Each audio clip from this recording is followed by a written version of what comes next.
All rise. Superior Court of Fulton County is now in session. Honorable Chief Judge Uri Glanville presiding. Court come to order. All right, good morning, ladies and gentlemen. Please be seated. We're back on the record in the matter of the state of Georgia versus Khalif Adams et al. In 22 SC 183572. All right, Mr. Stillwell and Mr. Sharp, good morning. Good morning, Your Honor. Mr. Williams, Mr. Steele, Mr. Adams, and Ms. Renard, good morning. All right, Mr. Kendrick and Mr. Weinstein, good morning. All right. Mr. Huey and Mr. Matthews Sr., good morning. All right, Mr. Nichols, Mr. Harvey, and Ms. Westmoreland, good morning. All right, Mr. Ryan and Misty Williams, good morning. All right.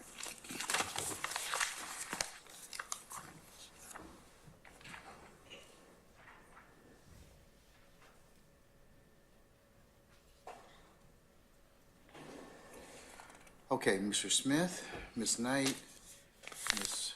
Hilton, Mr. Atkins, and Ms. Love, good morning. Good morning. All right.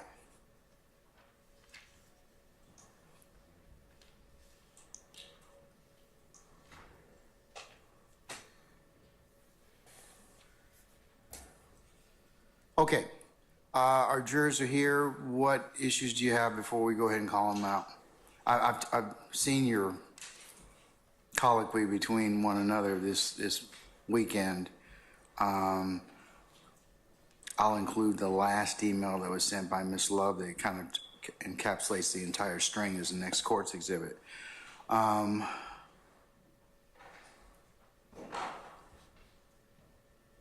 Okay, so Mr. Steele or any defense counsel, anything with the state's evidence at this point? Good morning, sir, and good morning to everybody. Your Honor, I did file a motion limine number 48, which you should have a copy of yesterday. That does go through some of the states. They gave us a PowerPoint. I could not open it till Sunday, and I appreciate Mr. Atkins helping me send it in a different format. So I articulate that. There's a person on their witness list, two people on their witness list, but one person who they have on their witness list to call, who to my knowledge, and if I'm wrong, I ask the state to correct me, I have not heard back from them. I did not know about this witness on a witness list until April 3rd, and I can't open their attachments I was going to get with the state. I'm sure they can help me do that. And it's allegedly, from what I could tell, a cell phone, I guess a supposed expert, never been qualified as an expert. I've never seen a CV plotting. Have we had a Daubert hearing on No. this expert as well? No, I didn't even know about the person. And look, if I'm wrong and the state said, hey, he was on a earlier witness list and I missed it, I apologize. I don't see it. But I was told about April 3rd. And then, anyway, that stuff can go later, in my opinion, because it's not dealing with Mr. Murphy. But, you know, whatever you want. But So those are the phone records, okay, and the expert? Those are phone records and experts. And then the state has a whole bunch of, they gave us a PowerPoint with, I don't remember, 100, I really don't remember, attachments to it. We got it, I was able to open it yesterday, but they did send it to us about 11:44 Friday evening. I just couldn't access it. And I have a lot of issues to raise with this honorable court about those. There's videos, music videos of Mr. Williams I don't believe would come in. And I know what you ruled, but you also said it's conditional. You have to do 403 in the state of Lay Proffer Foundation. And there's Mr. Jimmy Winfrey shooting a automatic weapon in like a range and alleged. Yeah, I ruled on that one already, I believe. So is that the weapon that he's got a purported switch or whatever? No, different. Okay, You all did right. rule on that. You have Okay. great memory. That was allegedly found in Mr. Williams' home. This is All not. right, okay. Anyway, and it's supposedly Jeffery Williams off camera saying, you know, shoot it or let it rip. I don't know the exact quote. I don't know why that's coming into evidence. Then you have jail calls. I have been given many CDs of jail calls. It does not, it's a Jimmy Winfrey, it does not articulate or specify what jail call or jail calls we're talking about. So there's hundreds, there's probably thousands, but hundreds or more jail calls. Anyway, I put all that in there. In addition to that, on Friday morning, this past Friday morning, I gave in the spirit that we're trying to share information early to raise the happy judge, the informed matter court. I gave Mr. Williams, I gave my cheat sheet to Mr. Williams, exhibit number 220. I gave it to Ms. Hilton. I told her that it's my cheat sheet, but I gave it to her anyway. It was a copy, it's what I had on hard copy. And then Ms. Hilton asked where they're posters of Mr. Williams' events. Where did I get them from? I told her I gave them from the state, Discovery. I told her where, and then she asked me where. I gave her where in Discovery. The state's objecting to that. I will be trying to use that with Mr. Walter Murphy. So that would be the first issue. And that's what Prosecutor Love was responding to, and the state's objecting. And I will still try to get it in before Mr. Murphy. I know I'm not on cross yet, so all this may be a little premature, but that's another issue for the court. The cheat sheet that I said, I broke it down and I gave like the date of the event and the location of the event. That is not part of what the state gave me. My real exhibit I gave, and I told Ms. Love, I told Ms. Hilton that Friday, but I gave the real exhibit yesterday. The Honorable Court Reporter Weaver has the real exhibit that I intend to use. Okay. I hope I'm making sense. I'm just trying to do it. So the first thing that I got to take up is the issue of which will come up first, and that's the posters and et al. Yes, and it's 220, and then it's like A through, I don't know, double. Yeah, I've seen those. Okay, all right. State. Thank you, Judge. And I'm glad that Mr. Steele clarified what the exhibit is, because on Friday I was listening as he brought the exhibit over, and he did say that that itself was the exhibit. So we were unaware, both Ms. Hilton and I, that that was supposed to have been a cheat sheet and not the exhibit itself. Part of our objections did lie in the fact that it appeared on Friday that he would be tendering an exhibit that he himself had compiled and drawn up. He would be attempting to get that in through Mr. Murphy. And so that was part of our objection. Given that he is no longer attempting to put into evidence the document that he himself constructed, the state's objection is to the flyers. I assume that's what he last sent us at about 10-something last night. Flyers of Mr. Williams, his client's, I guess, promotional flyers. For a couple of reasons we object. One is that the flyers themselves are self-serving hearsay of the defendant, Jeffery Williams. If he attempts to introduce one of the exhibits for some purpose that it appears is a permissible purpose through Walter Murphy, the state will not object, but if he tenders the exhibit that he has shown to Ms. Hilton and me on Friday and then sent to the court and counsel for the state last night, whole hog, just here, look at all of these, get all of these flyers in for my client, Mr. Williams, promoting something or another, then the state would object. Without seeing or hearing what basis he has for offering them, and I did ask, I didn't see a response. There may have been one and I may have just missed it, and I have not spoken to Mr. Steele about this, but without knowing first in what manner he attempts to get them introduced or for what purpose or what foundation he intends to lay, I can't make a further objection until the time comes that he actually tenders the evidence. Okay, all right. Well, I'll withhold on that until such time as those Mr. Murphy is shown or Mr. Steele lays a foundation as to those particular documents. Okay, what about the issue of the cell phone records and the expert or purported person that's going to come in? Have we Has that already been dealt with? Have we already had a Daubert hearing in regards to that particular individual? We are still awaiting Daubert hearings on a few people, Your Honor. Experts that the state, I believe, has indicated it will call in, experts that Defendant Williams will call, but that person will not come. We do not anticipate using that person this week, perhaps not even at all. There are documents, there are records that are in evidence that we may be putting in through a different witness altogether, but out of an abundance of caution, we put those documents in the PowerPoint and shared them. But I'm very much open to a conversation where we can talk about what it is that we intend to actually use at this point, and as opposed to if something is opened up on cross-examination this week. But given the length of time that I believe we'll be in court this week, I don't think that we'll even reach those parts of our exhibit list. Okay, all right. So are we going to need to schedule a Daubert hearing for the cell phone expert? Judge, because we have a few Daubert hearings left, I don't think that it would be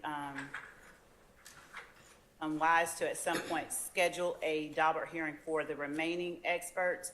I believe that How many experts are we talking about? I believe that one of Mr. Steele's rap lyrics experts. Yeah, we are still awaiting that. I know one of our potential experts has a outstanding Daubert hearing. I believe it's Investigator Gaither. I'd have to look over our list to see the remaining experts, and I can provide that to the court and counsel. All right, so by the end of the today, Yes. I'd like to go ahead and schedule those at some point in time. Or if you decide that no hearings are necessary, that you will otherwise stipulate that, that's fine. But if I need to go ahead and have a hearing on those, let's go ahead and take care of it. Mr. Steele, or anybody else, do we have any other experts that we need to take up Daubert-wise? I have to think back, but not that I'm. Okay. And Your Honor, and I don't want to repeat, I know the court gathers this, but the gentleman or woman, I apologize, who the state may want to call about these phone records from Cobb County is either Phil, which is Phil Jones, typical spelling, or D as in David, or I'm not sure. Delta, thank you. Walker, Walker. To my knowledge, I've never heard of these people on a witness list until April 3rd. I've never been noticed that. All right, let's find out. When were they disclosed on the state's witness list? Your Honor, one of the people that is listed is actually deceased. The report was served in discovery, and I would have to review the filings that we've made to see when the names were served. But we can provide that to the court this afternoon, along with the dates or names that are outstanding for Daubert hearings. Again, that is not someone that will come up this week at all. So it's not a matter that has to be. All right, well, was somebody else was this particular person that's deceased, now deceased, replaced by another expert who reviewed these records, or is that what the state's intention is, or what? No, Your Honor, it was that we were listing the names of persons that are connected to the records, and we learned that one of them was deceased.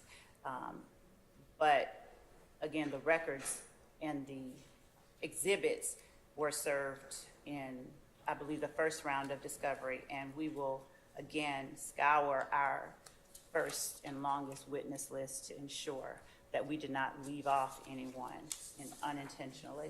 All right, Mr. Steele, check the first round of discovery and, No. okay? I'll do that. And also, I've never been noticed of a CV, to my knowledge, at all, or that this person would be an expert. So What's his name? I don't know who's, God forbid, deceased, but I have a Phil Jones and a D Walker. One or the other, or I guess I've got one now. Mr. Jones is the person that we received information is deceased. Both of those persons reviewed the records that were served in discovery. And again, if either name was inadvertently left off, that was inadvertent, but we will ensure. Do we need to have- And review Okay. and find that out. Do we have a CV for is it Mr. Jones? Mr. Jones is deceased, Yeah, Mr. Jones is deceased, and who's the other expert?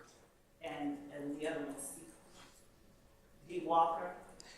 And we will make sure that all of that information has been provided as well. Okay.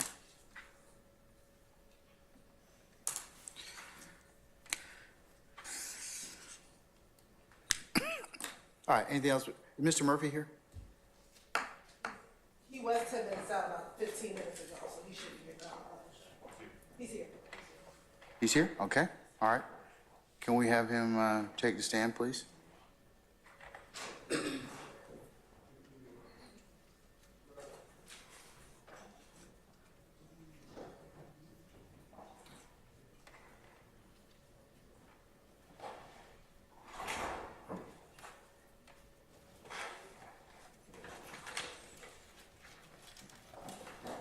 All right, summon our jurors, please.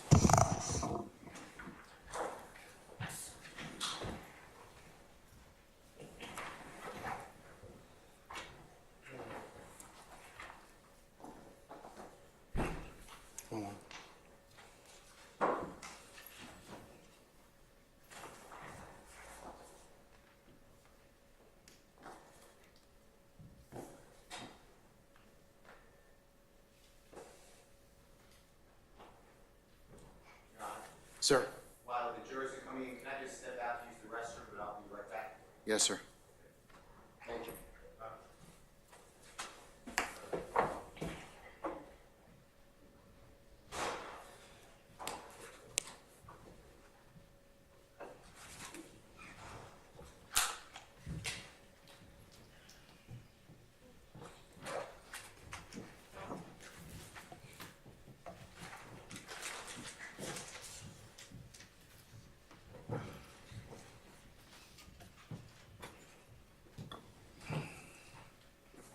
All right, ladies and gentlemen, please be seated. I'll do the present. All right, thank you, Sergeant Ingram. All right, ladies and gentlemen of the jury, good morning. Good morning. All right, you sound caffeinated and well rested. Hope you enjoyed some of the sun this weekend. We're going to go ahead and continue with the presentation of the state's case. Mr. Murphy, good morning, sir. If you can pull the mic down a little bit closer to your face so you can be heard. And, sir, you're still under oath. All right. Mr. Sharp, go right ahead, sir.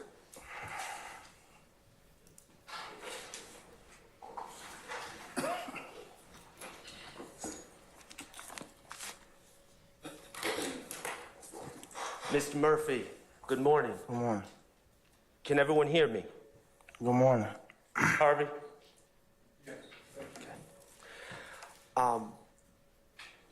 Mr. Murphy, before I start asking you any questions, I'm going to ask Mr. Kokomo to approach the state as well as Mr. Murphy to show what's been marked.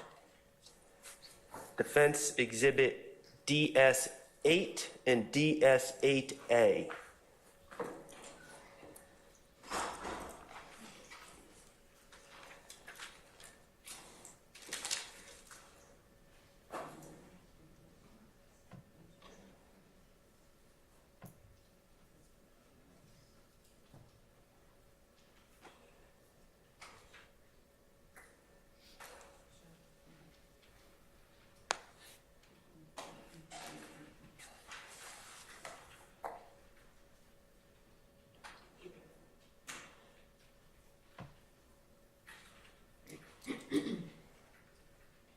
Your Honor, may Mr. Kokomo approach Mr. Murphy? He may.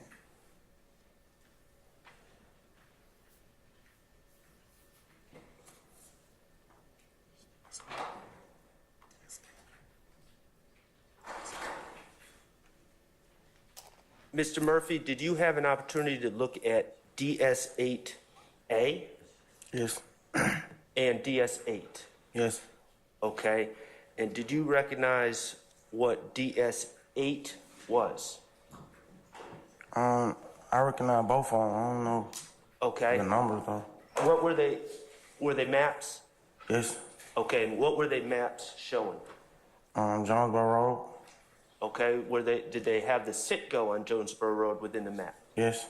Okay, were they fair and accurate representations of overhead views of the sit-go at the corner of Jonesboro and Browns Mill Road? Yes. Okay, thank you. Your Honor, at this time, I would ask to admit defense exhibits DS8 and DS8A. Any objection to DS8 or DS8A? Not for today's purposes, Your Honor, but we would like a printout of DS8 and Yeah, I usually DS8A. propose to print some this week if you have it. I apologize, and we will get that. All right. Yes, I'll admit DS8 and DS8 Alpha, and then they be published as you see fit. Okay, thank you, Your Honor. Mr. Kokomo, would you put DS8A on the screen for us, please? Where's the stick? There. Thank you. Okay. Now, I just want to clear up one thing that may have been confusing from Friday. On Friday, you testified on a scale of 1 to 10 as far as how high you were. You were an 11. Yes. Remember that? Yes. You were speaking of the night of April 12th of 2015, correct? I just remember being high that whole week. Okay. Would that be an accurate answer for that night as well? Yes. Okay. Okay. I think where we left off, you had testified that you had ran towards the car with the other gentleman in it, correct? Yes. And then you backed off. Yes. And you backed off because you were scared? I backed off because I didn't know what was next. I didn't know what they was doing in the car. What were you concerned about them doing in the car? Anything. Preparing to hit me with the car, jump out, or shoot back, or whatever. Did you know whether they had guns or not in the car? No, I didn't. Okay. After you backed off of that car, you said that car drove away, correct? Yes. On Jonesboro Road, towards the cemetery. Yes. Okay. Your Honor, may I approach the screen?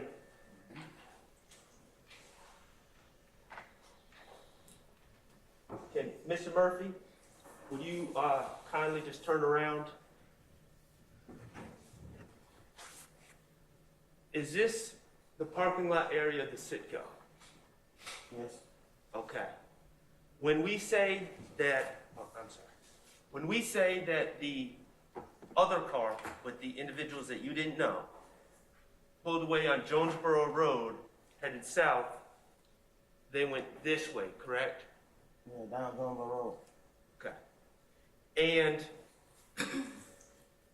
a short time thereafter, you got back in the car that you were in with Nard, correct? Yes. The white Nitro, The white Jeep. the white Jeep, and you went down this road on Browns Mill Road, correct? Yes. Nard was driving. Yes.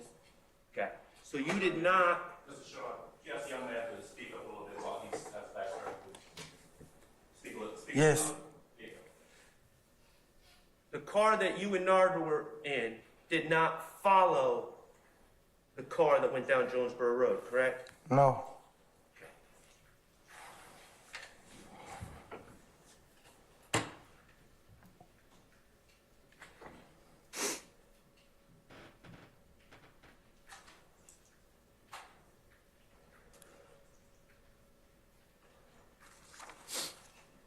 No one, you did not shoot at that car headed down Jonesboro Road as it left, did you?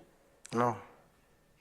As that car left the Citgo parking lot, Nard did not shoot at that car, did he?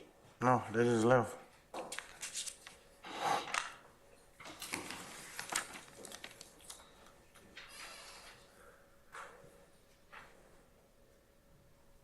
Okay. Your Honor, at this time, I'm going to ask Mr. Kokomo to publish what's been marked DS9. All right, sir. And Mr. Kokomo, if you could start at 13 minutes. Excuse me, Your Honor, I don't, oh, DS9, okay. Mr. Kokomo, is there any way you can make that bigger?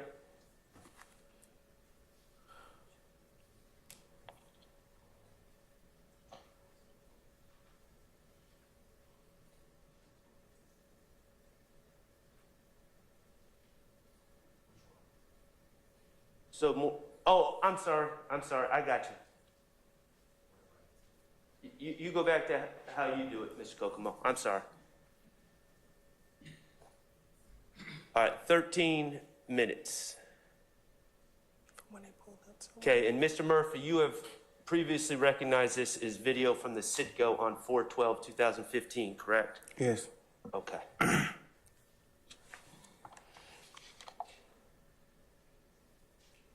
All right, in that top left square is outside by the pumps, correct? Yes. Top right square that's showing right now is the parking lot's right in front of the door of the Citgo, correct? The Yes. front door. Okay. Mr. Kokomo, if you could play it.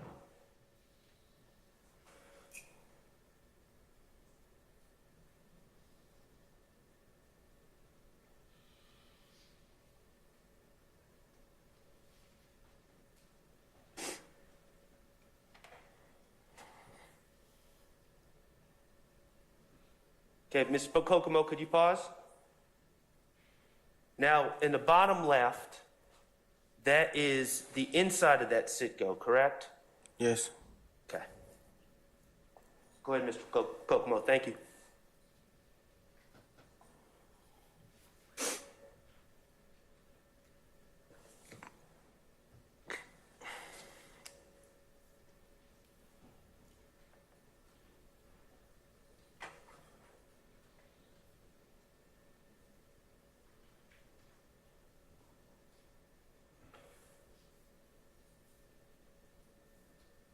Okay, Mr. Kokomo, if you could pause. Mr. Murphy, did you just see on the top left, two cars enter the parking lot? Yes. Okay. Kokomo.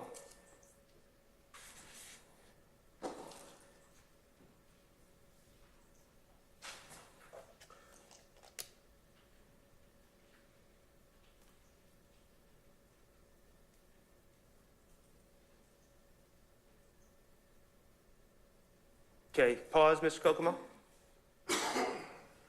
Now, Mr. Murphy, you would agree that the lighter color car was entered the parking lot first, correct? Yes. And the darker color car followed right behind the lighter color car? Yes. Okay. Do you recognize the individual who went over to the driver's side of the darker color car? No. Okay. Ms. Kokomo? But you do see someone that went over to the darker color car? Yes. Okay. Ms. Kokomo?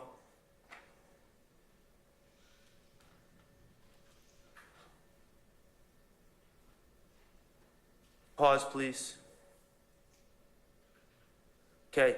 The gentleman with the red shirt that just walked off screen, the one that went over to the darker color car, do you recognize that person is hot? I can't really tell. You can't tell now? Okay. How about the person in the back, the heavy-set gentleman in the back? Do you recognize that person? I can't see no. I can't Not yet? see like over there. Okay. Mr. Kokomo, would you let it play?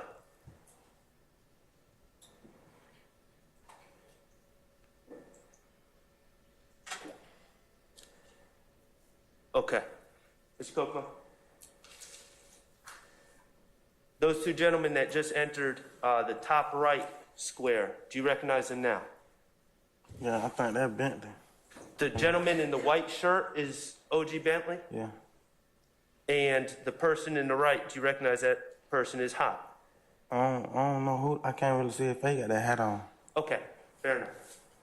All right, Mr. Kokomo, if you would play.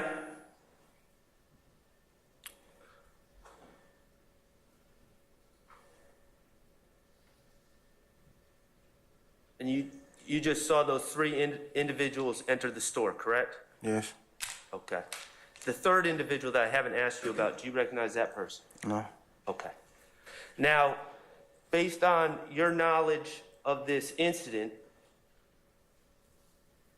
in that car, left in that car are a woman and children, correct? Yes. The lighter colored car Yes. that Bentley and the other gentleman exited. Yes. Okay. And the darker color car is still there, correct?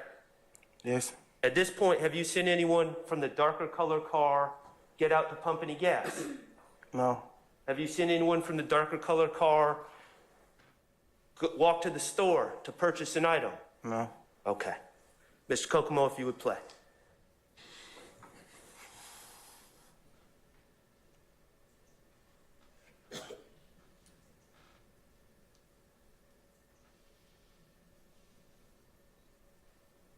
All right, pause, Mr. Kokomo. Did you see the darker color car now pull in front of the lighter color car containing the woman and children? Yes. Okay. Mr. Kokomo?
Ms. Kokomo, could you pause? Mr. Murphy, did you just see the third gentleman that you can't recognize exit the store, look over to the cars, and then re-enter the store? Yes. Okay.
Okay, Mr. Kokomo, pause for a second.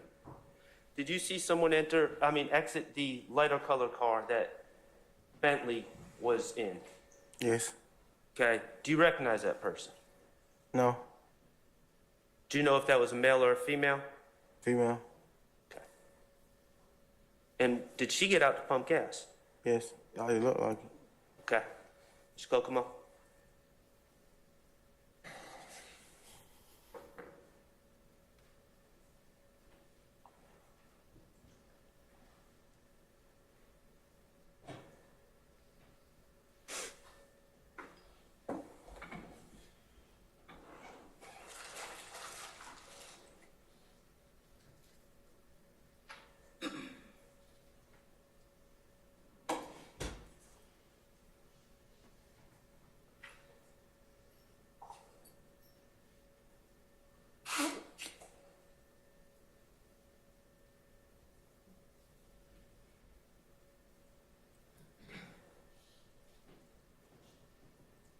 Mr. Kokomo, pause, please. In the lower left, do you see an individual looking out the window towards the outside, from the inside of the store? Looking out the door? Yeah. Yes. Yeah. Is that Mr. Bentley? Yes. Okay.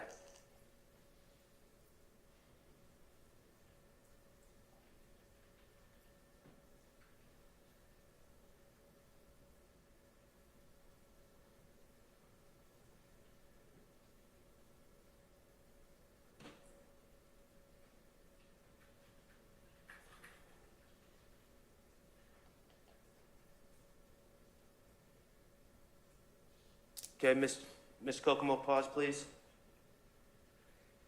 Mr. Murphy, on the lower right, did you just see the individual, the third individual that was in the car that you can't identify, point someone else to go over to the car? Objection, Your Honor, speculation. I sustain the objection.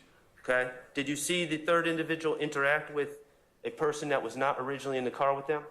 Yes. Okay. And is that individual on the top left screen now? Yes. Okay. Mr. Kokomo, could you play?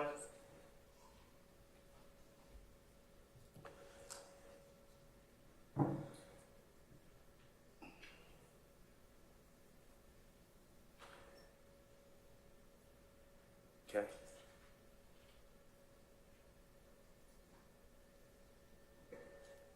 Mr. Kokomo, could you pause? Did that person that was not originally with them just go over to the car and take over the pumping of gas? Yes. That's what it looked like. And has one of the individuals that was inside the dark car exited the car and is talking to the female? Yes. Okay. Mr. Kokomo? Yep.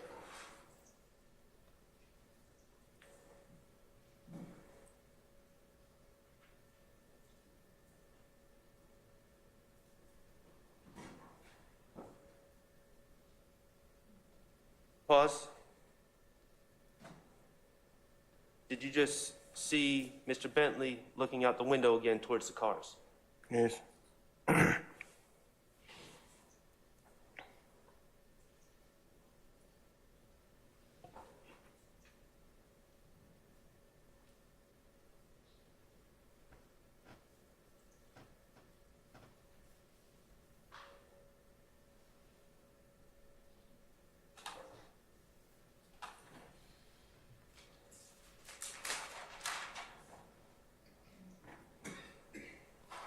Pause. Did the third individual that you cannot identify go back to the light colored car? Yes. Have Bentley and the gentleman with the red shirt exited the store at this point? No. That was a no? No. Okay.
All right, Mr. Kokomo, pause.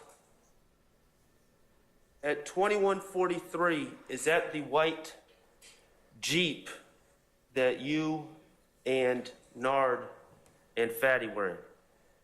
Yes. Okay. At this point, when you arrived, I'm talking about you personally, did you have any insight about what was going on? I didn't know what was going on. All you knew was that Nard had given you an assault rifle, correct? Yeah. And he said, let's ride. Yes. And you were very high. Yes. Okay.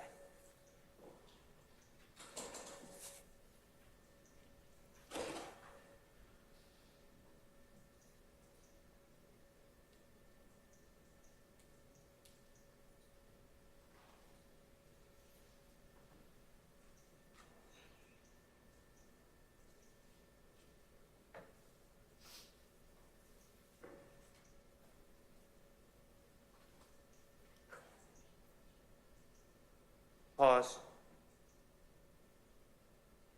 Do you recognize yourself in that video? Yes. Okay, who are you? I'm at the top left. By the whatever kind of car it is. Are you in the back, Yeah. driver's side, standing behind the car where Mr. Kokomo has put the pointer, Yes. wearing a black hoodie? Yes. I think it's a jacket, but yeah. At this time, even though we can't see it, are you armed with an assault rifle? Yes. Okay.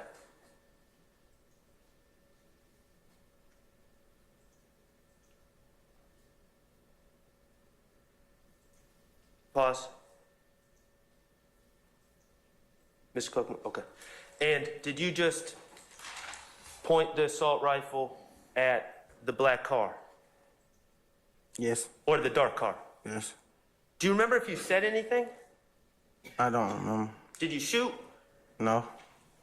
Okay. And then you retreated? Yes. Okay.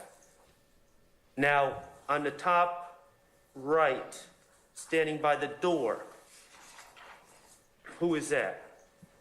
They're not. That's Nard, and is he standing by the front door? Do you see on the bottom left, him in the doorway? Yes. And that's the store that Bentley and the gentleman with the red shirt. Do you know who the gentleman with the red shirt? Have you seen enough of the video? I can't see his face. Oh, okay. They're in that store still? Yes. Okay.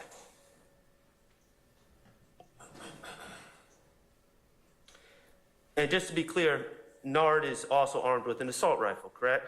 Yes. And is that you running up on the car again? Yes. Okay.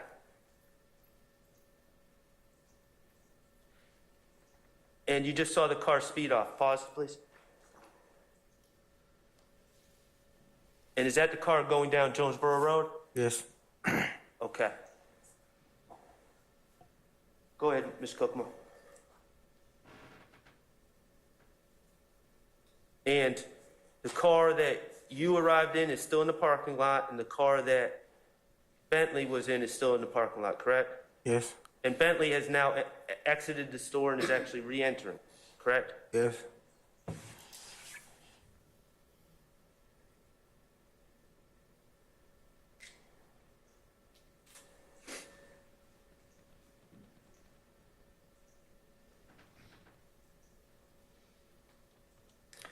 And now the gentleman with the red shirt is exiting the store, correct?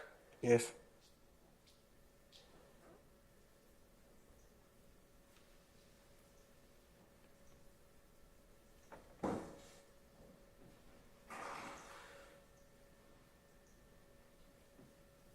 And at this point, going back to April 12, 2015, you were aware that the car went down Jonesboro Road, correct? Yeah, I know the area. Okay. So whether you did or not, you could have told everyone, hey, that car went down Jonesboro Road, correct? Yeah. That's just speculation. I stand in objection. Okay. Mr. Kokomo?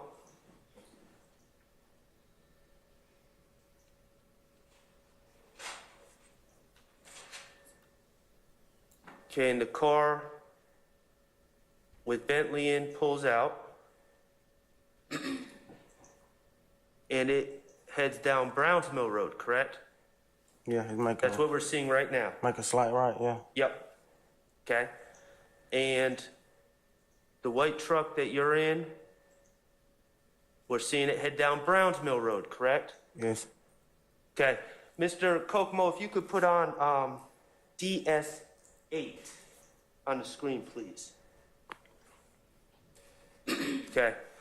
And you're familiar with this area, correct? Yes. All right. So, Ms. Murphy, if you could look at the screen, or yeah. Yeah. This is the Citgo, correct? Yes. The orange back there. And the car with the other gentleman went down Browns Mill Road, correct? Yes. And you all went down Jonesboro Road towards the cemetery, Yes. correct? Yes. And you all went down Browns Mill Road, correct? Yes. And these two roads, if everyone remains straight, are not going to intersect. Isn't that correct? No. And Browns Mill Road is the way that you would get back to the house that you were at earlier. Yes. Your understanding is you were going back to the house, correct? I just remember we were leaving from right there. We were trying to get away from right there. Could you repeat that one more time? I just remember we was trying to get away from right there. Okay. I didn't know where we was going till we got there. Okay. So, and if you could keep that up, Mr. Kokomo, I'd appreciate it.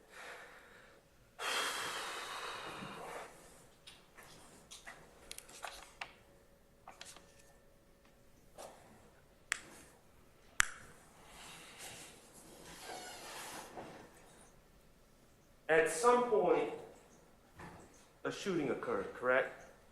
Yes. It wasn't that much longer after you left the gas station, was it? No. Okay. You were headed down Browns Mill Road in the passenger seat of the white truck. Yes. Nard was driving. Yes. Fatty was in the back. Yes. Nard had a assault rifle at his feet. Yes. You had an assault rifle in the passenger seat. Yes. Fatty, do you know if he had a gun? I can't remember. You can't remember? You're not saying he didn't? You're not saying he did? Yeah, I'm not saying. Okay. Bentley, Hot, another gentleman, a female and two children were in the car behind. You all headed down Browns Mill Road, correct? Yes. Okay. Do you know if any of them had guns? I can't recall. I don't remember. Okay. Did you see them with guns that day? No, not that I remember. Okay. And at that time, your understanding was the other car was headed down Jonesboro Road. Yes. Okay, at some point, the other car and the white truck that you were in ended up meeting, correct? Yeah, they made a right. They had to make a right somewhere. Okay. Now, you testified you don't remember the name of the street. Mr. Murphy, if you could. Is this the right that you feel they took? Yeah. Yes, because they left before us, so it's hard to explain, but they left before us, so if they would have even made the first right, we still would have never, you see what I'm saying? Because they left minutes before us. So if they make the first right, we still won't catch up to them. Did the cars So I feel they made the second right. meet at this intersection? I don't remember what intersection. I know we was on Brownsmill and they was at a stop sign, so yeah. When the cars met, whatever intersection, was your car still facing forward going down Browns Mill? Yes. With the driver's side of the car facing this way? Yes. Okay. And was the car with the other gentleman in driving this way, if you look at this way, towards your car? Yes, they was coming towards Brownsmill. So the cars were perpendicular? Yeah, is that what it means? Okay, I got you.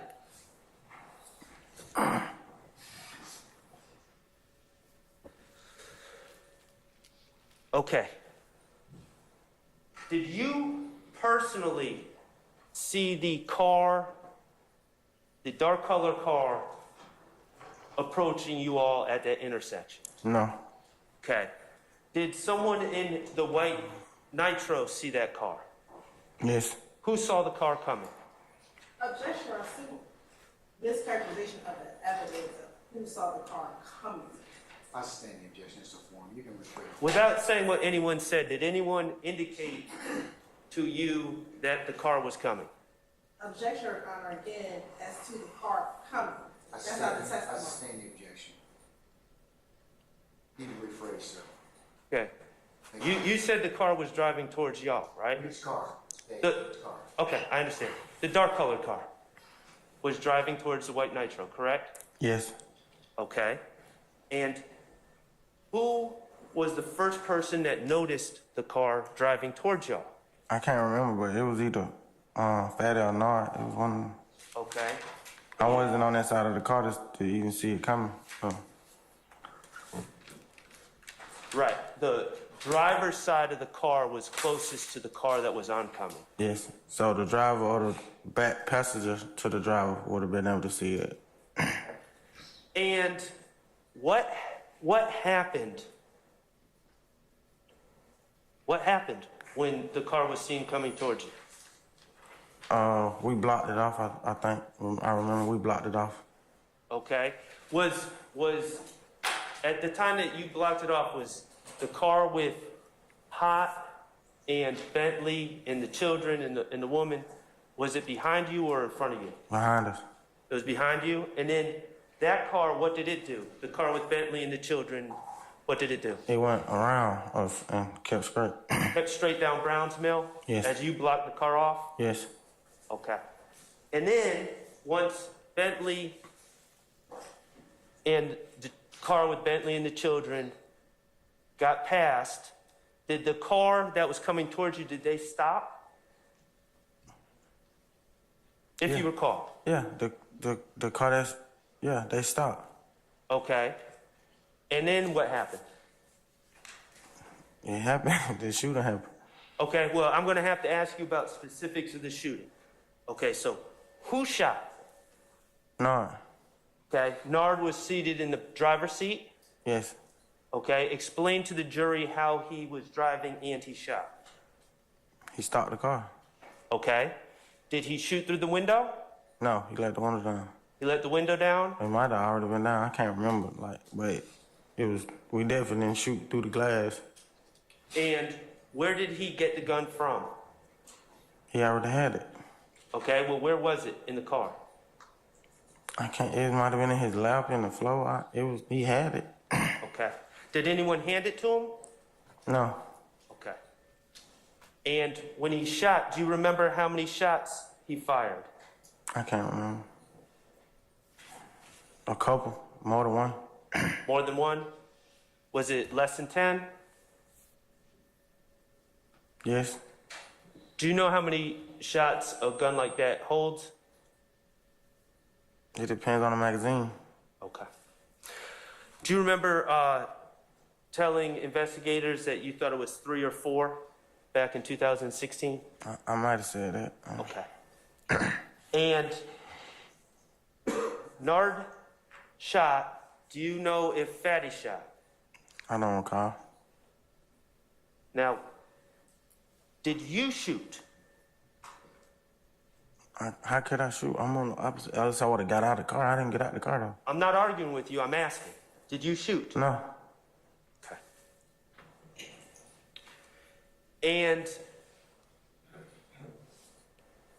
after Nard shot, what happened? He left. Did you personally, I'm asking what you knew, did you know if anyone was shot or not? No. Okay.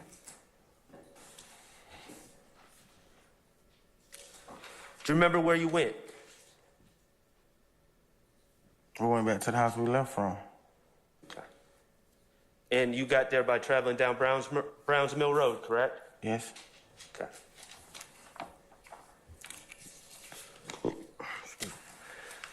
On that video we watched, you said, I already asked you about the house. on the video that we watched, and to your recollection, you said you know Shannon Stillwell. Was Shannon Stillwell at that gas station, that Citgo that night? No, You said you know Jeffery Williams. Was Jeffery Williams at that gas station that night? no, These other gentlemen in this courtroom, take all the time you want. Look at their faces. Were any of them at the gas station that night? no, Okay? On the ride to the gas station, phone calls being made. Were there any communications involving Shannon Stillwell that night? no, Were there any communications involving Jeffery Williams that night? no, Do you know of any communications involving any of these other gentlemen that night? no, When you got back to the house, was Shannon Stillwell at that house? no, How about Jeffery Williams? Was he at the house? no, Any of these other gentlemen, look at their faces. Were any of them at the house that night? no.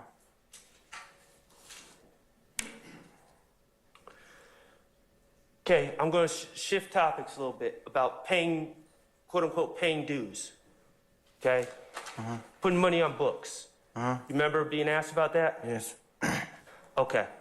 You've been to Rice Street before, correct? yes, Okay. Let's just talk a little bit about Rice Street. In Rice Street, when we say Rice Street, we're talking about the Fulton County Jail, correct? yes. The address of the Fulton County Jail is 901 Rice Street, correct? I think that's it. Yeah, it's People yeah. in Atlanta call the Call it jail Rice. Rice Street. Yes, Okay, that's common parlance. You would agree? yes, Okay. When you are an inmate at Rice Street, when you are being held, can you explain the difference between jail and prison as far as, is jail when you're waiting charges prior to when your case is pending? Is that correct? I think so. I guess that's if they still holding you, or you ain't pled guilty or got no time. Right. And then once your case has been resolved, if you're sentenced to prison, you go to prison, correct? Yes, Okay. All right, so we're going to talk about jail first, and specifically Rice Street. Do you have a room? When you're an inmate at Rice Street, do you have a room? you have a cell. A cell, okay? And how big is that cell? I don't know it's small. It's small, okay? And what is in that cell? A toilet and a sink, A toilet, a sink, and what else? 2 metal beds, 2 bunk, whatever you want to call it, bunk beds, metal beds. Metal beds, and they're set up bunk style? Yes, Okay. And the toilet and sink are made of metal? yes, Okay. And you said 2 beds. How many people live in a cell?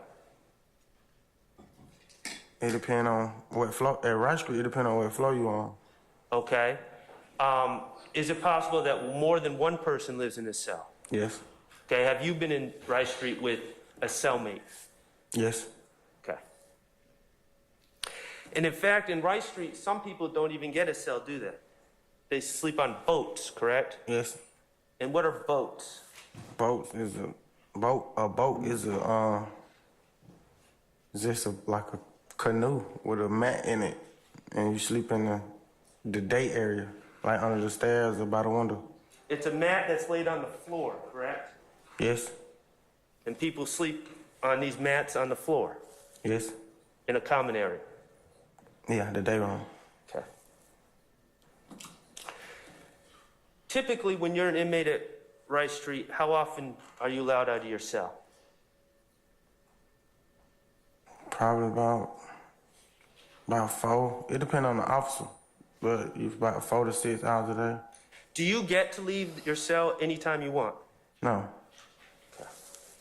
Let's talk about the facilities. I noticed you didn't mention a shower. Where are the showers?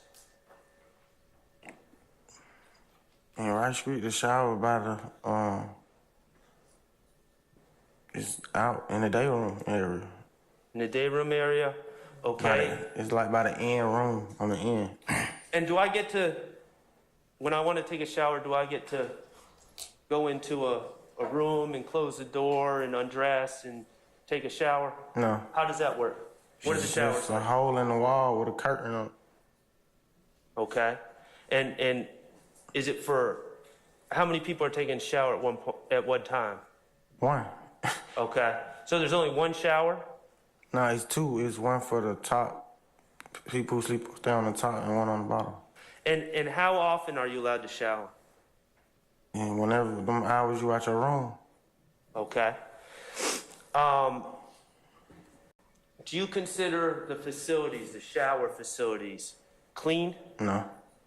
Does the water get clogged? Cloud. The Even. drains get clogged? Yes.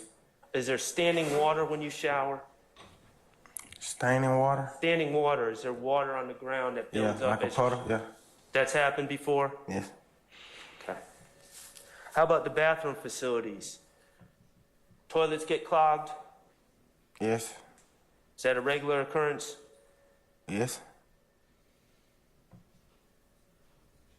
Let's talk about the food at Rice Street.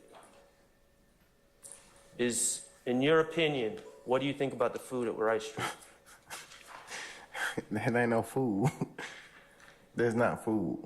Okay, is that an opinion that's shared by most people? Objection, speculation. I stand the objection. Okay. Now, when you say ain't no food, you are brought trays, correct? Oh, yes. You're saying you prefer not to eat the trays. I mean, I would rather not, but if I ain't got nothing else to eat, no commissary or nothing, then I eat it. But Okay, if you have no commissary, you're gonna eat the trays.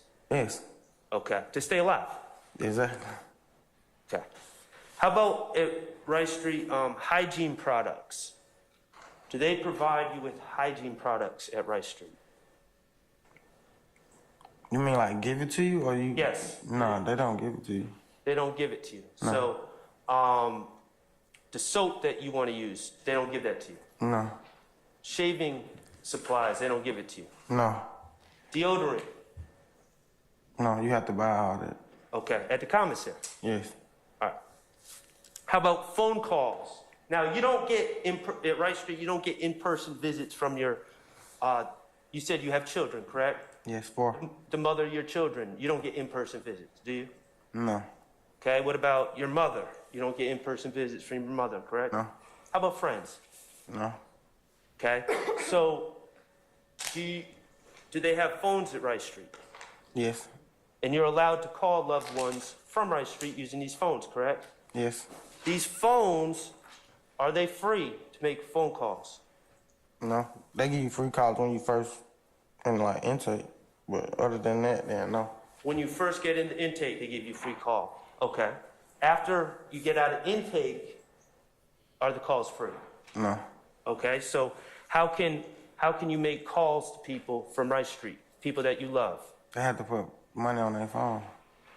Is that through commissary and money on your books? Oh yeah, you could put. I forgot they got that. No, you could put money from your books on there, but other than that, when I used to be in there, they had the person on the outside had to put money on their phone for you to call. Either way, whether it goes through the books first or directly to the phone, it costs money from people on the outside, correct? Yes. Okay. Now, all these questions I asked you about Rice Street, is it fair to say that your answers would be similar for prison as well? You don't get free calls from prison? Yeah, some of them would be the same, but most of them no. Is Rice Street worse than prison? Yes. Okay. It depends on the condition you're talking about though.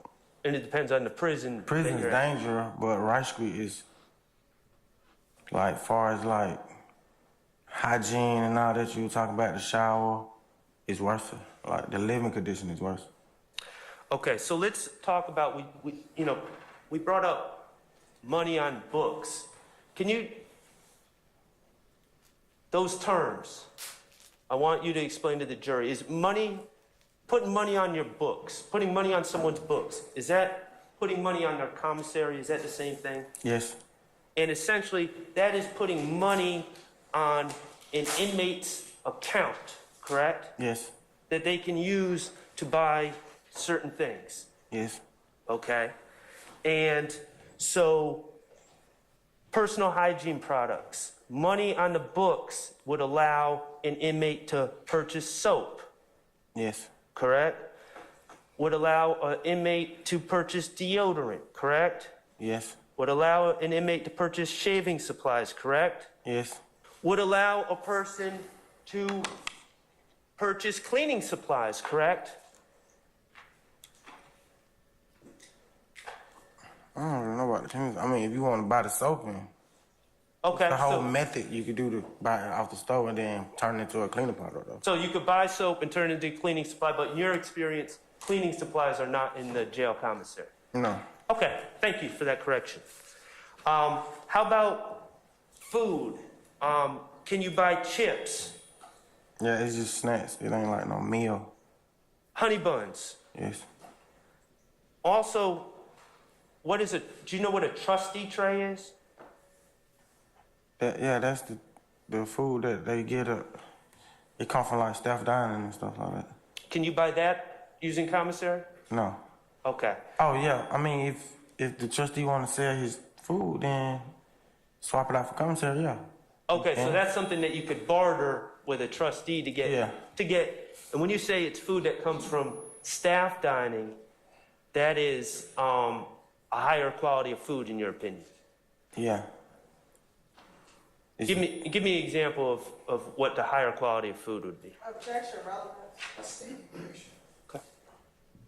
How about little plastic shower shoes that protect your feet from the standing water in the showers? Can you buy those at the jail store? I think so. Yeah. And how about phone calls? The ability to stay in contact with your loved ones. Can you order phone calls using money on your books? Yeah, that's a new thing. I just learned that when I went to jail for this. How about stamps that you can send your loved ones letters? Can you get that at the commissary? Yes. How about greeting cards, birthday cards, things like that for your Yes. loved ones, for your children, for your mother, Mother's Day cards? Can you get those at the commissary? Yes. Okay. Do they sell fancy steaks at the commissary? No.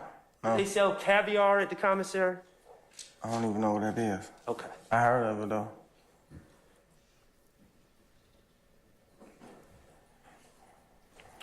The truth is, Mr. Murphy, you've been to Rice Street before. A lot of times. Okay. You said a lot of times.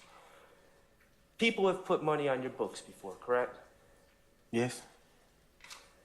Your family has put money on your books before, correct? Yes. The mothers of your children have put money on your books before, correct? Yes. Your friends have put money on your books before, correct?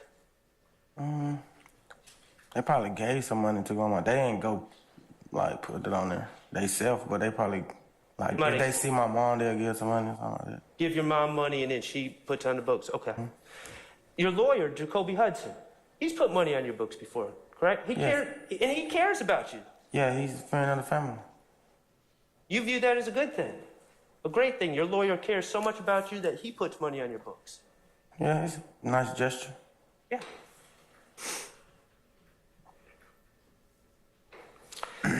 And you're not unique in the fact that you've had money on your books, are you? Other people in the jail, most people have money on their books, correct? Yeah, it was plenty of weeks I went without money too though. So, Right? Sometimes you have been without money. Yes.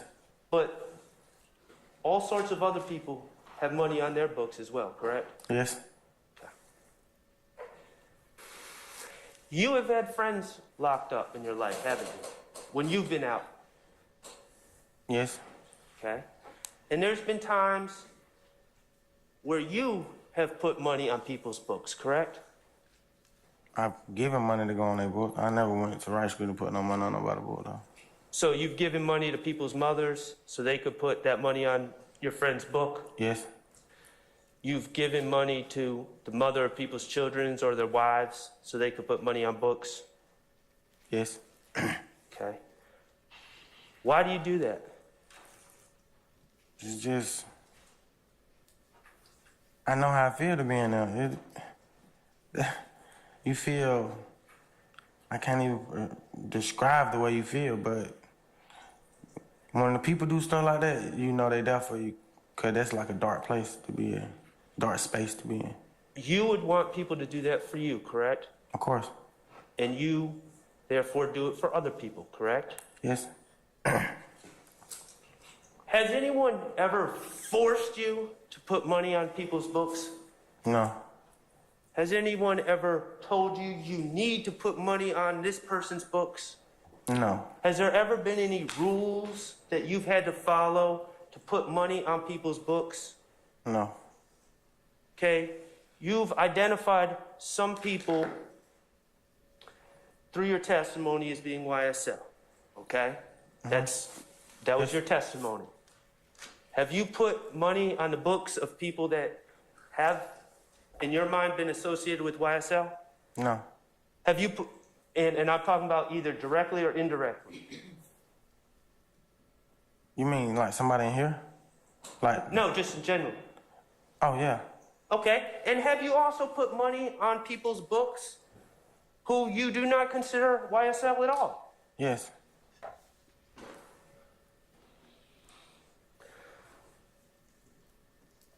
Okay.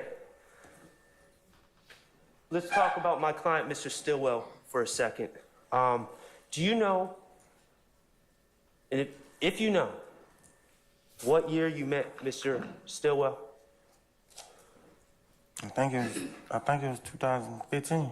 Okay. 2015? Yes. Okay, and you testified that in your mind, he's associated with YSL. Yes, yes. Okay.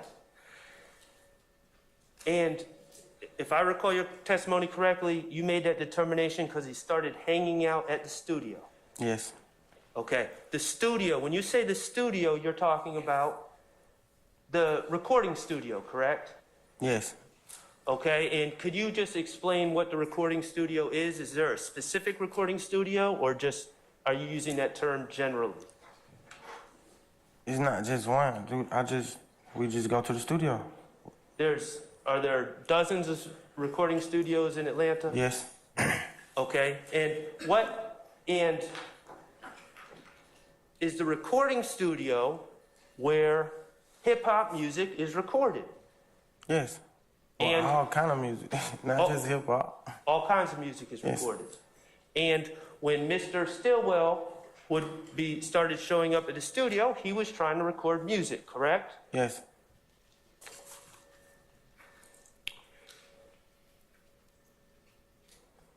Mr. Stillwell was never beaten into any gang. Not to my knowledge, no. Objection, speculation. To your knowledge, was Mr. Stillwell ever required to commit any crimes to hang around you all? Objection, speculation. Have you ever known anyone to have been beaten into YSL, to your knowledge? No.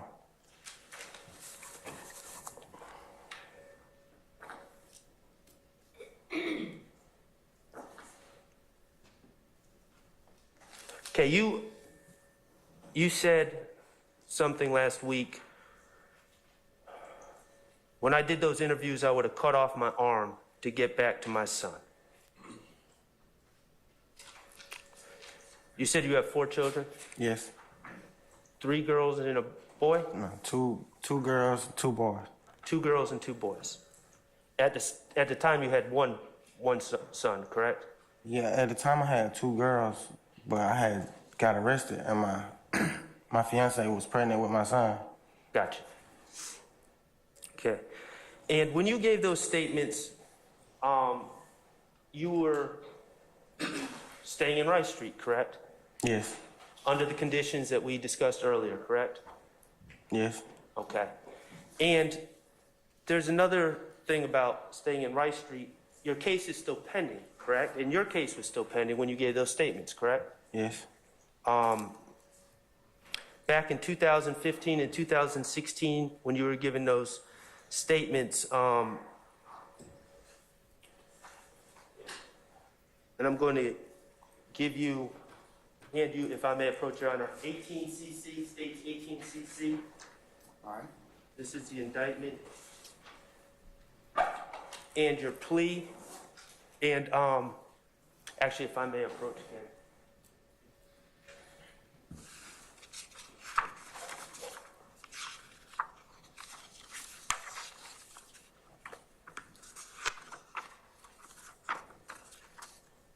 Okay, Mr. Murphy, that's the indictment, and the specific counts are listed right here, okay? Okay. At the time, you were facing violation of Georgia Criminal Street Gang Act charge, correct? Yes.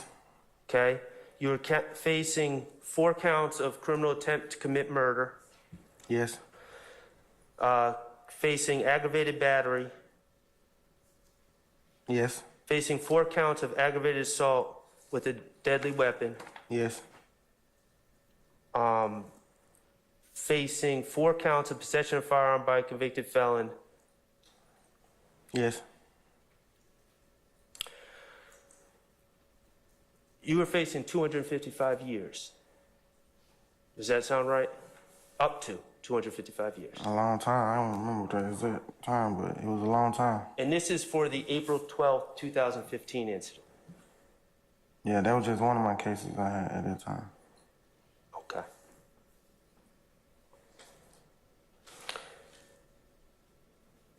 In your mind, who controlled how much time you would actually serve? Objection, speculation. I'm asking in his mind. Stand the objection.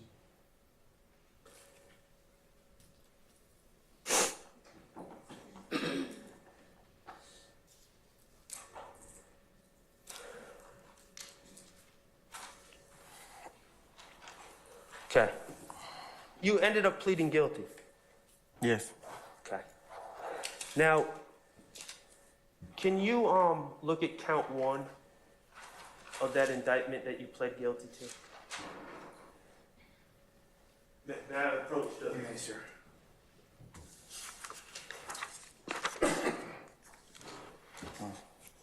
Count 1 that you pled guilty to in April 12, 2015.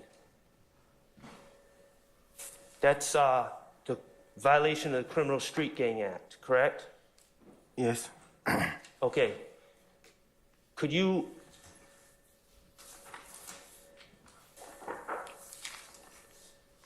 Ms. Murphy, I'll read it. And could you follow along and let me know if I read it correctly, okay? Okay.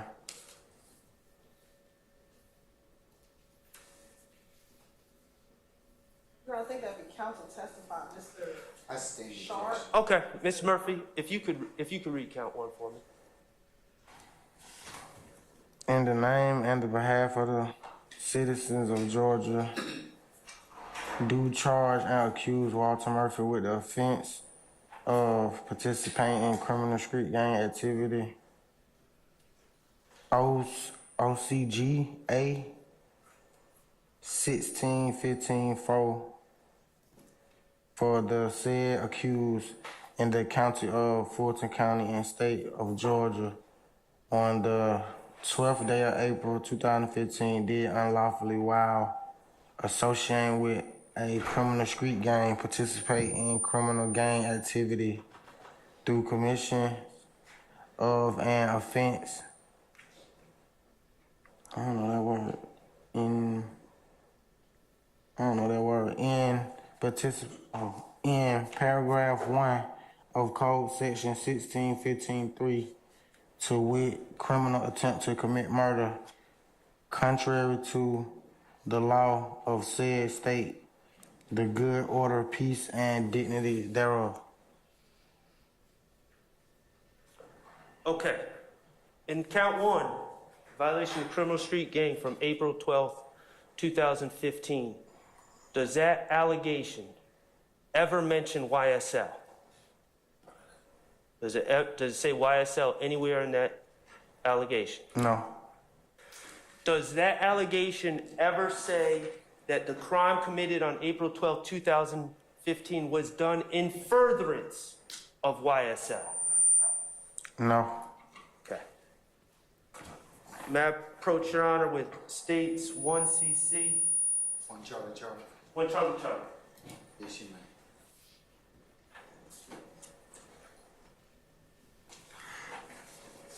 Mr. Murphy, do you identify 1 Charlie Charlie as the plea agreement that you struck regarding this case? Yes. Okay, and you initialed several factual acknowledgments in this case, correct, as part of your deal? Yes. You had to initial them for the deal to go through, correct? Yes. And you wanted the deal to go through because if the deal went through, you were going home, correct? I'm going back home. I had just came home from doing 7.5 years. Right.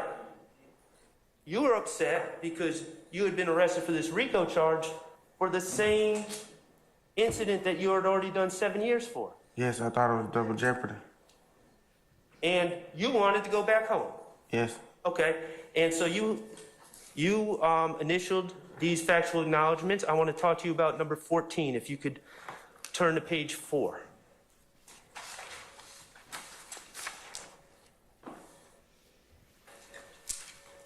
Okay, acknowledgement number 14. You did initial that acknowledgement, correct? Yes. Okay. Could you read it? Acknowledgement 14. In the year of 2016, I was convicted in Fulton County indictment number 15 SC 138234 of participation in criminal street activity, aggravated battery, aggravated assault with a deadly weapon, 4 counts, and possession of a firearm during the commission of a felony. The victim in the case was Dexter Montgomery. I committed these acts during the time period that I was a YSL gang member. Okay, it says, I committed these acts during the period that I was a YSL gang member, correct? Yes, that's what it says. Anywhere in that acknowledgement, number 14, does it say that you committed these acts in furtherance of YSL? And number 14? Yes. So, can you ask that again? Does anywhere in number 14 say that you committed these acts in furtherance of YSL? No. Does it say that you committed these acts in furtherance of Jeffery Williams? No. Does it say that you committed these acts in furtherance of Shannon Stillwell? No. Does it say that you committed these acts in furtherance of any of these other gentlemen sitting here? No. Mr. Murphy,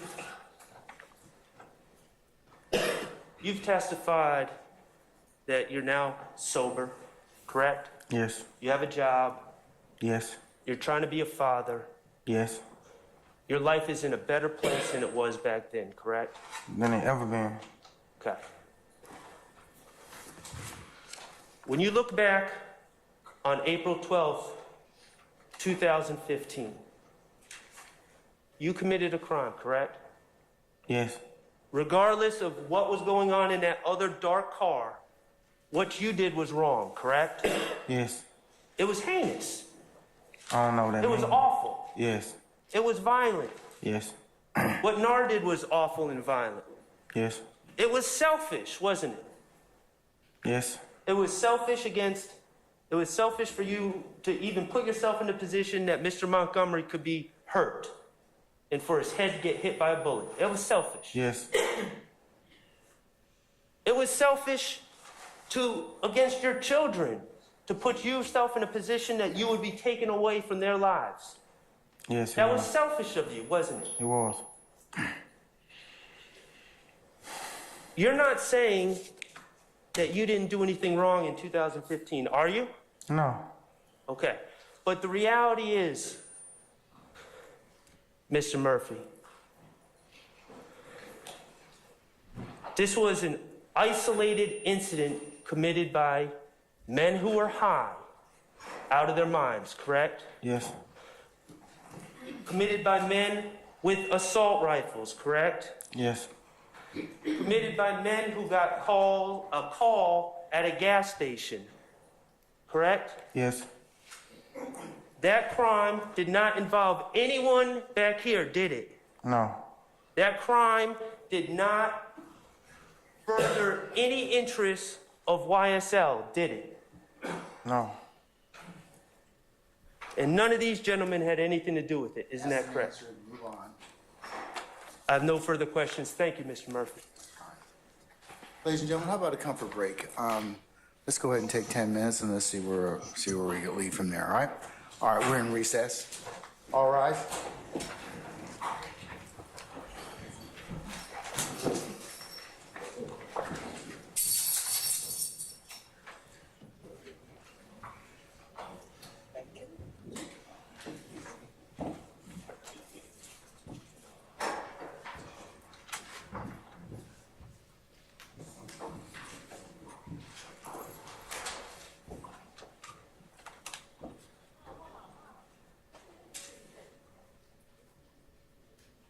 All right, ladies and gentlemen, our jury's left us. Take your 10 minutes. Be back.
All right, Sergeant Ingram, do we have all our participants, sir? Yes, sir. All right, summon our jurors, please.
All right, ladies and gentlemen, please be seated.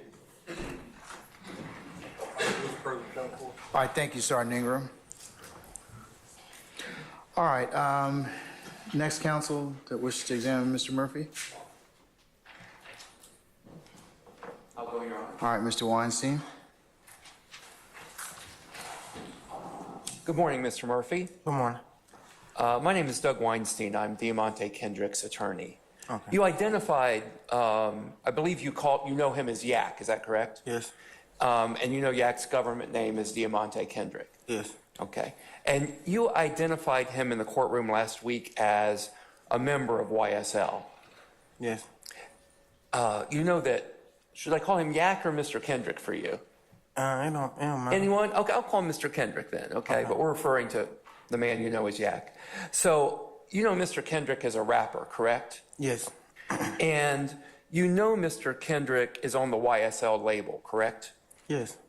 And you know Mr. Kendrick because you toured with him, is that right? Yes.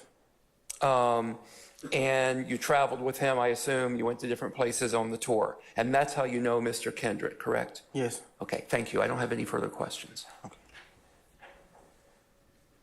All right, Mr. Matthews. Just real briefly, thank you. Mr. Murphy, good morning, sir. Good morning. Mr. Murphy, I represent Mr. Marquavius Huey here at the table. I just have a few questions for you. Last week, you recall speaking outside the hall with Mr. Max Sharp, the gentleman who had been asking you questions for several minutes this morning? Yes. And when you spoke with him outside, you had spoken also with Mr. Kokomo, the gentleman back there with the glasses on, the dark-skinned brother? Yes. Okay. And they showed you several videos and things of that nature from many years prior, correct? Mr. Kokomo? Yeah, but the other, I don't know his name.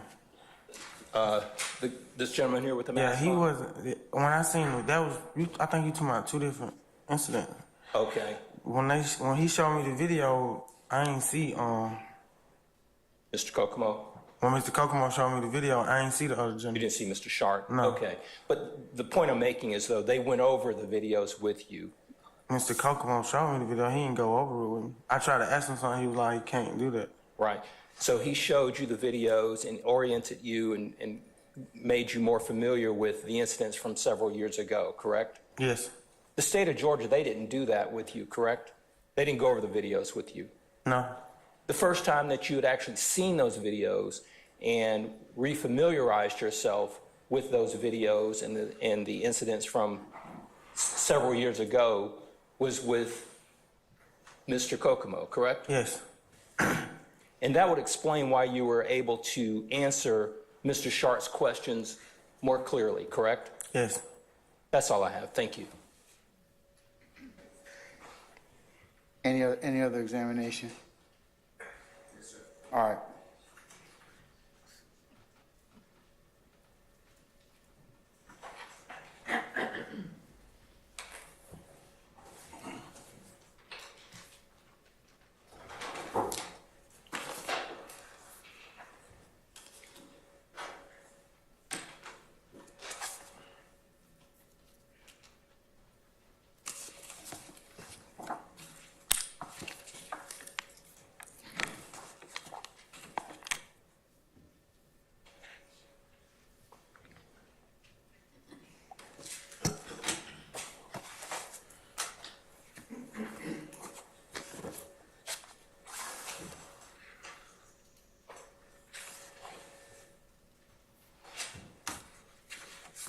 Thank you, sir.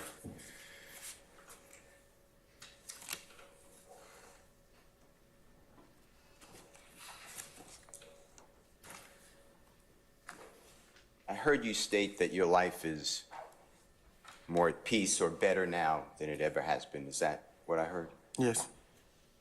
I'd like to talk with you about your life, if that's okay, like the prosecutor was asking you, okay? I'm going to ask you questions. Yes, sir.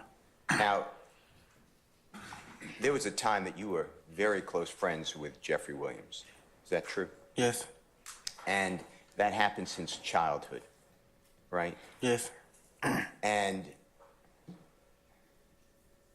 you met him approximately when you were about 12 years of age. You remember that? Became real good friends with him. It's been a long time, but as far as I can remember, I knew him. You knew about him before that? Yes. All right. And you were born actually 7 days ahead of Jeffery Williams in the same month, same year. Is that true? Yes. Both born in August of 1991, right? Yes.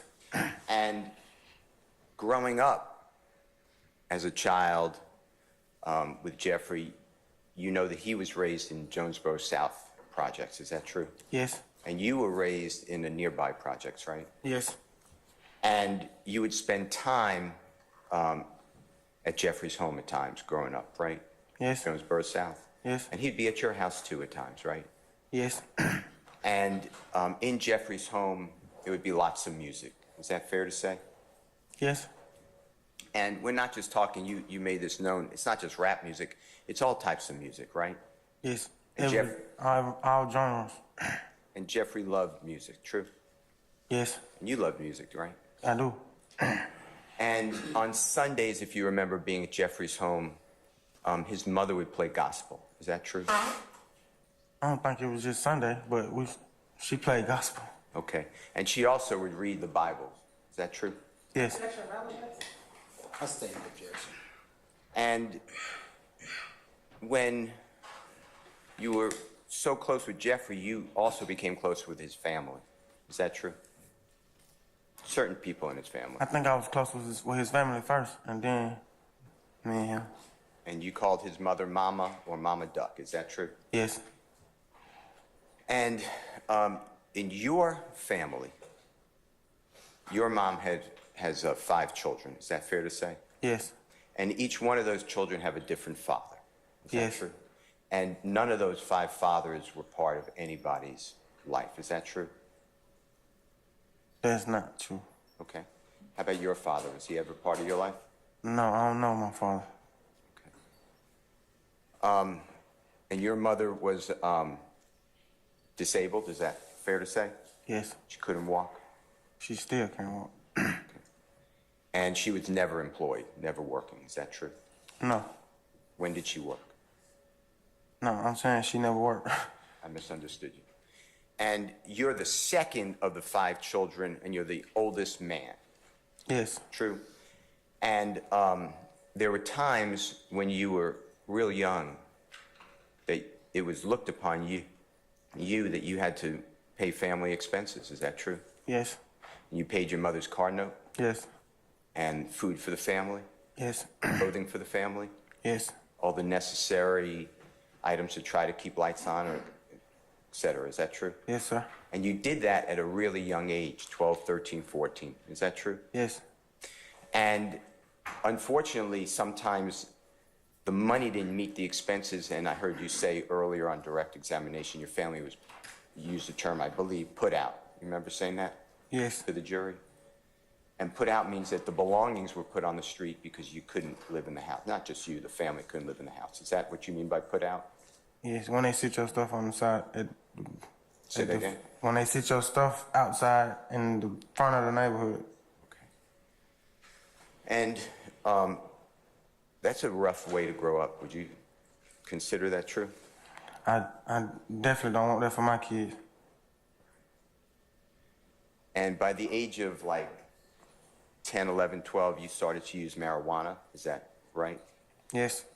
And then it escalated, if that's a true word, but you did other drugs too, true? Yes. And it got to the point where drugs gave you a sense of belonging, like an escape. Is that true? Yes. Escape, yeah. Now, Jeffrey was born in similar poverty. Is that true? Similar, yeah. And there were times that you would sleep at Jeffrey's home on the floor with him, right? Yes. And he would do the same at your house, right? Yes. And because of economics, that means financial money, you and Jeffrey would exchange clothing Yes, we have before. because it would just give you a different type of clothing to wear the next day. Is that true? Different look. And even though the clothing may be dirty, it was at least different clothing than you wore the day before, right? Yes. All right. And it got to the point that you and Jeffrey got so close that if you were both hungry, but you had $1 or $2 or $3, you would actually buy food and split all that food with him. Is that true? Yes. And he did that for you too. At time, yeah.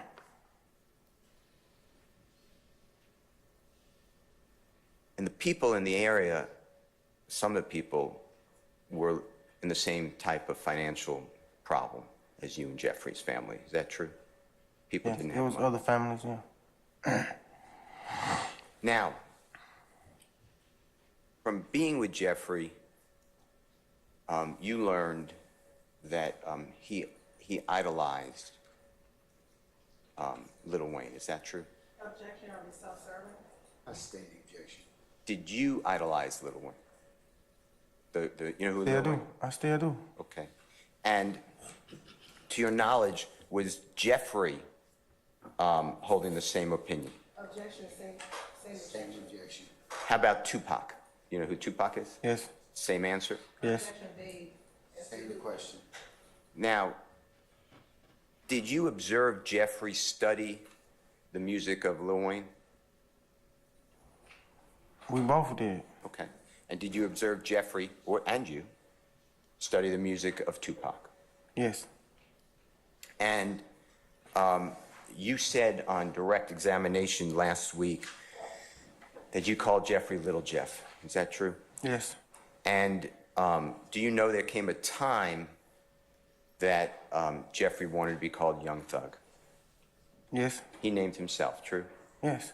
And that was for his ability to try to get into the rap industry. Is that true? Speculation. I sustain the objection. Did Jeffrey choose the name Young Thug for his musical career? Objection, speculation. I sustain it as the form and asking no witness. Do you know whether Young Thug was a musical creative name by Objection, Jeffrey? speculation. If you know. Madam Answer, I'm gonna overrule the objection. You can answer it, sir, if you can. Ask it again. I'm confused. Do you know whether the formation of the name Young Thug was for his musical? That was his rap name. Okay. And do you know what Thug stands for? It got a couple meanings, but yeah. Okay, tell the jurors. Tell them all of them. Alana. Sure. The hate you give, truly humble under God. There's a couple of them. Now, you mentioned that you have tattoos on your face. The prosecutor was asking you about those. Remember all that question? Yes. You also mentioned that tattoos got on the face because you were trying to mimic, copy. You were trying to be like a rapper. Do you remember that? Remember saying that to jurors? Yes. And did Lil Wayne, before you ever had tattoos on your face, did he have tattoos on his face? He's the first rapper I seen with tattoos. Okay. And did you copy Lil Wayne? Yes. And Jeffrey has tattoos on his face, right? Yes. Same reason for rap? You guys were trying to get in the rap industry? Yes. Now, when you heard Jeffrey perform music, you've heard him perform music, right? Yes. Even when he was young, 12 years of age, did he try to sound like, and did he sound like Lil Wayne? Back then, yeah, he did. And did you know that Lil Wayne appeared to give out impression that he's with the Bloods gang. Were you aware of that? He was one of them, yes. All right. And I'm not limiting it just to Lil Wayne, other people in the rap industry, true? Yes. Now, did Jeffrey work hard at music and performing music and becoming a rapper and getting a name for himself? He worked harder than me. Did you ever see anyone work as hard as Jeffery Williams? No. Is it true that by the time Jeffrey was about, when he met you, around that time, in your neighborhood, if you know, his reputation was that he's a good rapper? Is that true? Can you ask it again? Yeah. Did he have a reputation in your neighborhood as being known to be a good rapper? You saying when I met him? Yeah, when he's a young man. Yes, even when he's young. First, everybody knew him from throwing the football, though. He was a good quarterback. Okay. And then he started rapping, and everybody loved his rap, so he kept doing it. Say the end again, I apologize. I said he started rapping, and everybody loved it, so. And his talent, to you, did he have talent? Yeah. It was obvious? Yeah, he was nice. Okay. Do you remember there come a time that Jeffrey was marketing himself as a rapper, Young Thug? What do you mean, like marketing? Through his iPhone, promoting himself. Yes. And did you help him promote himself? For years. And did you actually spend tremendous amount of times talking with people about the rapper Young Thug? Yes. Come out to the shows, Young Thug? Yes, I did it all. There was no limit. Put on your own personal social media, Young Thug? Yes. Come view him? Yes. Come talk about him? Yes. Put him on your other people's social media? Yes. You are attempting to improve the notoriety, meaning the visibility of the Young Thug rapper, true? Yes, I know he was better than me, so. One more time? I knew he was better than me at rapping, so I want to try to hold him back. I'm going to try to get him to be bigger, then maybe I could be bigger. Okay. And other people did that too in your neighborhood, true? Yes. The whole neighborhood actually got behind him, right? Yes. And when I say got behind him, you'd come out to shows Yes. he was performing? And would it be fair to say there were hundreds of people come out to his shows even when very in the beginning? Is that true? Yes. And people would play his music in the streets of your neighborhood? Yes. And ask the DJs to play his songs, all true? Yes. I stand the question. You've done that. I stand the questions to form. You've done that, right? You've asked DJs to play his songs, right? Yes, and radio station. At radio stations. Yes.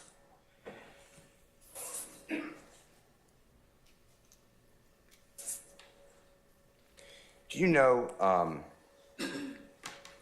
whether it was marketing, meaning it was for popularity, that Jeffrey would get onto social media and get into arguments with other rappers? Do you ever see that happen? Speculation. I stand the objection. Did you ever get involved with Jeffrey getting in arguments with other rappers so he would improve his notoriety? Objection, speculation. I stand the objection. Did you witness that Jeffrey getting in arguments with other rappers on social media? Yes. Okay. And is that part of getting out his name and his brand? Objection, speculation. I stand the objection.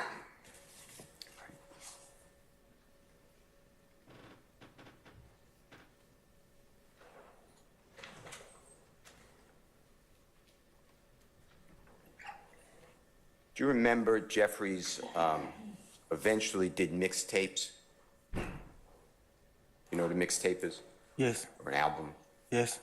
And eventually, do you remember coming out with a series of mixtapes or albums? I Came From Nothing. You remember that?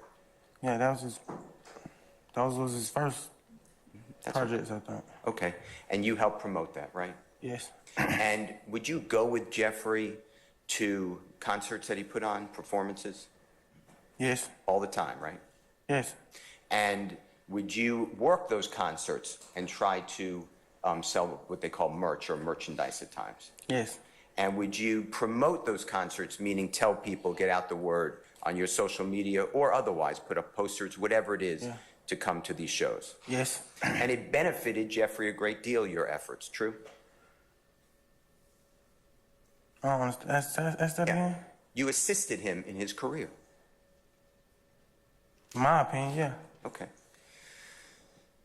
And do you remember, and you were shown it earlier when you remember some of your social media posts that you went over on direct examination with the prosecutor? I don't know if they showed And they me. showed you blood and SMM? Oh, yeah, yeah. Okay. And some of those actually dealt with things like going to Chattanooga, Tennessee in July 2012 to stop the violence. You remember doing that with Jeffrey? I don't recall doing that, but we went to a whole lot of, like, down south states and cities and stuff like that. The one I'm asking you about, remember Trayvon Martin? It was dedicated to Trayvon Martin. You remember that gentleman? I know Trayvon Martin, yeah. Do you remember going to that show in Chattanooga? And if you don't remember, it's fine. I think, I can't recall. It was, like, going to that show, but we went to a lot of shows. As you started going around with Jeffrey to different shows throughout Atlanta and, like you said, beyond, you remember Jeffrey telling you to stop doing the stupid stuff? I'm not cursing the last word, but do you remember that? Objection, hearsay, self-serving. I sustain the objection. Do you remember it being told to you, or did you get the impression that you have to stop committing crime? I sustain the form of the question, you can rephrase. To be around Jeffrey, you had to stop committing crime. Do you remember him telling you that? Objection, hearsay. I sustain the question. Did you get the understanding that in order to keep being around Jeffrey, you had to stop committing crime? Yes.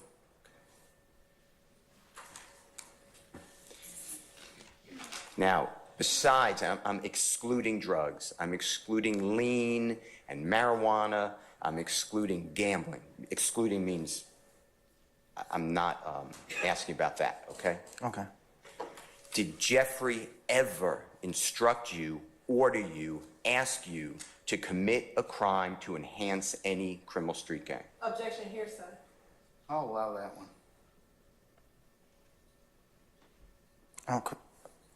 I'm confused what to do. I don't know what to do.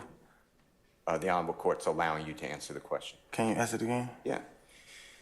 Besides, doing drugs and gambling, I'm not talking about that, okay? Okay. Did Jeffrey ever instruct you, order you, ask you to commit any crime to enhance any criminal street gang? Objection to be a legal conclusion. That's not a legal conclusion. I sustain. I'm going to overrule the objection as I did last time.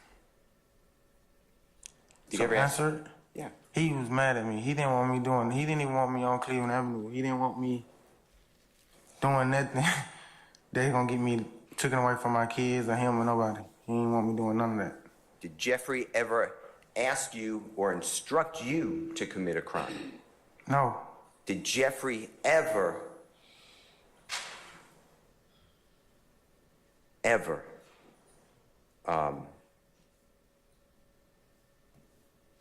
was with you? I said that wrong. I want to ask you a couple of questions. I'm going to change the way I said it was the wrong tense. I want to go back to September 11th of 2013. I'm not asking you to remember the date, but that is your arrest when the car slams into the side wall. Adrian Bean, Fred Prethrow, you're taken to the hospital. Remember that? Yes. All right. Now, you told the ladies and gentlemen jury you were shot twice during that event. True? I was, yes. And one time is in the upper left thigh. True? In my main artery. And because of that, you stayed in the hospital an extended period of time. You had surgery, right? I had 2 surgeries. And the other bullet went into your right heel. Is that true? Yes. And was Jeffery Williams in that car with you at the time of this event? No. Was he involved in that event? No. I want to show you what has been marked, your guilty plea and indictment. Do you have that on the line? Anybody have that?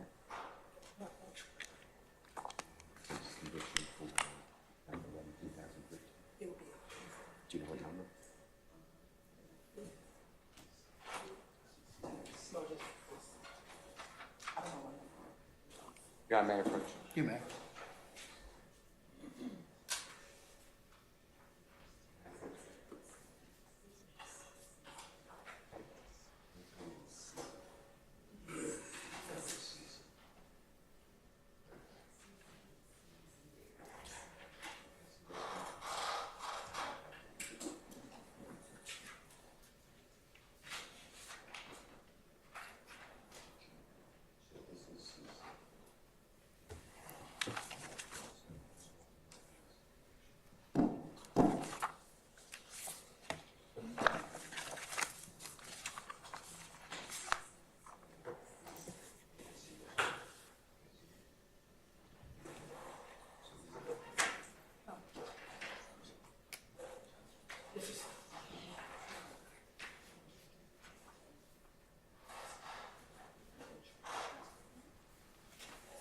Charlie. 17 Charlie.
It's 18. God bless.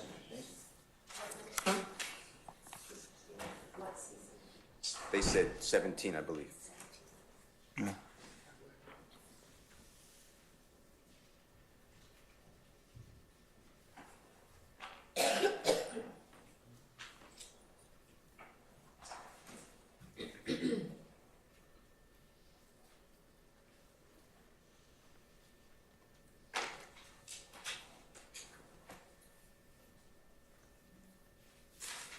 Does anyone have 17 CC? State's exhibit. It's his conviction. You found it? Okay. Thank you, ma'am. May I approach, sir? Yes, you may. Thank you.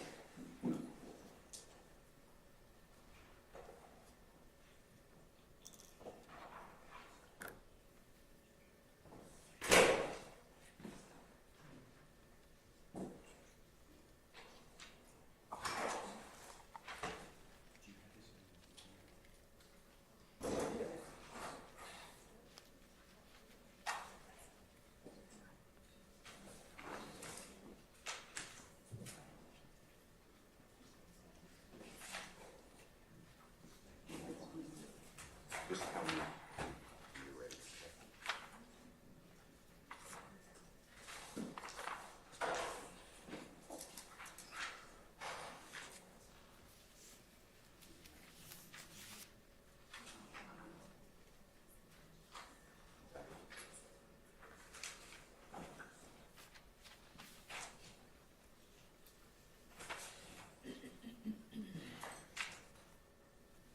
May I approach, Your Honor? You may, sir. May I approach you, sir? Yes. Yes. Yes, sir.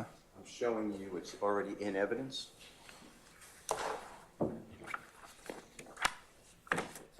If you see this, it's a exhibit sticker, 17cc, okay? Okay. So and that's what I'm referring to. And this is already in evidence. You see it's State of Georgia versus you, Mr. Murphy? Yes. Okay. And this is a certified copy, meaning it's the last page. And there's a seal, okay? Okay. I'm showing you the fourth page of this exhibit, which is the indictment. Ms. Knight, do you have it? I'm sorry? Just one moment.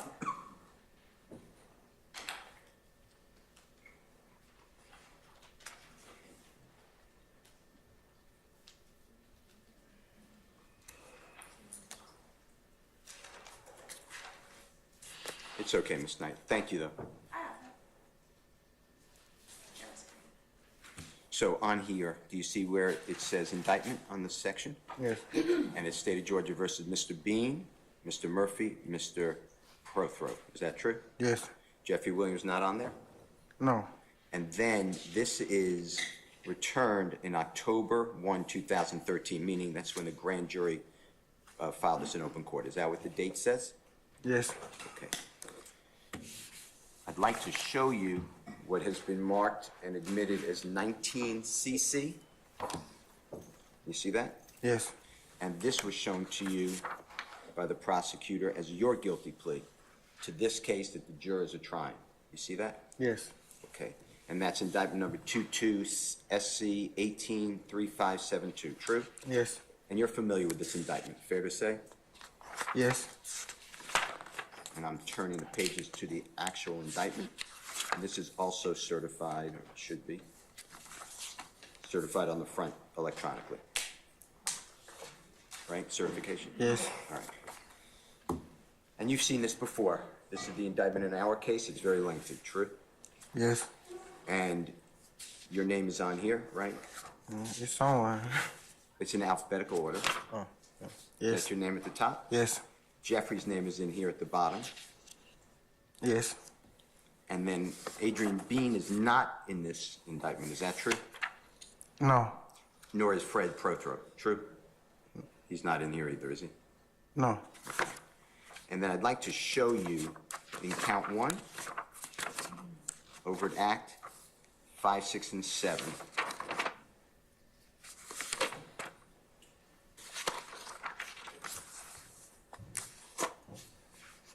Do you see the acts here? Yes. In count 1. Is that true? Yes. And then I'm turning on page 15. You see where it says September 11, 2013? Yes. That's the date of the Adrian Bean incident, true? With the car colliding into the wall? Yes. And it charges you, Walter Murphy, with attempted armed robbery, right? Yes. And in an overt act 6 of count 1, same date of September 11, 2013, charges you, Walter Murphy, with aggravated assault with a deadly weapon, true? Yes. Count 1, overt act 7, September 11, 2013, again charges you, Walter Murphy, possession of firearm by first offender. Yes. Right? Yes. And in 5, 6, and 7, they all deal with the Derek Dotson. And if I'm going too fast, just say I'm going too fast. But that's the incident involving Adrian Bean, right? Yes. Is Jeffery Williams charged in overt act 5, 6, or 7? It just say my name. And this was returned not in October 1 of 2013. This indictment was returned on August 5 of 2022, right? Yes. I'm going to leave that with you just for a moment, if I may. Okay. I'm returning, Your Honor, 17CC. Yes, sir.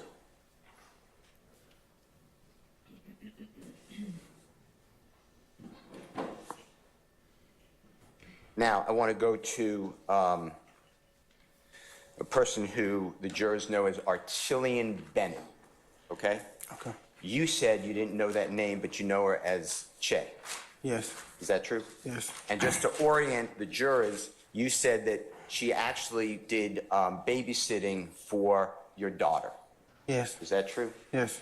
And that you weren't really friendly with her, but you knew her and you appreciated her babysitting, but your fiance, wife, child's mother, was friends with her. True? Yes. Okay. And you made it clear you never shot a bullet into her wall of her apartment. Is that true? I never did it. And is it true that you were never present ever when somebody put a gun to her face while she's holding her baby? Is that No. true?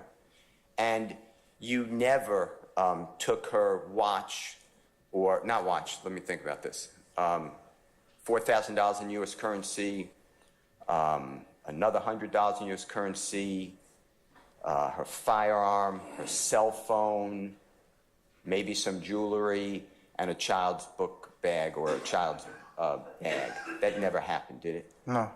Now, to your knowledge, Jeffery Williams never did anything like that, right? No. Now, was there a time or times that you would go over to her home And I understand she also lived with Micah Anderson. Do you know that person, or do you know her boyfriend? Yeah. Ola Playa? Yeah. Okay. Do you know him as Micah Anderson? No. Okay.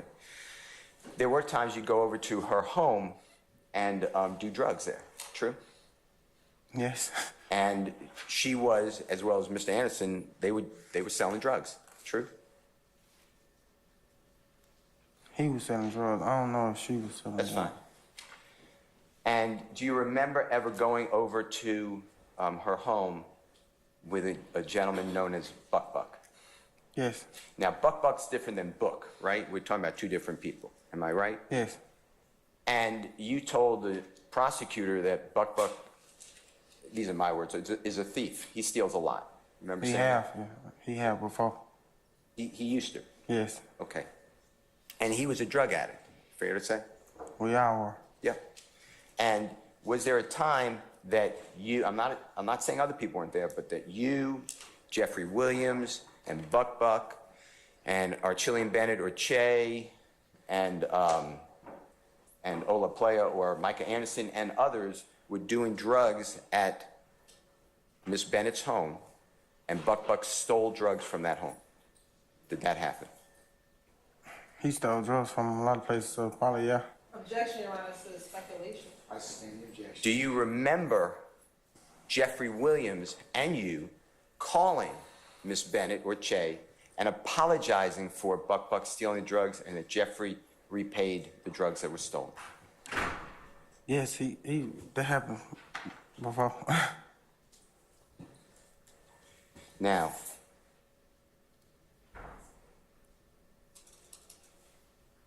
you talked about the studio, and you went a lot. I'm talking about years ago. I'm talking about a decade ago, 2014, 2013, 2012, 2011. I'm going way back, okay? Okay. You spent a lot of time in studios, recording studios, didn't you? Yes. And Jeffery Williams spent even more time in studios, true? Yes. In fact, Jeffrey didn't go home. He would sleep in the studios. Is that true? Yes. And he would be in the studios every day performing music after music, lyric after lyric, song after song. True? Yes. And you witnessed some of this, right? You were there. A lot of it, yeah. And when Jeffrey was in those studios performing music, eventually he would perform out in the public, right? Yes. I want to show you what I'm marking.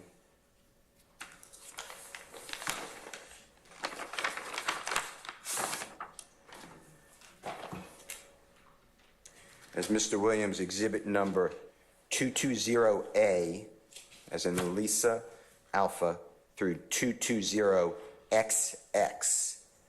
But they're individual, and I'd like to, with the court's permission, approach, and you just go through each one individually and tell me if you recognize these items, okay? Okay. So there's a lot of them, so we'll just go one at a time, okay? Okay. Your Honor, may I approach? I'm bringing a clip. When you're done, you could clip it, okay? Okay. Okay, proceed. Yes, sir. So I'm handing you, they're just stacked up. Don't show them to anybody, just go through one at a time. We're gonna go through them together, and you're gonna make two piles. If you recognize something, we'll go in pile one. If you don't recognize something, we'll put it aside, okay? Do that now? I just got to Yeah. go. Let's look at, if you don't mind, look at, you see where it says in the upper left, JWEXH, that stands for exhibit, Jeffery Williams exhibit, okay? Okay. And then you see where it's a pound sign or a number sign? Yes. And then it says 220A. Do you recognize that poster? The That is poster, it. the photo? The photo? You asking me to answer it or just? Yeah, just yes or no. Do you recognize that? Yes. Okay. Your Honor, we've asked for more. How does he recognize it? What is it?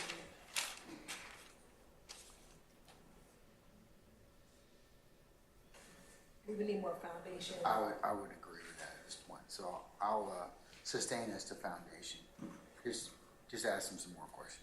Okay. What's he looking at to you right now? These are you want me to say it out loud? They're posters. What's he looking at in terms of the exhibit? I knew you had Oh, marked 220A, I apologize. 220A? Yeah, 220A is an That's what you need to reference when you're, so the record's clear. Sure. Okay, all right, so he's looking at 22A right now. Okay, and is 22A, I think you said it's a photograph, is that what you said? Yes. Okay, and do you recognize that photograph from seeing it in the past on social media or in other places? Yes. And does that photograph accurately depict means accurately show what you remember it showed? Yes. And is that photograph the way it looked when you've seen it previously? Yes. Okay. Your Honor, I move for the admission of 220A, Mr. Williams' exhibit. Any objection? Hearsay. It's a photograph, there's no hearsay. I sustain the objection because it's got writing inside of it. You let me preview already. So. No, Let me this see is it. the poster. Let me see it. This is the poster. Let me see it. Well, let me ask you a question because I think I may have Can I misspoke. see it first, please? Sure. Okay. Are you all right. asking me? Let me have 22A, please, sir. Thank you. May I ask a follow-up question? Hold on one second, Mr. Sheehan. Sure.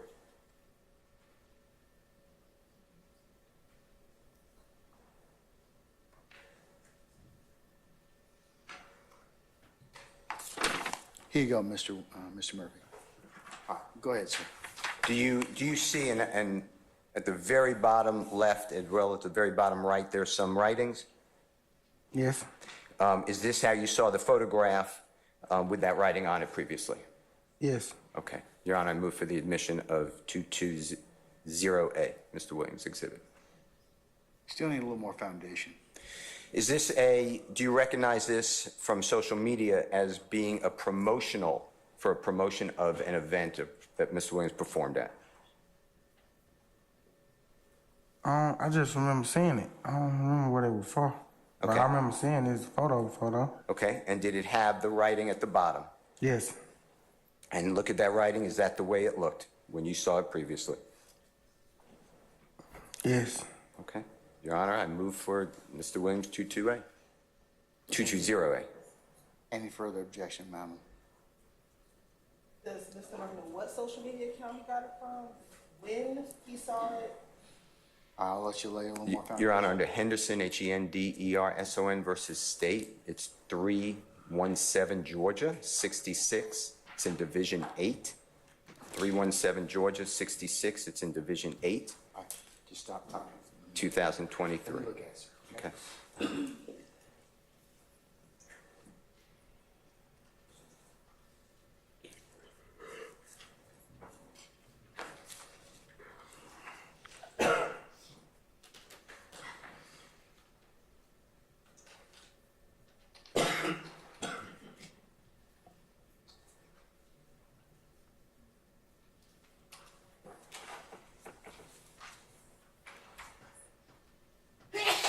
Ooh, bless you.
Hang it, counsel, come on for a second, please.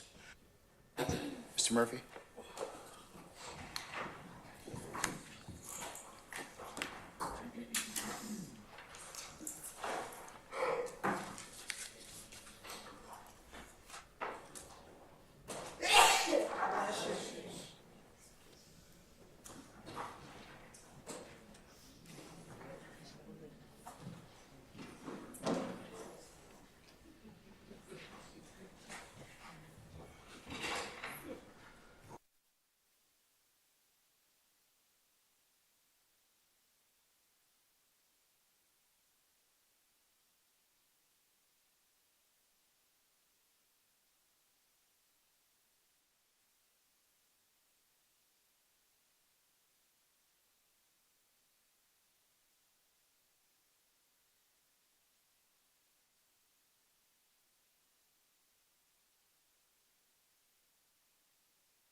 me ask you a few questions, sir, okay?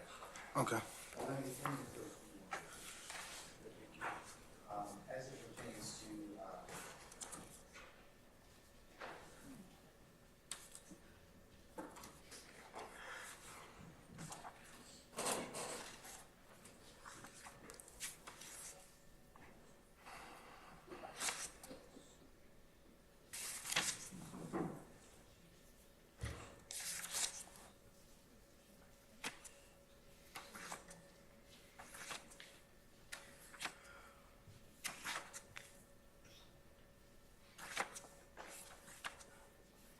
JW 220 Alpha, I'll admit it,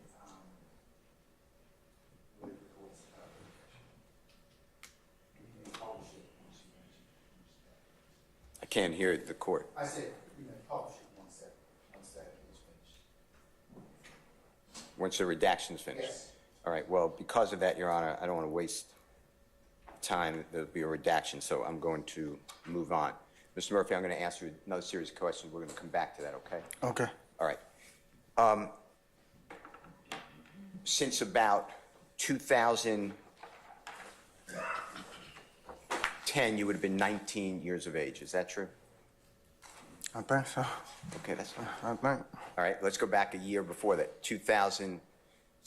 I'll just use this. Since about 16, 17, is it fair to say that Jeffrey, you know Jeffrey, to be performing live in front of audiences? Is that true? I thought we was younger than that, but yeah. That's fine. That's fine. And that continued throughout, and it get more momentum, meaning Jeffrey would perform more and more and more as you guys got older. True? Yes. And there came a time that you knew, and you've gone to, performances throughout Georgia. Yes. I'm not just talking about Atlanta, I mean throughout the state of Georgia, right? Yes. Throughout Alabama, Yes. Florida, Yes. South Carolina, Yes. Tennessee, Yes. North Carolina, Yes. Michigan, The whole down south. and Michigan would be up north in the Midwest. You remember, I'm not saying you went, but you remember Jeffrey performing there? Detroit, Michigan? I don't know. I know we went. If you don't know, that's fine. New York? Yeah, I've been to New York with him. And he performed all over eventually the United States. You're aware of that, right? Yes. And outside the United States, right? Yes. All right. Now, you told the jury that, or the prosecutor asked you, how did this argument, you called it a beef, between IF and YSL, you remember those type of questions? How did it begin? Yes. And you remember the prosecutor saying to you that you said that it started with something between Jeffrey and Rich Homie Kwam. Remember that? Yes. And Rich Homie Kwam is another well-known musical artist, rapper. True? Yes.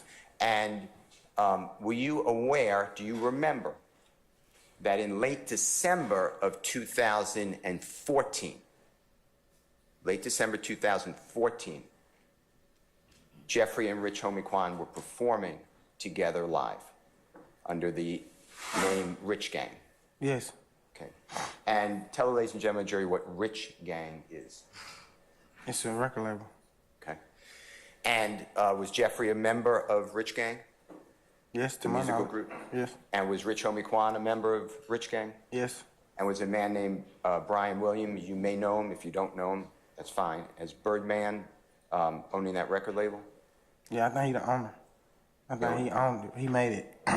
Now, did you realize that in January, specifically January 19th of 2015, Rich Homie Kwam and Jeffrey were performing together?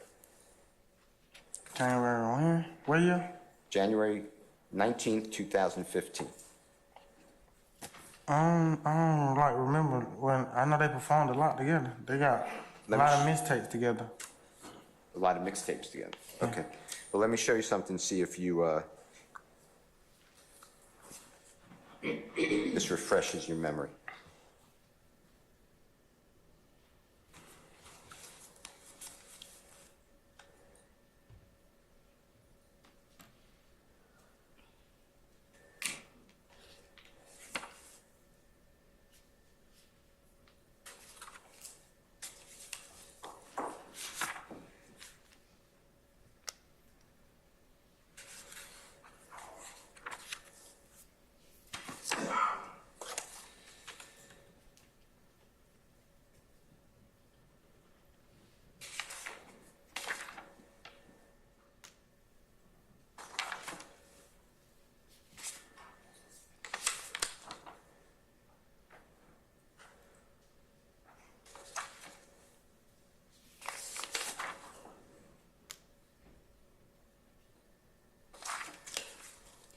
I'm just going to show you a few of these.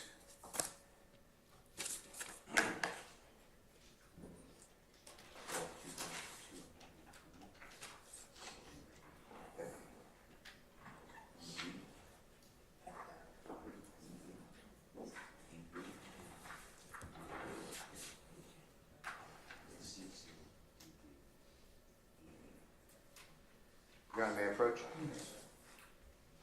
May I approach you? Yes. I'm showing you 4 exhibits which are marked. Jeffery Williams Exhibit 220CC, Colette, DD, Delta, Delta, EE, Aaron, and FF, Fox, okay? Okay. I'm just moving that aside so that's good.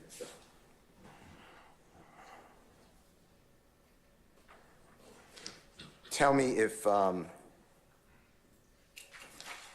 that exhibit, you're looking at 220CC, correct? Yes. Colette. Have you seen that before? You mean the picture? Yeah. Yes. Does it refresh your memory that Jeffrey played with Rich Gang on December, and you could give us the date, I walked away from it. Does that refresh your memory of the date they played? December 19th. Of what year? I don't think it said the year on here. Okay. I don't say the year on here. But around the time would have been 2000, maybe 14, 15, one of those years. Well, let's go to the next one. That's DD, correct? Yes. Do you see that Jeffrey performing with Rich Gang? Yes. Does it refresh your memory that that performance was in Chicago, Illinois, December 26, 2014? Objection, Your Honor, as the counsel testifies to what's on the document. He was the person. I'm refreshing his memory. But, okay, you gotta let her see the document. Okay, you see the document? Yes. Okay, 220, that's DD, right? Yes. Have you seen that before? Yes. Does it refresh your memory? Yes. Did Jeffrey play with Rich Homie Quan under Rich Gang on December 26, 2014? Yes. How about the next one, which should be Jeffery Williams Exhibit EE, Aaron? Yeah. Thank you, sir. Do you see that, and that's that, have you seen that before? You mean like the The flyer, the Yes. poster, yeah. And do you see the promotion for New Year's Eve of 2015? Yes. And it's Jeffrey playing with Rich Homie Quan under, and Birdman, do you see that? Yes. And do you see that being, as you said, it's New Year's Eve, but December 31, 2014? No, this say 15. Right, New Year's Eve, Oh, yeah, it would have been New Year's Eve, so yeah. Yes. Miami, Florida, you see that? Yes. And then the next one? Have you seen that before, that poster, that advertisement? In your right objection, I think the defense counsel is reading what's on the document and not asking if it helps. Same formal question. Do you recognize that's 220FF, Fox? You see that? Have you seen that? Yeah, I seen this one before, but some of these people on this flyer though. That's fine. And is it Jeffrey and Rich Homie Quan under Rich Gang? Your right to get objection to counsel testify as to what is on the document, it's not an evidence. That's a statement, Judge. Do you recognize that Jeffery Williams played with Rich Gang and Rich Homie Quan Same objection. from that document? Does that refresh your memory of the date? Mr. Steele, here's the way it goes. You have to ask him a question, let him, he needs to refresh his recollection, let him look at the document, and then after his memory is refreshed, you take away the document, and then ask him the question if his memory's been refreshed. You can't just let him read from the document until it's in the document. Have you seen that document before? Yes. And does that refresh your memory that Jeffrey played with Rich Gang, January 18th, 2015? Yes. Now, the question is, do you remember, do you have any recollection of him playing on that particular date? Okay. Do you remember that advertisement and playing on that particular date? He played everywhere with them.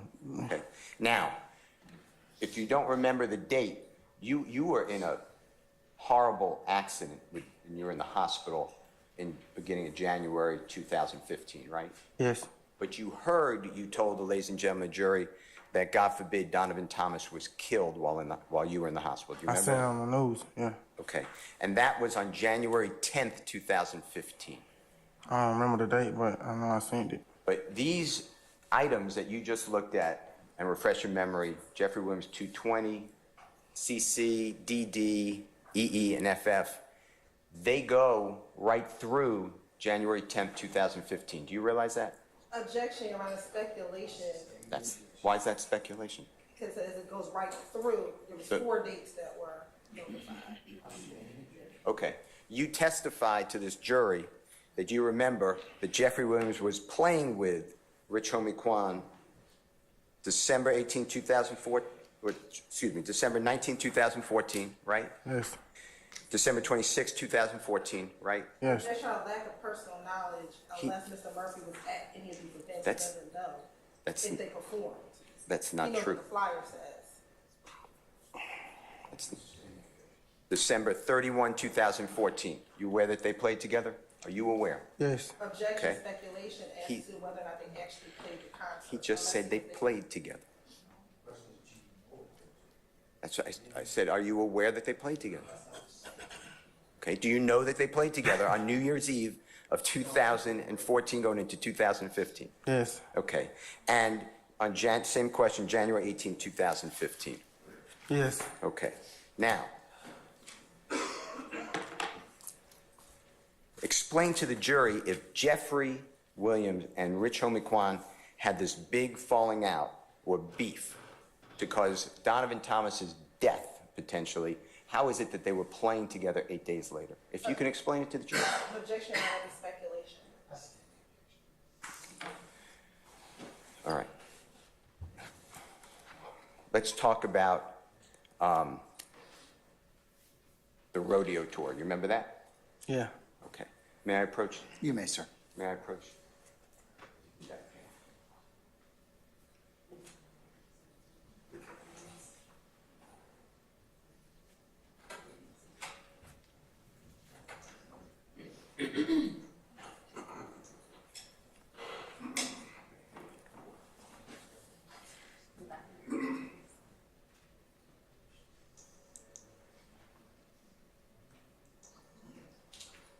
Your Honor, may I approach? You may, sir. Mr. Murphy, may I approach you? Yes, I'll hand you Mr. Williams' exhibit number 19, okay? okay. And I'm taking back, just for you to know, the CC, yes. Thank you. I'm going to hand you that. Take a peek at that and tell me if you recognize Mr. Williams' number 19.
Okay.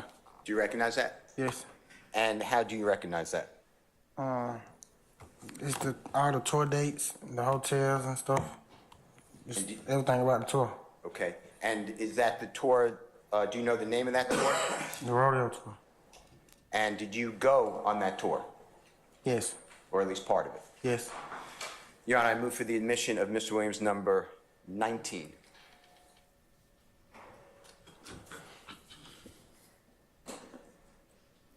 Is it 19, sir? Correct. Any objection to Jeffery Williams, 19? Yes, here, sir. Let me see it, please.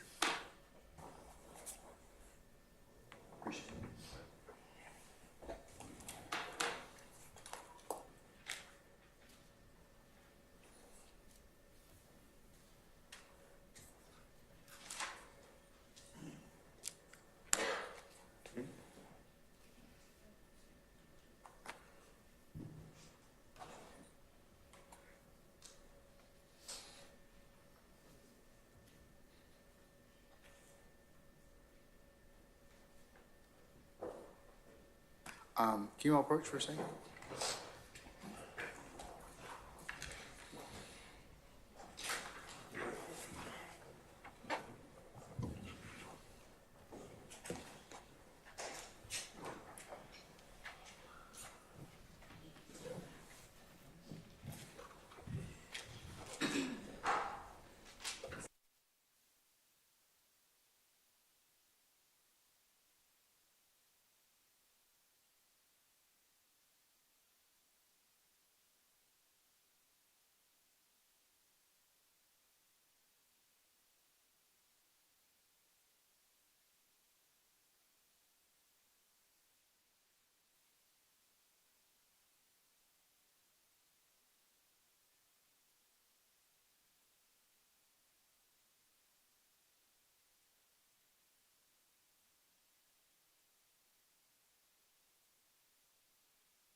I approach, Your Honor?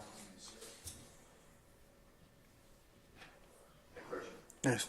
I'm re-handing you, who was at the bench of the court, Mr. Williams, number 19. You recognize the exhibit number 19. Would you do me a courtesy and turn to the third page?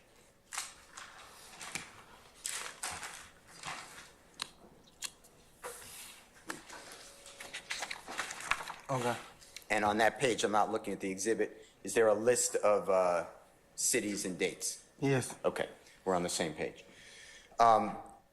Did you go on that tour, part of it? Yes. And did you start out on that tour? What you mean, like when I began? Yes. I can't really remember, but I think I did, though, if I'm mistaken.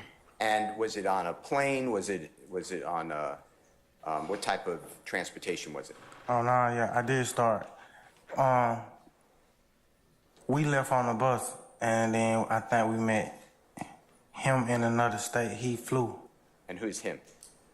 LaJeff. Okay. Now, by looking at the third page of Mr. Williams' number 19, just look at it by yourself. Are you familiar with and did you understand those to be the tours, the cities and the stops where performances by Jeffery was going to be? Yes. All right. Your Honor, I move for, and I'll link it up later with other witnesses, but I move for the admission of Mr. Williams, number 19, the outside, the back, front cover, back cover, and page 3. Any objections to those? No objection to the front page and page 3 only, those two pages. Okay. All right, see. I want to ask you a question, okay? Okay. All right. Describe the bus to the ladies and gentlemen jury that you're talking about. A tour bus. And when you say a tour bus, some people may not have ever had the privilege of being on one. Can you explain what that is to a jury? It's a bus. You go to different states on for, different reasons, but it got like a bus, like a tour bus driver.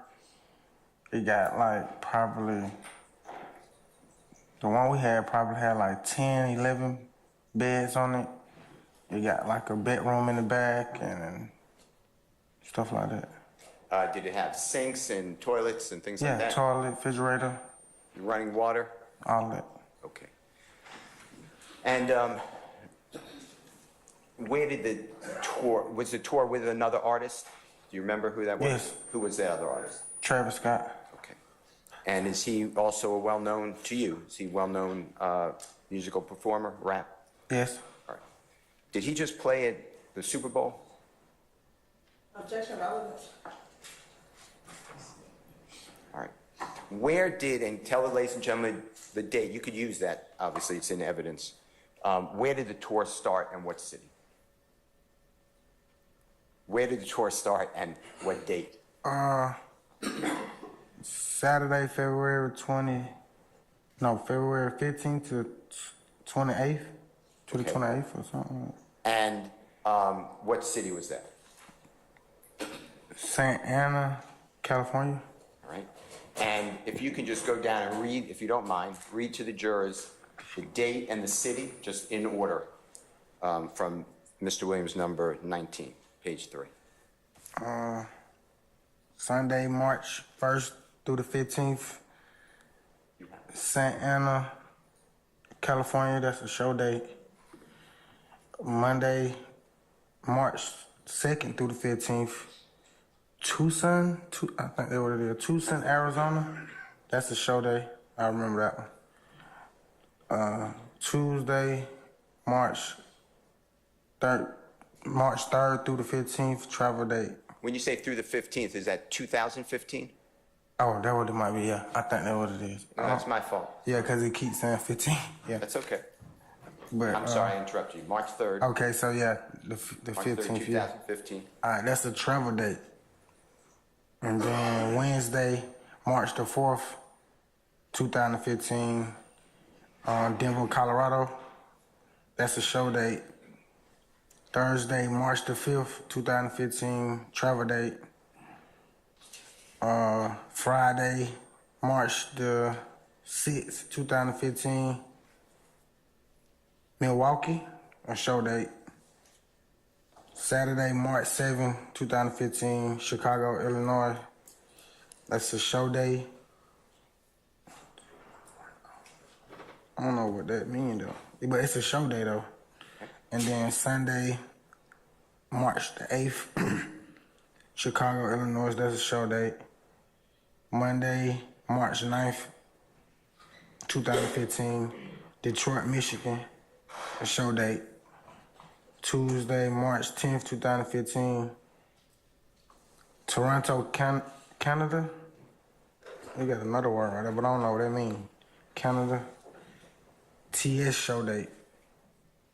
And then Wednesday, March 11, 2015, Buffalo, New York, a show date. Thursday, March the 12th, 2015, New York, a show date.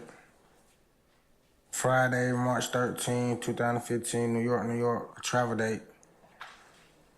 Saturday, March 14th, 2015, Philadelphia, show date. Sunday, March 15, 2015, Washington, D.C., show date. Monday, March 16, 2015, Norfolk, I don't know what, I think that's Virginia though, I think. Show date, Tuesday, March 17, 2015, Charlotte, North Carolina, show date. Wednesday, March the 18th, 2015, Atlanta, Georgia, show date. Thursday, March 19th, New Orleans, show date.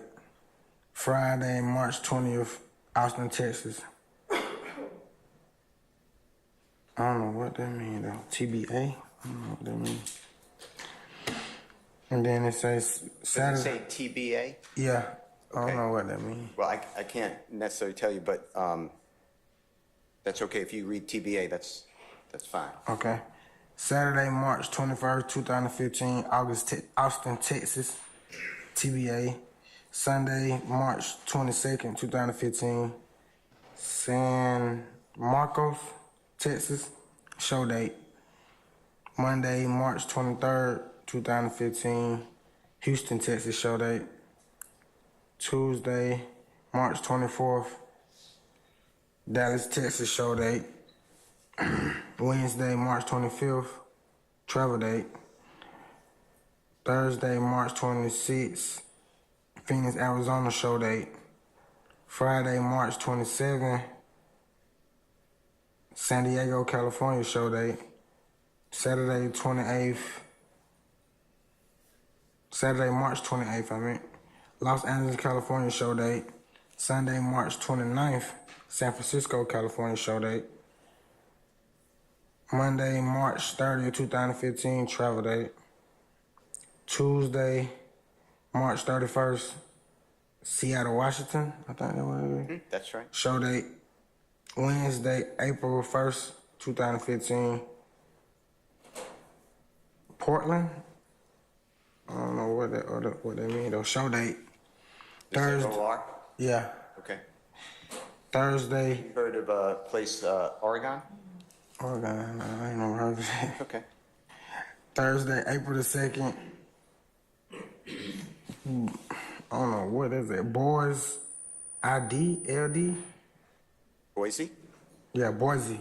Okay. ID or LD? Show date, that's a show date though. Friday, April 3rd, 2015, travel home. Okay. Now, that was a lot of tour dates within that month-plus period. Is that true? Yes. And to your knowledge, that's Jeffrey's schedule for years before that. Is that true? Objective speculation? Jeffrey performed multiple times a week. I'm not saying throughout the United States, but throughout Georgia and the Southeast years before that. True? Yes, by that time he was used to it. Now, you were invited to go on that tour. You were on the tour bus, right? Yes.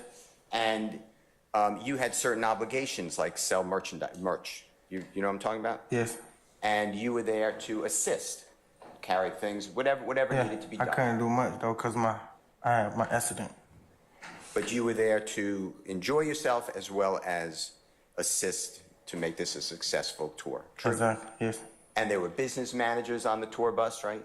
Yes, And there were a lot of different, I'm not asking you to know, but Travis Scott's people were there. All true? yes, Okay. And this was a lot of work, right? yes, Now, there came a period of time, and it should be March 26, 2015, if you look at Mr. Williams, number 19, the third page, in Phoenix, Arizona. You were actually sent home. Is that fair to say? yes, And you were sent home because, I'm not accusing you of anything. I'm not accusing you of anything. But there was a belief that you and others may have been committing crime. Is that true? yes. And Jeffrey again told you, I can't put up with this. Objection here, sir. Is that true? You were told that you had to leave because of that. True? Objection here, sir. That's why you were asked to leave or put on a plane to fly back to Atlanta, right? Objection still here, sir. You knew that was the reason that you were put on a plane to leave. Objection is still based on here, sir. Goes to his state of mind. Question. You understood. Why was the reason you were sent home? Tell the jurors. I stole some money. Okay. Now, to your knowledge, did Jeffrey repay that store owner who lost the money? Yes,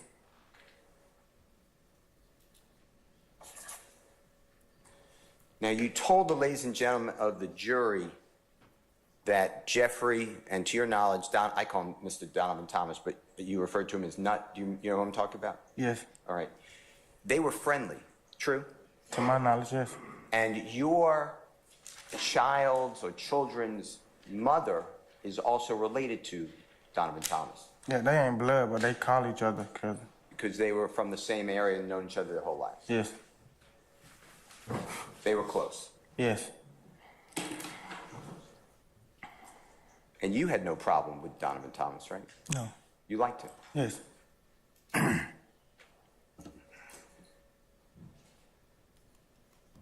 Now, before going on that tour bus, so it's after you're in the hospital and before the tour bus, you could use that. It should be the, in March, February, March, the end of February, March, when you go on the tour bus. Jeffrey already made it known to you that he was not happy with you, right? Objection here, sir. Jeffrey wasn't speaking much with you before this tour. Is that true? We wasn't speaking at all until I had my accident. In fact, he separated himself from you. I'm not saying, Yes, that's it's true. Then when you had your accident, then he reached out to you and hoped that you feel better. True? Yes, he came to see me. Yeah, hoping he was bringing well wishes, whatever the right word. He was Yes. hoping that you recover. Yes, And he allowed you to come on this tour, right? yes. You've never experienced anything like that before, have you? Drive No, around the United States? That was one of the best, well, however long it was, but one of the best times I had. And you were there to potentially get a job with YSL record label, right? Yes, If you could show that you would work hard, and be an asset means be a contributor, yes, true? yes. That didn't work out, did it? No, You didn't get that job. no, And in fact, after that tour, again, Jeffrey wasn't speaking with you, true? yes, In fact, since before your accident in sometime 2013, until your accident, Jeffrey hardly spoke with you, true? yes, And then after your accident and going on this tour, when you were sent home, Jeffrey hardly spoke with you, true? yes, In fact, the last time and the only time that you really spoke with Jeffrey since being sent home from that tour was on the day that you were arrested on July 15, 2015. True? yes, And Jeffrey was arrested that same day for terroristic threats at a mall. Do you remember that? yes, Do you remember seeing him in the Fulton County jail? yeah, And you remember what he told you? Yeah. Objection, Your Honor, hearsay. I asked, do you remember what he told you? Did he tell you something? In the Yes. Fulton County Jail? Yes. How did you take it, what he told you? Objection, it be based on hearsay. Its effect on the listener.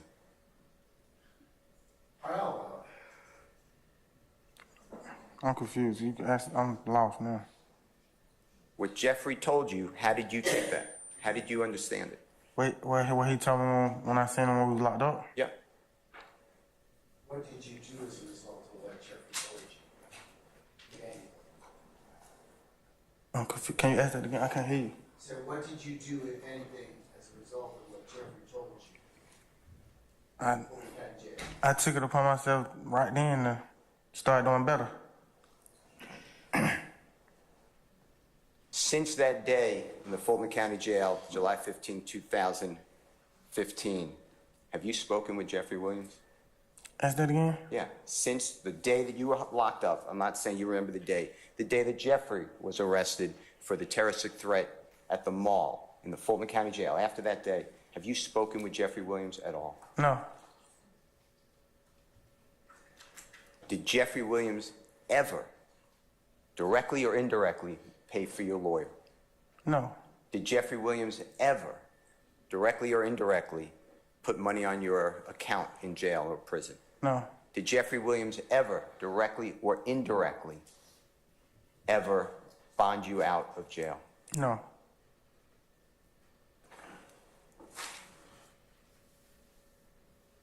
Now, the day you were arrested on the Dexter Montgomery warrant, July 15, 2015, and if you don't remember that date, that's fine, but you were arrested outside of Jeffrey's home. Do you remember that? Yeah, I remember that. Now, the prosecutor was asking you about that you were arrested. You were never inside Jeffrey's home, right? No. You actually heard about Jeffrey being arrested for the mall terroristic threat incident, and you came to Jeffrey's home to see what happens, right? I heard they were busting his house, so I came. And then while there, a police officer recognized you, asked you if you're DK, you said yes, and they had a warrant. God bless you. They had a warrant for you. True? I don't even think they asked me who I was. They just threw me on the ground. Okay. The police threw you on the ground. Uh-huh. And you were arrested for the Dexter Montgomery warrant, right? Yes.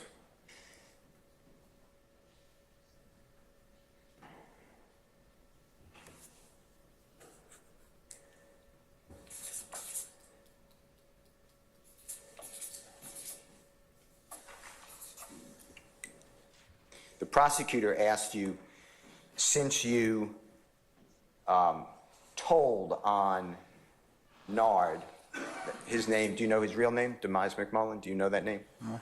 Okay, you know Nard? Yeah. The prosecutor asked you, since you told on Nard, did Jeffrey cut you off? Remember something like that? Did he ever speak to you again? Yes. She asked you about other people too, I'm just limited to Jeffrey. Yes. The truth is Jeffrey Williams was not talking with you before that. True? That's true.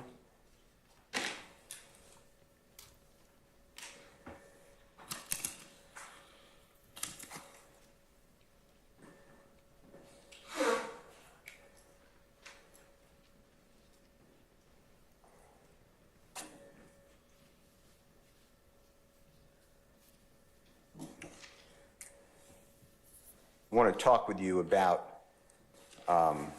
the bus, the tour bus of a performer known as Lil Wayne. His name is Dwayne Carter. I want to ask you about that, okay? Okay. Now, you didn't shoot that bus.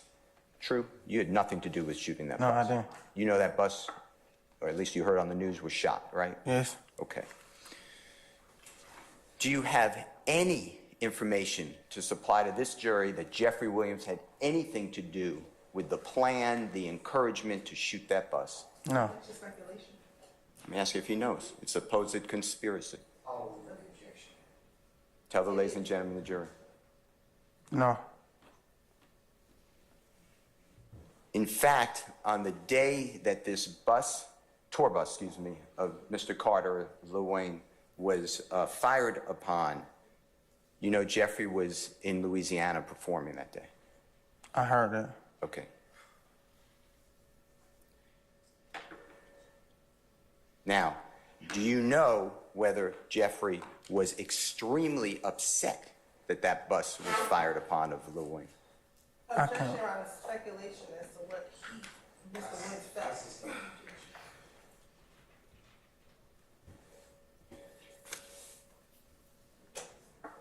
You told the police, according to the prosecutor's questions of you, that Jeffrey was mad at you because you didn't ensure that his sister, Dolly, you know who Dolly is? Yes. You know her real name's Alexis? Yes. Okay. Was at the club. Do you remember something like that? Do you remember being asked that question? Yes. And you said something like Jeffrey was mad at you because she was at that club. Remember, or something like that. Remember? Yes. The truth is, Jeffrey never asked you to protect Dolly, did he? No. He never asked you to protect his mother, did he? No. He had private security. This is 2015. Do you remember the bus shooting was April 26, 2015? I think that's when it was. Do you remember it being the date of the birth of Trontavia Stevens? Or Tick? You remember the same day? Okay, yeah, that sound about right. By that time, Jeffrey is a super celebrity, right? Yes. He had his own security. True? Yes.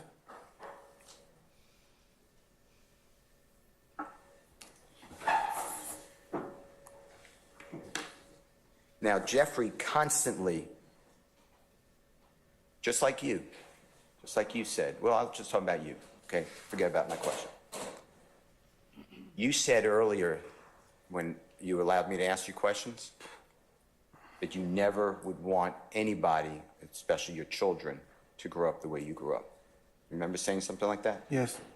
You never forgot where you came from, did you? No. You never forgot those struggles? No. And you're doing everything you can now to work every day to help support lawfully your family, true? Yes. And you know that Jeffrey never forgot that there's other people there living in poverty? Objection, speculation as to what. Do you know whether Jeffrey has given opportunities to countless people in poverty to get lawful jobs? Yes.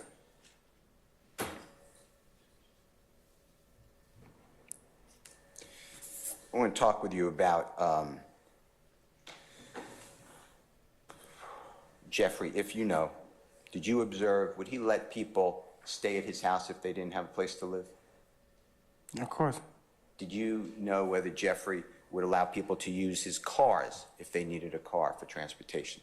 He let me use it a lot of times. And did you even have to ask him? No, but I would though. But no, you don't have to. And do you know whether Jeffrey would rent cars for people who said that they needed a car? Because they couldn't rent it themselves. Yeah, he did it before.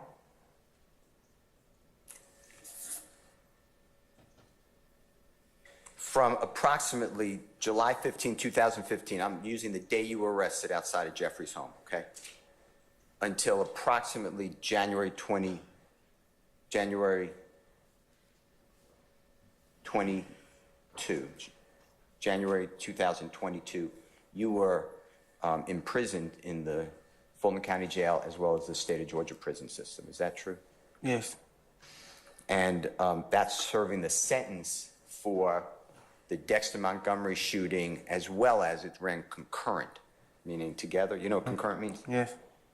With the Adrian Bean incident. Is that true? Yes. You wiped out both those cases. Yes. Or resolved, I guess is a better word. I want to show you, if it's okay, I just need to find it, the Dexter Montgomery conviction. Do you know what number?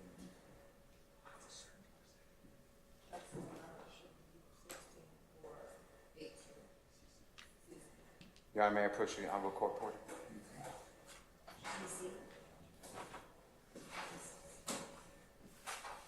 It might be in front. May I approach may I approach you, sir? Yes. Well, you tell me, are you looking at the conviction for Dexter Montgomery? I don't know. I know this. She said 18. This is 18. Do you see a 16 No. Oh, there, this is right here. May I approach you? May I approach you, sir? Yes, sir. May I take a look at it with you? Yeah. Okay.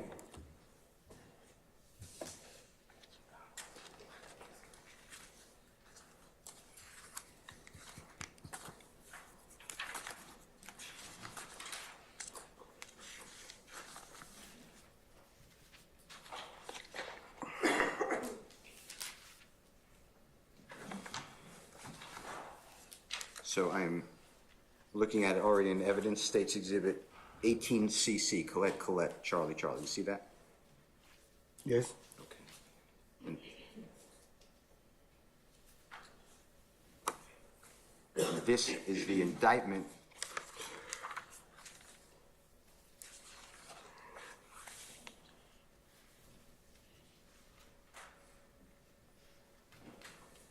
indictment number 15 SC 138234. You see that? Yes. And it's State of Georgia versus Mr. Murphy. That's you, right? Yes. And this was returned October 13, 2015. Yes. And you see your signature here Yes. with the Honorable Jacoby Hudson's signature, if you recognize it. Yes.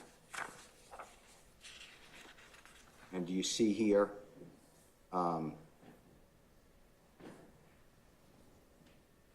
that this deals with the April 12, 2015 incident involving Mr. Montgomery? You see all that? Yes. And there's multiple counts, right? Yes. All right. Jeffery Williams is not charged in this indictment, is he? No. Then on, Your Honor, I'm just clipping it because the staple came out. On 19CC, you see this? Yes. And this is your guilty plea in our case that the jury is trying? Yes. Okay. And I'd like to show you in count 1, overt act.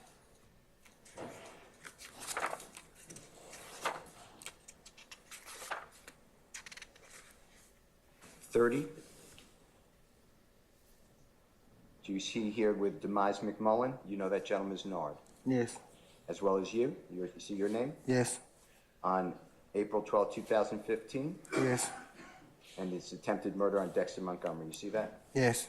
And then overt act 31, same two people, Mr. McMullen and you. Yes. Same date, 4/12/15, which is April 12, 15. Yes. Attempted murder Yes. gives Mr. Davis. Then on overt act 32, again, Mr. McMullen and you, same date, same incident involving Mr. Montgomery, right? Yes. Same thing for overt act 33, same date, you and Mr. McMullen, right? Yes. Same thing for overt act 34, same date, 4/12/15, possession of firearm by a convicted felon for you. Yes. And then same date, 4/12 or April 12, 2015, Mr. Demise McMullen, possession of firearm by a convicted felon. You see that? Yes. And then same date, overt act 36, April 12, 2015, Mr. McMullen and you, participation in criminal street gang activity. You see that? Yes. And then overt act 37, April 15th. Excuse me, that's another date. That's April 15th. So we're done with the April 12th, Mr. Montgomery, right? Yes. This indictment was returned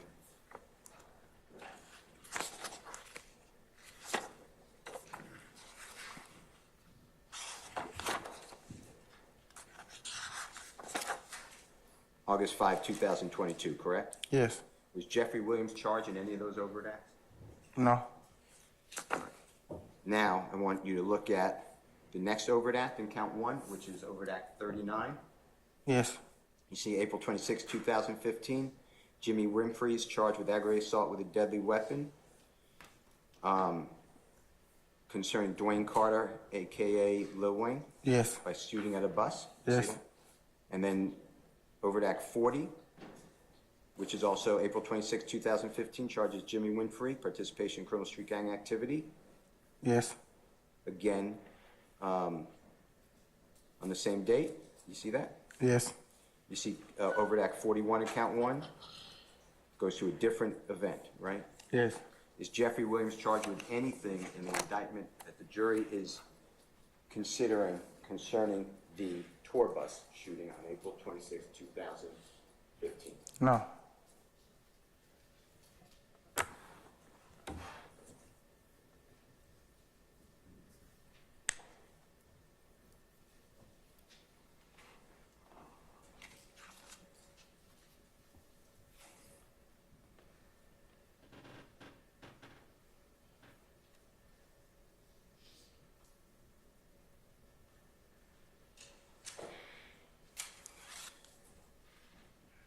Mr. Murphy, you explained that you, Mr. Williams, Mr. Stevens, Trantavia Stevens, and I heard sometimes yes, sometimes no, Mr. Crenshaw or Armando Crenshaw, or Yes. Mondo, you know that person? Yes. That you all created the name YSL. Do you remember that? Yes. And you said that it started out as a record label. Yes. Jeffrey wanted a record label because people like Lil Wayne had a record label, right? Yeah, we all wanted the record label. And Jeffrey started to sing in his songs about YSL, right? Yes. And as Jeffrey's popular, he was popular by the time that YSL was being used, right? By the time you guys created, you being Mr. Stevens, Jeffrey, yourself, maybe or maybe not, Mondo, Jeffrey was a popular artist. Yes, way before we came up with YSL, he was already booming, right? in Atlanta, yeah, in Georgia. And Jeffrey would then sing about YSL. Are you familiar with that in songs? Yes. And when he did that, people adopted or started to say YSL, and they would sing about it too in their rap songs. Is that true? Yes. Objection is speculation. If he knows it. I stand objection. And are you aware that people would put tattoos on their body of YSL? Yes. And are you aware that people would have Jeffrey's face, his image tattooed to their body? Yes. And you said something like, at some point, it just got out of hand.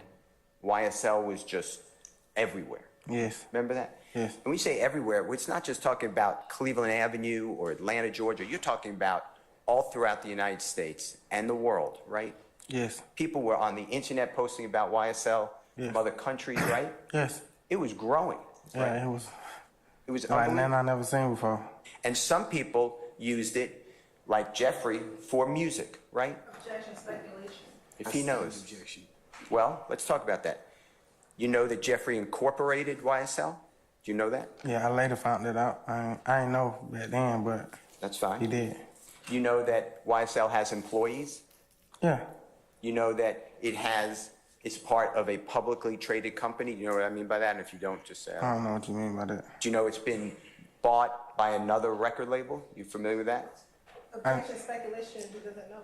I stand the Are objection. you familiar that Jeffrey signed with another record label at all? A major label, yeah. A major label, Yeah. right? And there are people who work on that, lawyers, right? Work for the label. Yeah.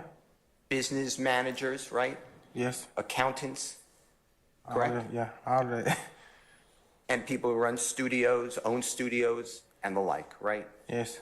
There's other people who use YSL, and they may commit crime, right? Yes. Objection, speculation. I stand the objection. They've been talking about it the entire time. I stand the objection as to form, Mr. Steele. You can rephrase. And does the part that includes criminality, YSL, does that have anything to do with Jeffrey Williams? Objection, Your Honor. That'll be speculation and I stand. legal conclusion. I sustain. It's the not a objection. legal conclusion. He's allegedly a member of a conspiracy. I sustain the objection, sir.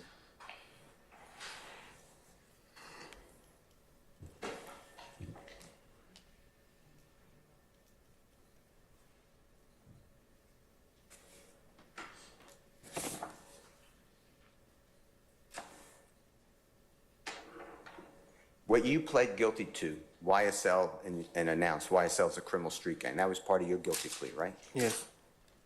Are there multiple facets to YSL? Are there YSL different things to different people? True? Objection, speculation. If he knows. I stand the objection. Do you know?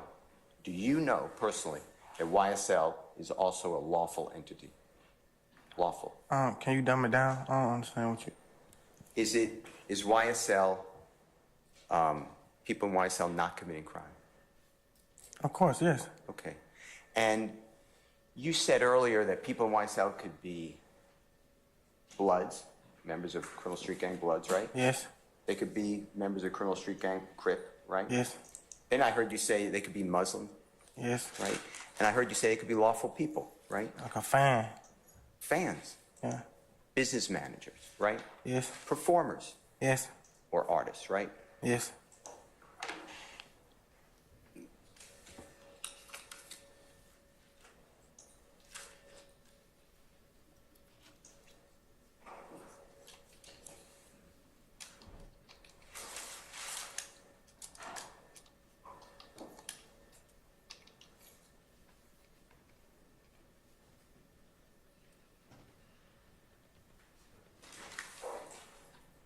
You were asked about the tattoo, certain tattoos on your body, but you remember the prosecutor asked you about Haiti, Yes. and you explained that one of Jeffrey's daughters is named Haiti, true? Yes.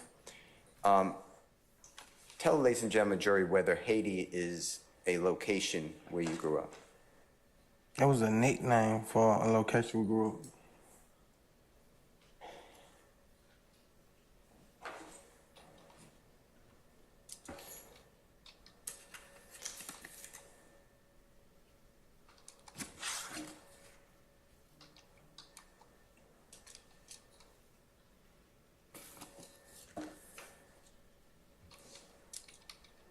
Your Honor, may I have one moment? You may, sir.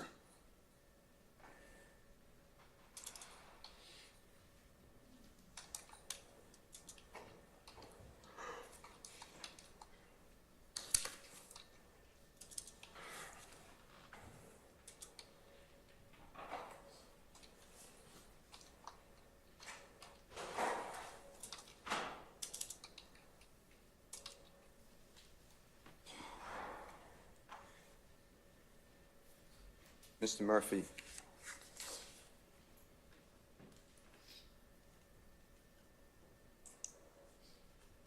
by testifying today, you have to testify truthfully, right?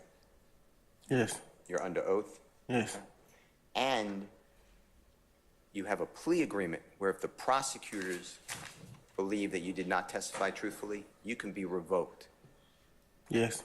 And revoked means that your probation can be pulled away from you and you could go back and be incarcerated, right? Yes. And up to, I believe, 9 years, and if I'm wrong, I think it's more? it might be 9. It's a considerable amount of time, right? It's something I don't want to happen.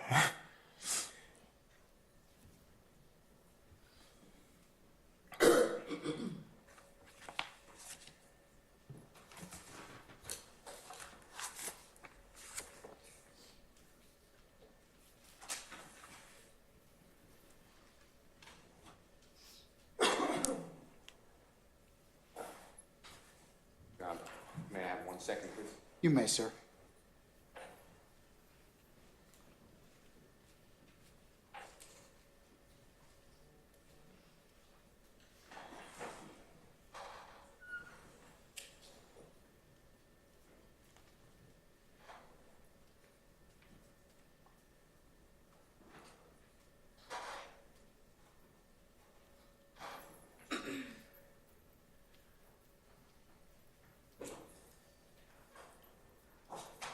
Thank you, Your Honor.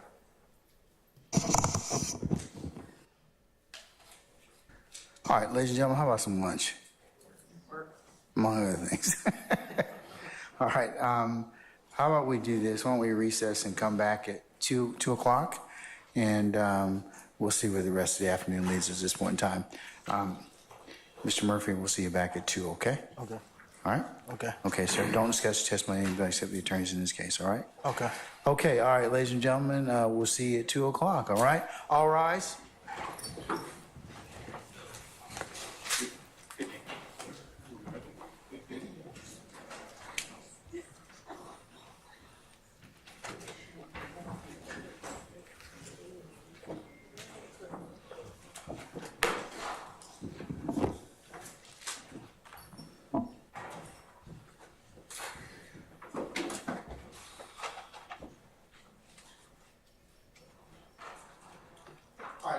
jury reference to at 2 o'clock, I should say. Remember you said.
County for. Okay, Mr. Murphy outside? Yeah, Your Honor, he is outside. We just wanted to put the court on notice before the jury came out that we are intending to tender through Mr. Murphy the video version of defendant SW9, I believe, the Proffer interview. And as I stated to at least one member of the defense before we began lunch, we have redacted out the name of the prosecutor. At the beginning, there are various places throughout where he's speaking, and the portion in the beginning where he gives his name is the only portion that identifies him as who he is. The reason the state believes that it is important to play the portion prior to the start of the proffer is for the effect that those words would have had on Mr. Murphy, given his testimony on cross-examination. He was asked extensively about being in jail. He was asked about his trusting of his attorney and things like that, and what his attorney may have said or done. And at the very beginning of the proffer, Your Honor, we have the guidelines being set forth for the agreement. And essentially, inside the proffer, Mr.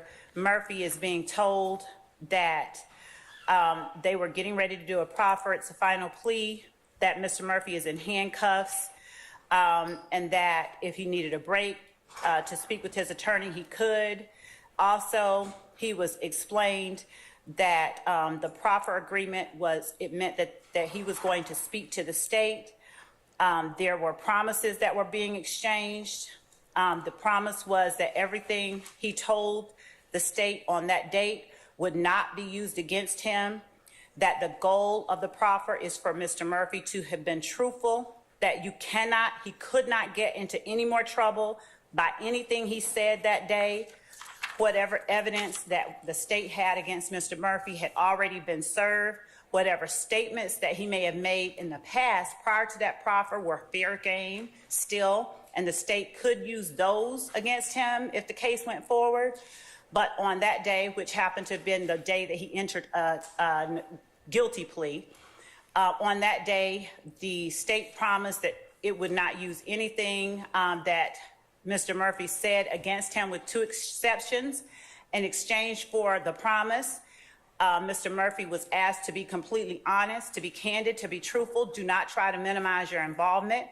Don't try to minimize other people's involvement. Just tell us the truth, because the state is gauging how honest or how remorseful you are, and this is going to help the state determine if we can give him a negotiated offer for something less than what's already been offered right now. So the only two exceptions were that these statements to be used against you say that you decide to cooperate with us. He has not made that decision, and the state did not offer anything yet, but say in the future, Mr. Murphy did decide to cooperate with the state and took the stand, or he wanted to take the stand in his own defense. He had a right to testify on his own behalf or to not testify, but if he got on the stand and said something different than what he said in the proffer, the state would let the jurors know that one of these statements has to be a lie, and it was explained that that's called impeachment. So the prosecutor said that he would tell the jury that, I don't know which one's a lie, but he said two completely different things, and it's going to be up to you to gauge whether or not the witness is lying, and most likely he's lying to you if he says something different in court. So it was explained to Mr. Murphy that we can impeach his credibility with the words in the proffer, and it was explained that the other time that the state could use it against him would be in something called perjury. Say that Mr. Murphy had said something different when he's on the stand under oath, and he says something different than what he said to the prosecutor and to the investigators during the proffer agreement, and that is material. It explained that materials means very important, something that makes or breaks the case. So he was told, say if you say something inconsistent that is very important, not only would I impeach you and tell the jurors, hey, don't believe him. If that's important, I would also bring new charges against you for perjury. That's a completely new felony. That would be a new case. But this is the only time that I'm going to use this against you. If you lie, if you're just completely honest with me and tell the truth, you don't have to worry about anything. At that point, he was asked whether he understood everything that the state was saying. And then Mr. Murphy said, yeah, you said you want to help me, a lower plea like an offer. And he asked, what are they offering now? The prosecutor told him that the offer at that moment is a non-negotiated offer, that he is recommending that the court sentence Mr. Murphy to 30 years with 20 to serve and the balance on probation, and that's with no negotiations. With Mr. Murphy talking to the state on that day, it would help the prosecutor to see where Mr. Murphy stands, how remorseful he was, and whether he would be truthful if he was put on the stand. Mr. Murphy asked, so that's the plea, that offer that you're offering? Is that the plea that I get if I lose at trial? The prosecutor explained, no, you don't. The judge will sentence you to whatever he deems appropriate or she deems appropriate. The sentence range is anywhere from 1 to 30 for attempted murder. And it was explained to him that he was charged with 14 counts, that the court could do whatever it wanted to do and could sentence him consecutively, and that he could be sentenced for a number of years. He was told that if he lost at trial, the state would be recommending that he serve 30, that he be sentenced to 30 to serve 20. But he was told that from speaking with the state on that date, if it was determined that he would be helpful, then he would offer something different, and that it was still up to Mr. Murphy whether he wanted to take it or not. It was explained that the state might offer you something a lot better, but you might say, no, I don't want to take it. I didn't do it. I want to take my chances at trial. And you can still reject the state's offer. Ms. Love, how long is this proper? Oh, Your Honor, it's the one that's already been entered by the All right, then, defendant. It's what is it 54 that minutes. you're trying to ask me, other than the fact that I just wanted to put that on the Mr. record. Chowder Jimenez's involvement? He's speaking. I don't want his name to be, we bleeped out his name. We completely took out his name. But we did want the admonitions that were given to Mr. Chowder, and I thought it was important that the court heard those. Those are the admonitions that I was able to complete, telling the court what they are. Sorry. And, Your Honor, so. You got the computer open. Yes. So, Your Honor, given that, we just wanted to make the court aware that we were going to put on, given his cross-examination testimony, the video version of defendant Shannon Stillwell number 9, I believe, which is the proffer. And I believe previously the concern was that Mr. Chowder not be identified, but and I think previously they had talked about taking out the first 12 minutes, but the first 12 minutes consist of much more than just Mr. Chowder's name, and Mr. Chowder is speaking throughout the proffer. So I don't believe that the voice was a problem, but rather his identification. And also at 34 minutes and 10 seconds through 34 minutes and 50 seconds, where you can visually see Mr. Chowder, that portion will not be shown to the jury either. Your Honor, so basically, we had a hearing about this last week. We all discussed it. You ordered the state to do something.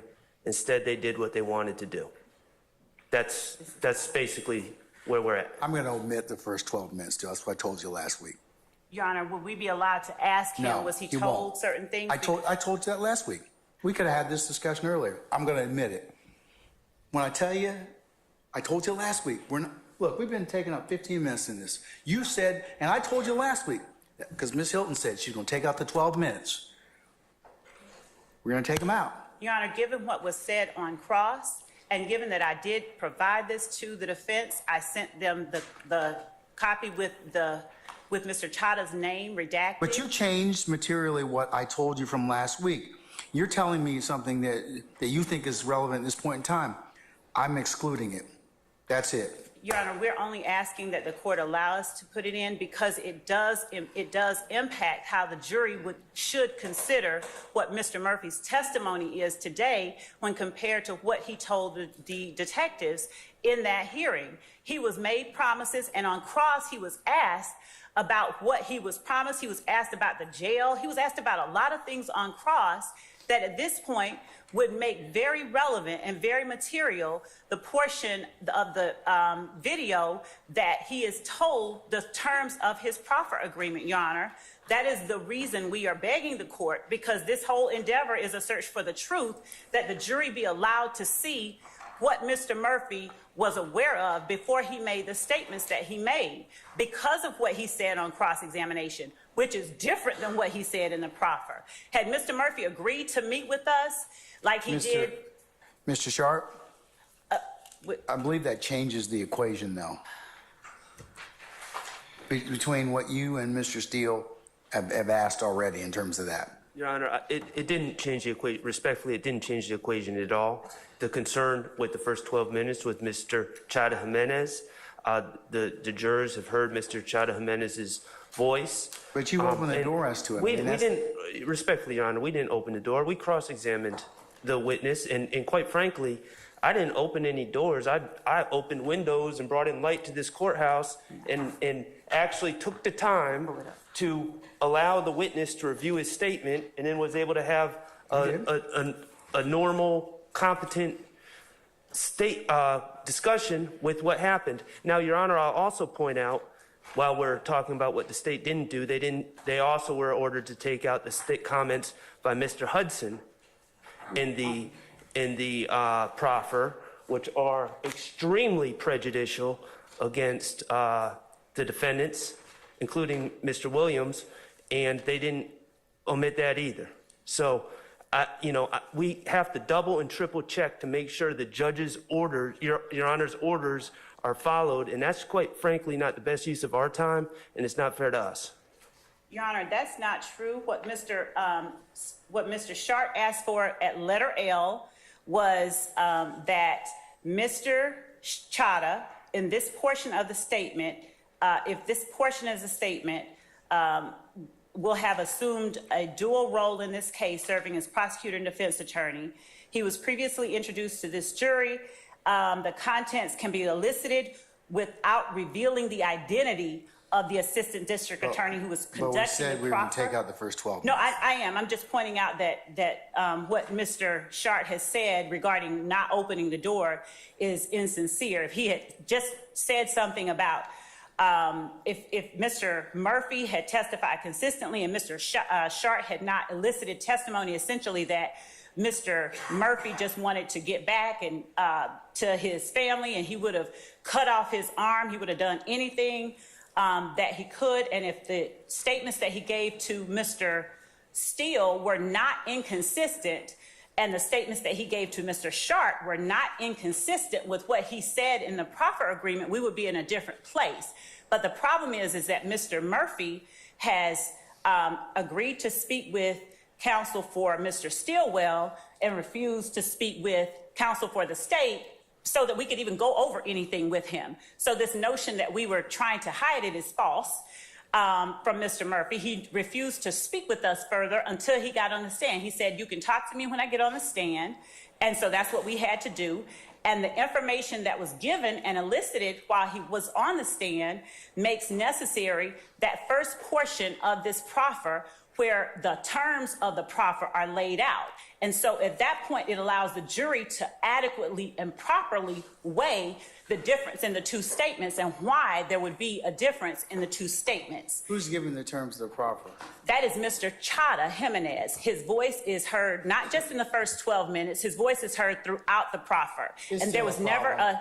It's still a problem. It's still a problem. It really is. Your Honor, there was never No, because here's the thing. You all chose to put this case together with Mr. Chada Jimenez in that particular tape. I think you got problems with it. You're going to have to live with it. So I'm going to exclude it. If I may, Your Honor. I'm going to exclude it. That's my ruling.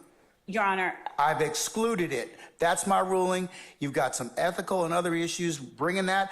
Even though even though you may have some issues with Mr. Murphy, I understand that, but this is not what you're going to be able to present in front of this jury. Your Honor, the state had the privilege as it related to Mr. Chadha and him. Are you going to keep arguing with me or what? I ruled. We're not going to cover the first 12 minutes. I told that to Ms. Hilton. She said she was going to agree to that. Yeah, you can still ask him questions. You got a written, do you have a transcript of the proffer? Yes. Then use that. That was what I was asking. Use Thank that. you. We'll I do don't that. have any issue with that. I told you that. Okay, we'll go past that. Thank you.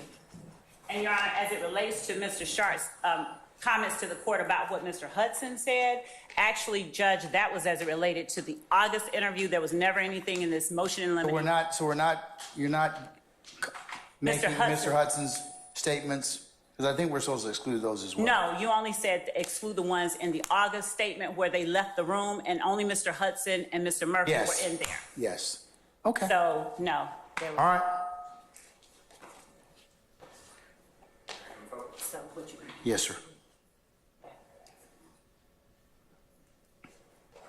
Your Honor, I asked for any non-testifying person, that's what I asked you in my motion, not to be allowed to get in via recording. They're not testifying. Attorney Hudson is not testifying. The state has it in this exhibit, I don't know the number, from 46 to 4630, and I'm strenuously objecting. In addition to that, who's that? 46? What part of the? Mr. Hudson is the attorney for Mr. Murphy. He's in the proffer. There's Detective Gaither, Detective Dennis, prosecutor at that time, Jimenez, Mr. Murphy in handcuffs. Those are the people I believe are there. Mr. Hudson says we are not, he gives multiple statements, but we are not discussing Jeffery Young Thug Williams. I can't cross-examine him on why he would say that. Yeah. So I want that out respectfully, and you granted it. That needs to be excluded. What else? We can take that out, Your Honor, but this is the recording that has already been admitted as evidence has that in there. What? It has that portion in Hold there. on. You mean the proffer? But we can mute that part. We'll mute that part. 46, We have it from 4602 to 02 to 4622. 4622, we can mute that part. In addition, Your Honor, at 2750 through 29, Detective Gaither is telling Mr. Murphy, Fatty is not in the car. Mr. Murphy's the only one who identifies Fatty as being in the car, and that's not what her Detective Gaither.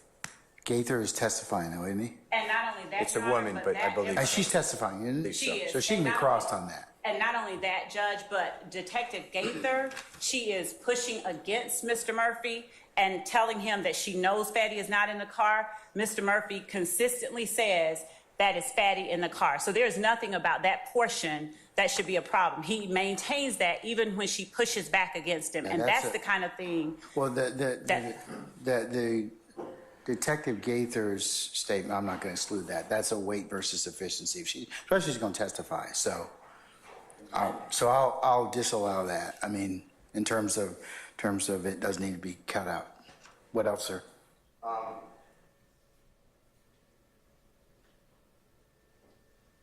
Your Honor, in addition, I am moving to exclude the entirety of the recording for two reasons. One, under 24-6-613. And Your Honor, that's in Division B, as in Barry, Bravo, C as in Colette, Charlie.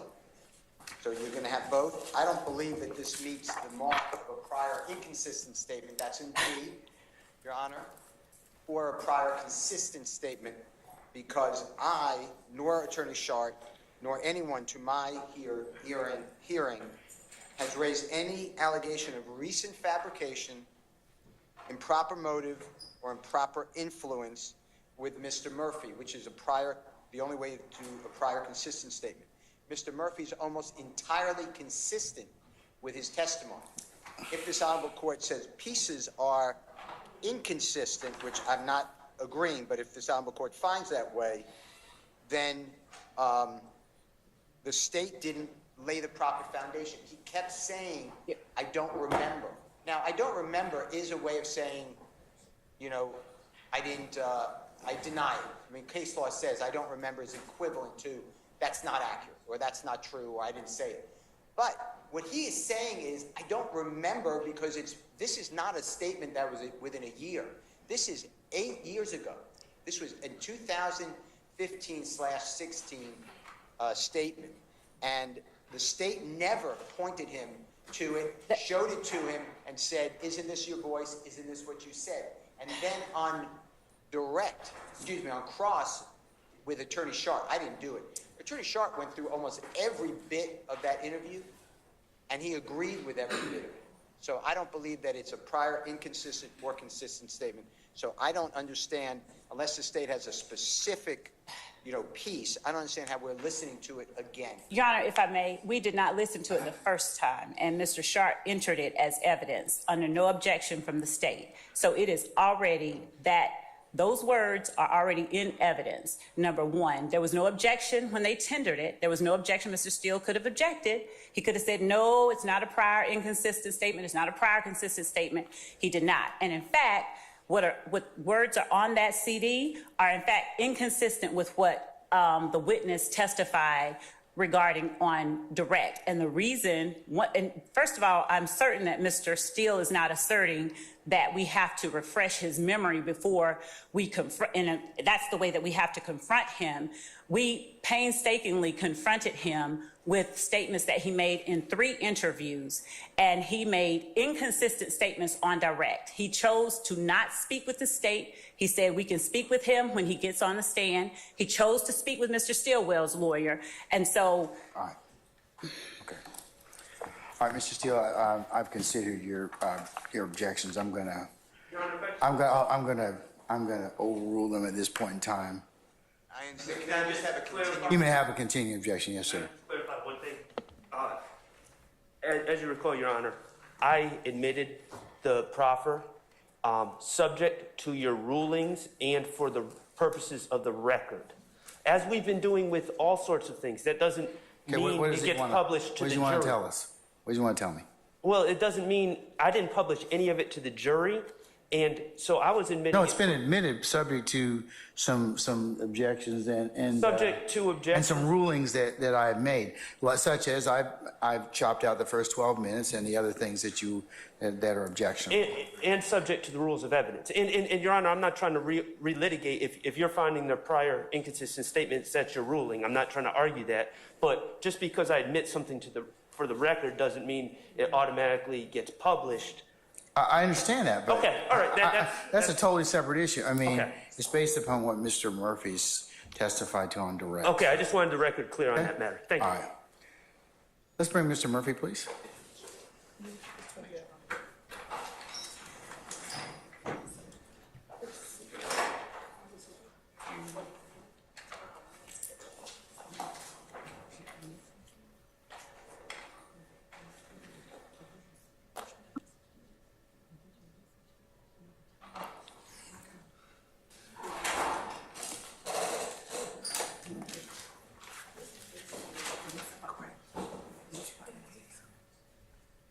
All right, Sergeant Ingram, summon our jurors, please.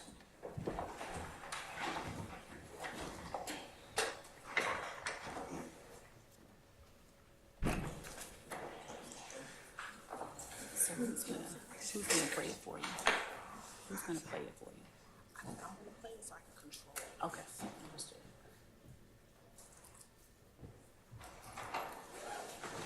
Do you have the transcripts?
All right, ladies and gentlemen, please be seated. All right, thank you, Sergeant Ingram.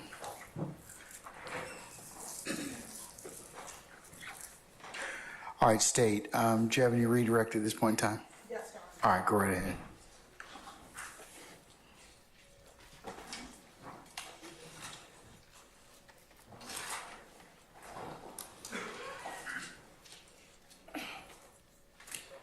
Now, Mr. Murphy, good afternoon. Good afternoon. During cross-examination, do you recall when Mr. Matthews, this gentleman right here, asked you a few questions? Yes, Okay. And do you remember him asking you whether or not we as a state showed you any videos or played your statement prior to you taking the stand? Do you remember that? yes, All right. How many times have you and I met? Before coming to court? twice. When were those 2 times? At court and when y'all came to my house. Okay. And do you remember when we came to your house? No, I don't remember the date, but it was probably a couple months ago. Was it this year in 2024? I ain't sure. Okay. Did I come by myself? No. Do you remember me being with an investigator? Yes. All right. How would you describe our interaction when I came to your home? You mean like one word or like describe like what happened? Describe first in one word and then what happened. It was a meeting, like a peaceful meeting. It was peaceful? Yeah. Were you cordial to me and I was cordial to you? Yeah, we was respectful. Okay. And what did we talk about at that meeting? Me being subpoenaed, a couple topic. Okay. Did we talk about your kids? Yes. Did I ask you if you was gonna marry your girlfriend? Yes. Okay. Did we talk about other things outside of criminal activity? Yes. All right. And during that meeting, did I ask if you and I could meet again? Yes. All right. And initially, did we set up a time for me to come back the following week to meet with each other? Yes. And did you initially agree to meet with us? Yes. All right. At the conclusion of that meeting, did I begin asking you about Shay? What the conclusion mean? Like the end? Like towards the end? Yeah. And how did you feel when I asked you about Shay? I felt disrespected. Okay. And why? Because I felt like that was my friend. Like you in my dining room while you dinner with my kids that asked me did I rob my friend. Okay. And after that, though, did you still agree to meet with me? Yes. All right. Did my investigator make contact with you? And let me back up. You said you felt disrespected. Was I disrespectful when I asked you, or just the fact that I asked you, you felt? I'm gonna overrule the objection. Did you think that I disrespected you, or the fact that I asked you about her was disrespectful? Yes. The last one. Okay. Once we left, did my investigator try to make contact with you so that we could meet again? Yes. Did we meet again? No. Why not? I told him I didn't want to. So I talked to my lawyer after that, and he told me if I didn't want to meet with nobody, I don't have to, as long as I agreed to come and testify, and that's what I had to do. Okay. And so did you decide not to meet with us again? Yes. And did we ever contact you and ask for us to meet again? Did we ever call you and ask you any more to meet with us? You mean like after I said I didn't want to meet no? No. All right. And when was the next time you heard from anybody in my office? I think a couple days before I had to come here or something. A day before, 2 days before, something like that. 2 days before you had to come and testify? Yeah, it's in that range. So is it safe to say that I couldn't show you any videos because we never met? Objection, Your Honor, leading. I stand the question, Mr. Flynn. Was I able to show you any videos?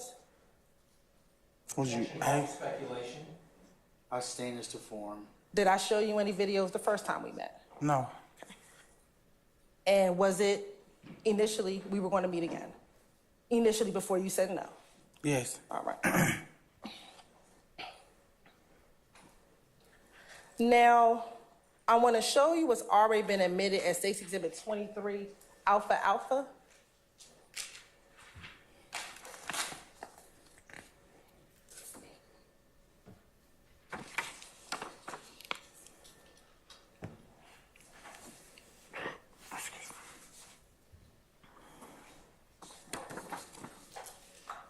Who's that is 23 Alpha Alpha?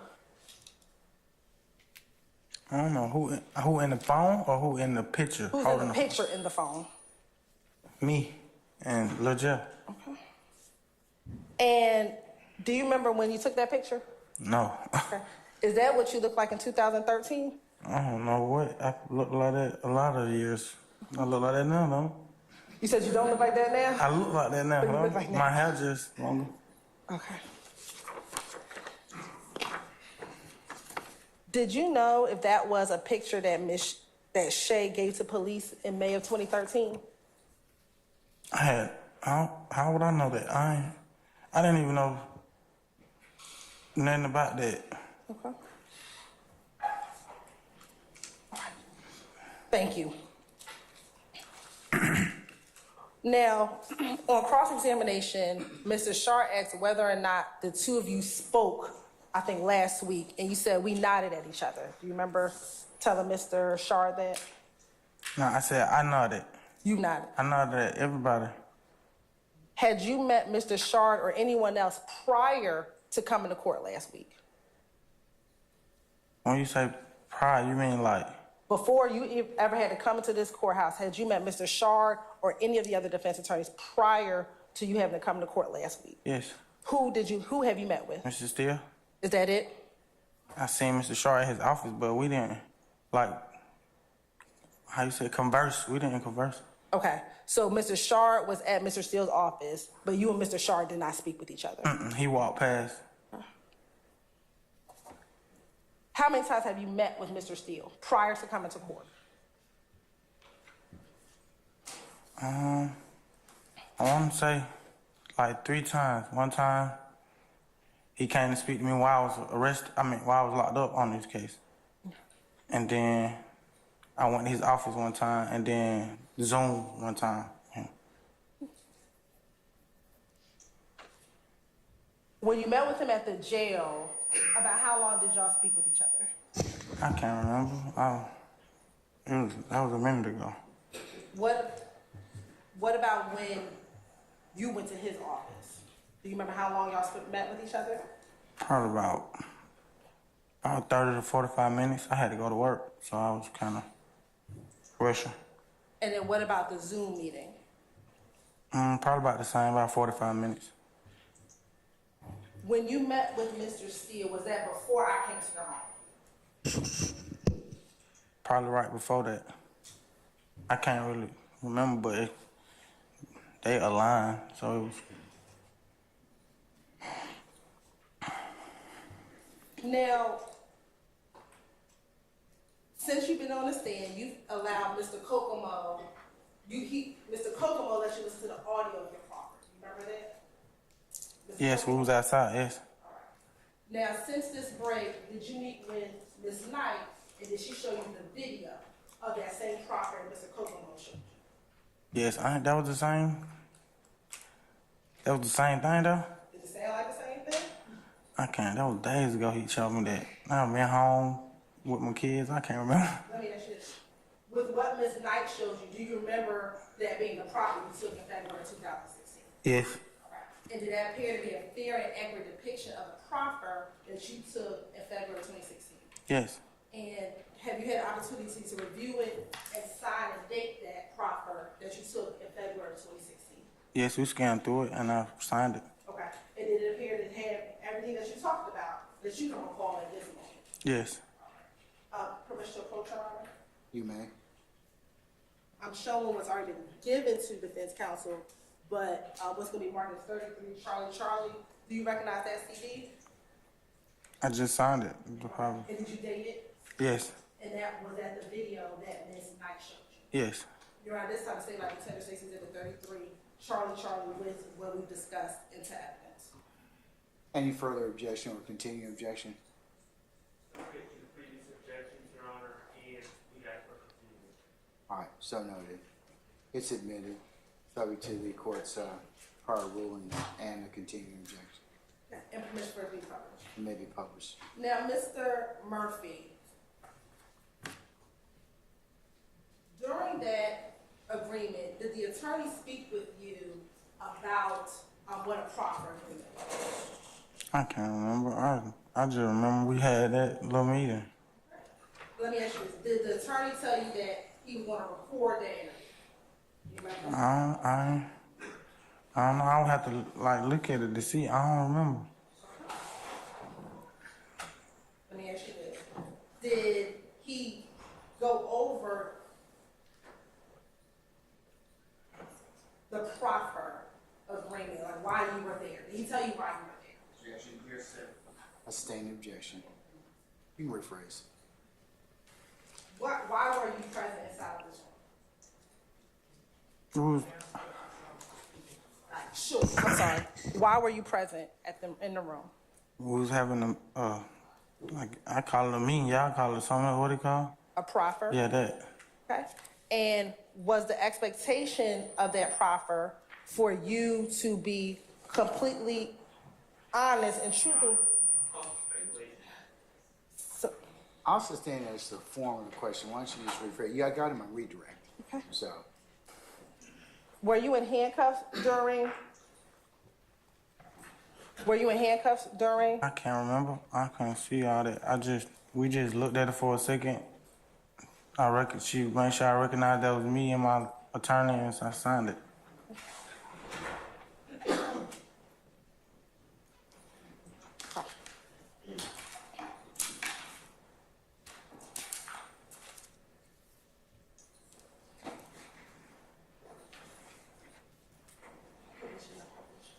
Permission to publish it, Your Honor, the portion. yes, ma'am. Thank you.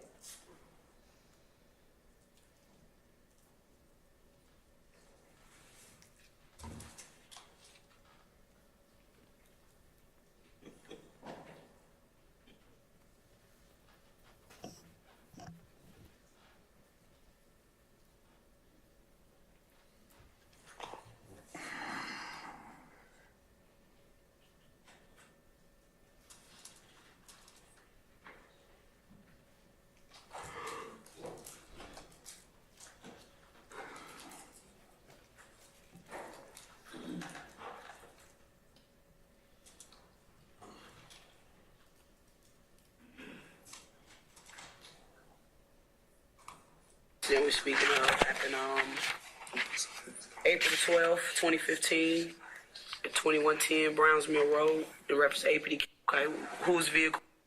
And then I.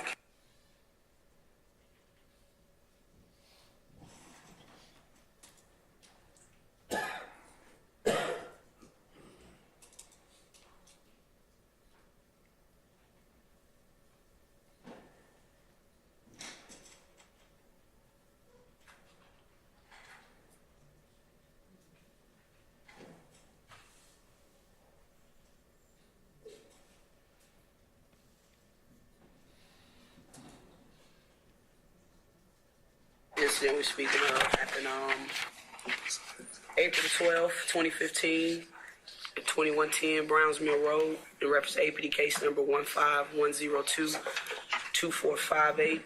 Incident time is between 21:30 hours and 21:48 hours. Mr. Murphy, if you would, tell me what you were doing just before this incident occurred, and where you were. I'll speak up so the camera can hear you. I was at the spot, at the spot, Hot Rod spot. Hot rod spot? I forgot this name of the street, but off of Broman. Okay, when you say spot, what do you mean? My house. Just a regular house? Is that where he lives or lived? My house where everybody hung out at. Okay. And, we were just chilling. Okay, who all was there with you? Me, Fatty, and no, it was in the back. Anybody else? Can't really, I think it was like a Jay working the door or something. When you say working the door, what do you mean? You said working the door. Yeah, answering the door. Oh, is it like a dope house? Do they sell dope out the house? Like, I'm just trying to. You saying working the door? Like, why do you need somebody? Okay. So you, Fatty, and Nard, and maybe a Jay that was at the house. Yeah. Okay. What happened next? We were just chilling, high, and Nod came out the back. And he was like, let's ride, yeah, we gotta ride. And I was like, all right. So when I got up, he walked back in the kitchen, and then when I got up, he handed me a chopper. So Nard handed you a chopper? Mm-hmm. Who all left? Me, him, and Fatty. Okay, whose vehicle were you all in? Bentley. And what type of vehicle was that? The white Jeep truck, the white truck. White truck. This part here is important. What exactly did Nard say when he came out the back? And I'm assuming you and Fatty were in the front of the house. When he came out that back room, what exactly, as best as you can remember, were his words? I think the best I can remember was I think he said, "Let's ride, let's ride." What did you take that to mean? Like something going down, we gotta ride. Okay. Something bad going down? Yeah, like something going down. Okay. Why did you take the assault rifle from him? Why did I take the assault rifle from him? To be honest, like I thought it was finna go down. Like right there, I thought somebody would come to the spot. Cause we had so much going on, like beef in the streets and stuff. Mm-hmm. I thought some nigga about to pull up on the spot. Okay. But then when we jumped in the truck, I knew we were going to either do something or something had went down. We had to pull up on the scene. Okay. Did he say why you guys had to ride or who called him? Not at that moment. Not at that moment. When did you find out? When I got to the scene. When you got to the scene? Okay. And what was the scene? The store. The gas station? Mm-hmm. Okay. So when you got to the gas station, continue from that point. When we pulled up to the gas station, I think, if I'm not mistaken, Nod got out first, or me and him got out at the same time. Mm-hmm. And we walked to the front of the store. When we walked to the front of the store, we opened the door. Mm-hmm. And when we pulled up, I seen the car Bentley was driving earlier, which was Hot Rod car. The car that they were. Black something. The car that Bentley then was in. Yeah. Okay. Sedan car. It's black. Bentley was driving earlier, so I seen it and I knew it was like, you know what I'm saying. So when we opened the door, I seen Bentley and I'm like, come out, you know what I'm saying. Mm-hmm. I'm holding the door open, like in the middle of the door. Like, come out. And they were acting scared, like. When you say they, who are you talking about? Who did you see at the store? I seen Bentley and I seen Hot Rod, like standing in the back, like talking to somebody on the phone or something. And who else did you see? Bentley and Hot Rod at that point. Okay. And then they told Nod something, and then Nod came out and pointed, he pointed at the car. Pointed at which car? At car. Okay.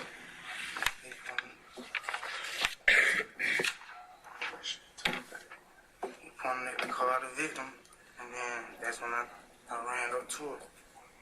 But I think either he pointed at the car, or they were like, it's this such and such car, like, it's them in this car, you know what I'm saying? Mm-hmm. And I ran up to the car with the people with the gun. What was your purpose in doing that? Like I can't really remember, I was so high, to be honest. I was so drugged out and so gone out my mind, I wasn't even who I really was. But you remember running up to the victim's car? Yeah, I remember running up to the car. Do you remember? And, I'm sorry, go ahead.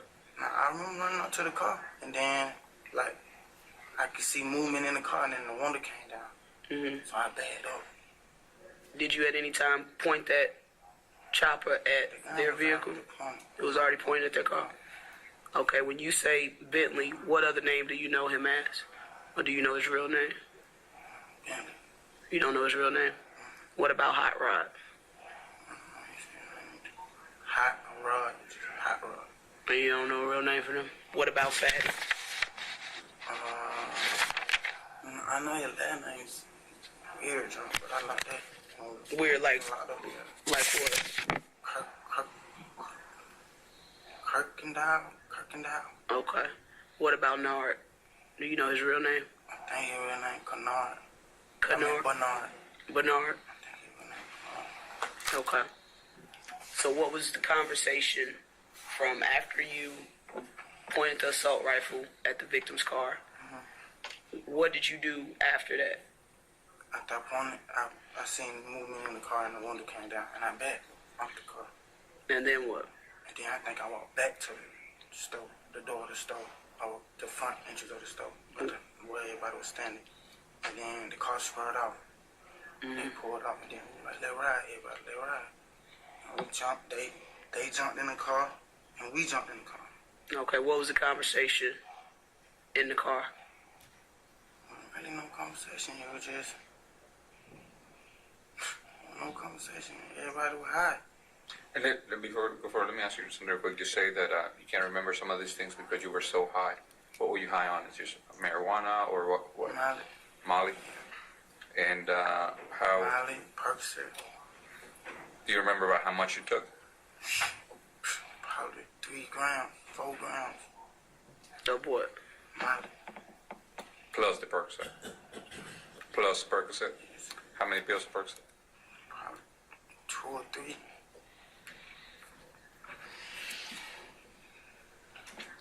And is that something that your body's used to? Is that like the normal dose that you usually take to feel good, or? That's over the limit. Okay. Over the limit for my body, especially the Molly. And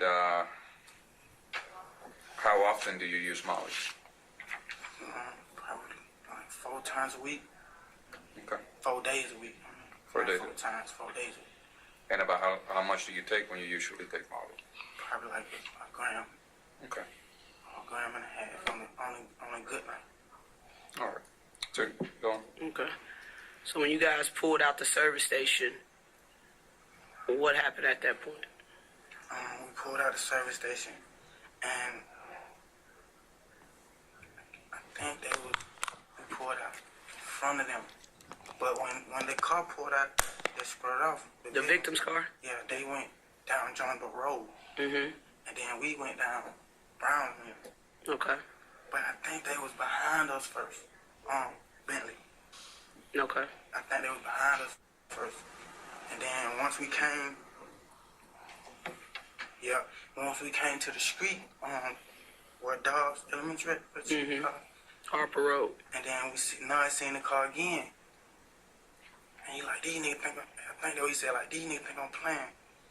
And we pulled up like in between, in the middle of the street. Like Who said that? No, the driver. And what were you seeing? Tell it. You tell it. When I got back in the car, I was in the passenger seat. The front or back? The front passenger seat. Okay. And where was Nard? No, I was in the driver's seat. And who was the third person you said? Fatty was in the back. Fatty was in the back seat? Behind Nard. Behind you or No. behind Nard? Okay. So when Nard said, these niggas think I'm playing with them? Yeah, I think. Fatty was like, there they go. And I'm like, oh, these niggas think I'm playing. And he pulled in because we on the right side of the street. Mm-hmm. He pulled in the middle of the street, so now we like the yellow line, like in between the car and in between our car. Use your hands. Like the yellow line in between the yellow line. We in between on both sides of the line. And the car is on which side of y'all? The driver's side, which is the left side. Okay. You know what I'm saying? And they at the stop sign. Mm-hmm. And so Bentley don't go around us and keep straight. Keep straight down Brownsville. Brownville. And I let the window down. You said Nard let the window down? The window down. And then what? And shot. Show your hands. Use your hands. I let the window down. On the thing, pull the stick out the flow boat. Mm-hmm. Put it on the sill of the window. Shot. Okay. Did he hit the driver's side or the passenger side? At the passenger side. He hit the passenger side of the victim's vehicle. Did you shoot at all? No. Did Fatty have a firearm? Yes, handgun. He had a handgun? Do you remember what caliber? Do you know if he shot? I'm not sure. You're not sure? Then what happened after Nard shoots? He shot, I think the max is 5, but I think 4 times. Okay. Pulled off. Where did you guys go after that? Went back to the spot. And continue on. We when we went back to the spot, they were there, then that one the conversation. When you say they were there, who are you speaking about? And Hot Rod was leaving though. I think he was getting his stuff, like everybody clearing out the spot. Cause we knew, you know what I'm saying? No, I just shot them for. So everybody's phone calling. My ride trying to get somewhere to go. You know what I'm saying? So I think Fatty had a hot box, so Fatty got in the hot box for either. When you say hot box, you got to speak layman's term. Stolen car. A stolen car. You remember what kind of car it was? When you guys came back to the house, where'd you park? Across the street from the house. Across the street from the house? In the empty house, yeah. Okay. What happened with the firearms? No, he got me and put them up. Put them up where? In the house, in the back. He took Fatty's weapon as well? That was Fatty's gun? So, who did you call to come pick you up? I think I called my girl to come pick me up. But I think I got in the car. Yeah, I got in the car with Fatty first. Okay. What's your cell phone number then?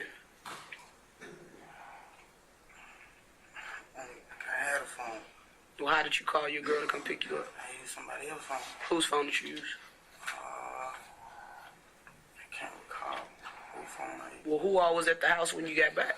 When I got back, the person who was left in the house, which was the J who was answering the door, and Nod, me, Bentley. Okay, what's your girl's cell phone number? You're right, we're going to just jump past the phone number provided. We're going to pause at 2455. We're going to pause at 2455 because of this phone number. Okay.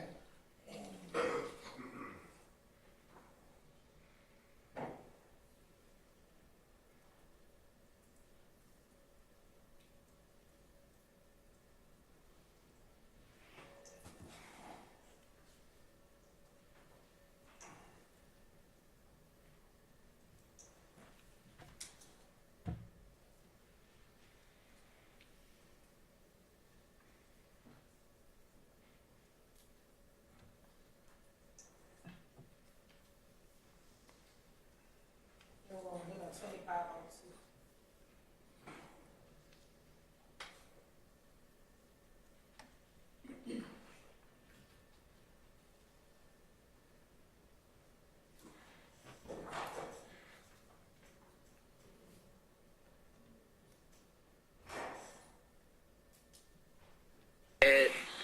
Back in April 2015. About how long do you think you guys were? From time you first left the house, and then everything happened with the shooting, to the time you guys got back to the house, how much time you think lapsed between that? Say that again. From time you guys first left the house, Mhm. and then everything happened at the store, and then the shooting happened, to when you guys got back to the house, about how long you think it was total time? When you left the house to when you got back to the house? How long in 10 or 15 minutes? 10 or 15? Yeah, from 15 to 10 minutes. Okay.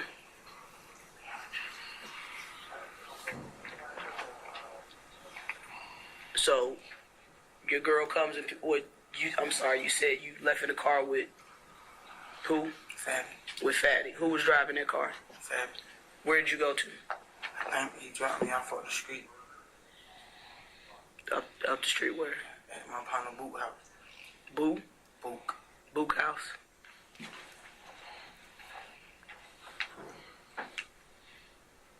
Was there any conversation after the fact? Who exactly called Nard to, I guess, say, let's ride? Who made that call? Bentley. How sure are you it was Bentley? I'm scared from 1 to 10, like a 6 or 7. Why did you say that Bentley called? Like, did someone tell you that, or are you just assuming? No, I ain't assuming. I know Bentley. That's what Bentley do. Like, you know what I'm saying? Mm-hmm. Hot Rod ain't gonna call nobody. He just gonna be like, hey, call such and such. Mm-hmm.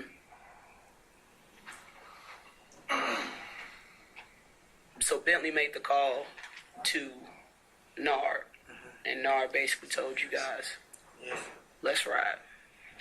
Okay. I never told y'all why. Hold on. I'm sorry. Pause that for a second. Yeah. You want to step out? No, it can't. I just want.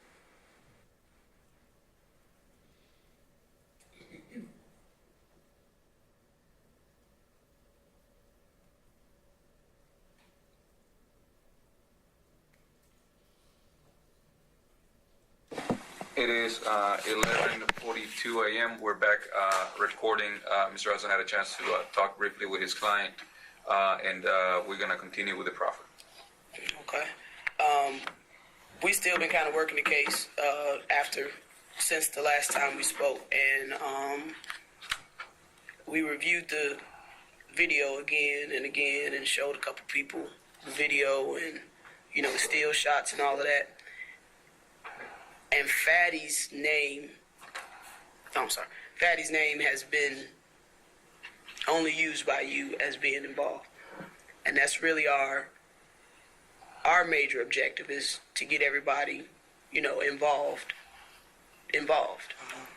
So I really need to know if Fatty was that third person in the car with you guys, because in my own opinion, and I've seen the video, it doesn't resemble Fatty.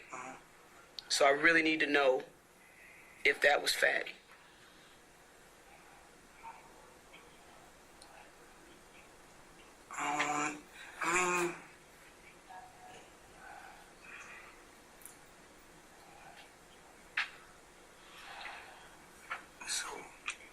So many of us, you know what I'm saying? I don't want to lie, but I remember Fatty being there though. You remember Fatty being in the car, or you remember Fatty being at the house? I remember Fatty being in the truck with us. In the truck with you all. Okay. How long you think you've known Fatty? Or known of him? I met Fatty earlier, when, let me see. I met Fatty the summer before this happened. The summer before this happened? So you see him pretty often in the neighborhood? Yeah. Couple times a month. We hang out. Tell me if that's Fatty. Yeah. Yeah. Yes. Right on there, who you recognize that as, and sign and date your name.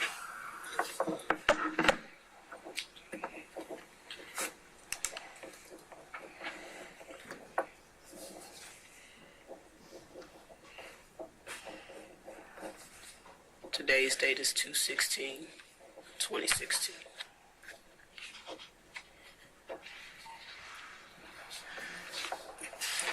Do you remember what color firearm Fatty had? Color his gun, No. so many guns get passed around. I don't remember the color. Okay.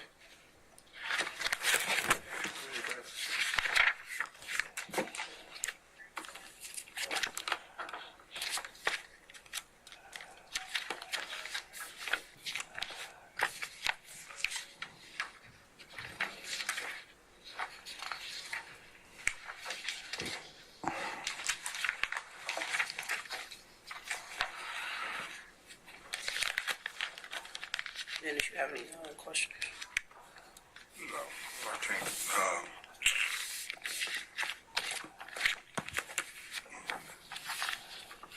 Was there any discussion after the shooting on if anybody was hit, if you know somebody was hit, or did y'all know that somebody was shot? No, I didn't know at all.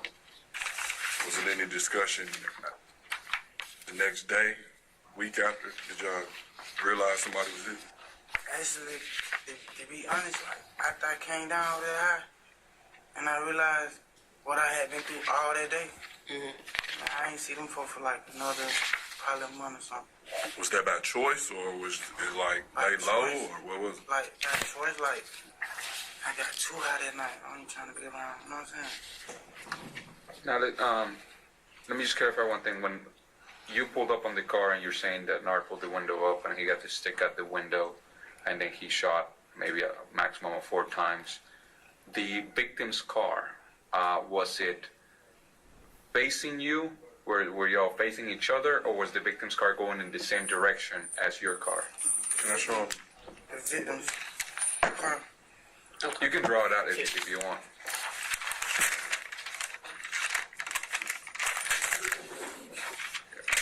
Yeah, I'm gonna write the streets. So this here is Browns Mill. And let's say Harper Road runs this way, right?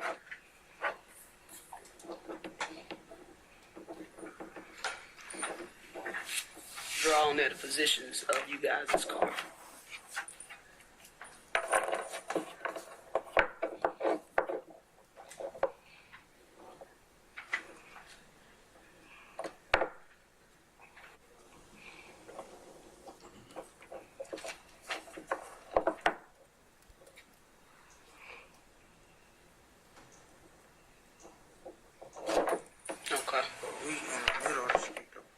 This where that intersection is. We in we up here. So did you guys like angle your car where they couldn't pass? Or Yeah, like he blocked them off. You blocked them off. So the drivers are facing each other, right? Like you can, your car can see the front of the car. I think I understand what you're saying. They driver is where he at. If I'm Nard and that's me, they driver is where he at, and I got you you. the passenger. I got you. oh, so it was like at the intersection. Exactly. It was at the intersection, so Nard's driver's side door would be facing. Which, if this is you guys' car, right? Yeah, if this is our the car, driver's Nard, side all I door. gotta do is look right here, and that's them. That's That's them. I got you. Do you understand? So it wasn't. Let me see your phone real quick. You might want to fast forward, given what we just discussed. Okay. And we stopped at 3404.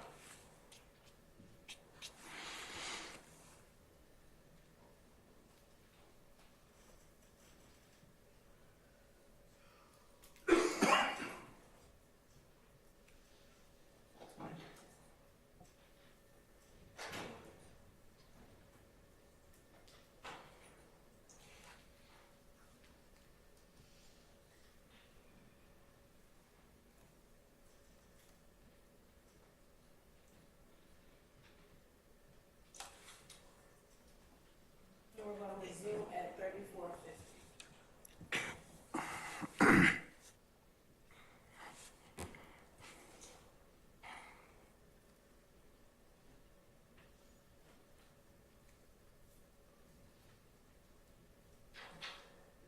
To let them go about their business. I think it was. Yeah, it was more like let me get out their way and let me make sure they can't follow them. Like, Gotcha. I got you. Do you recognize this person in the white shirt? This is the same person here.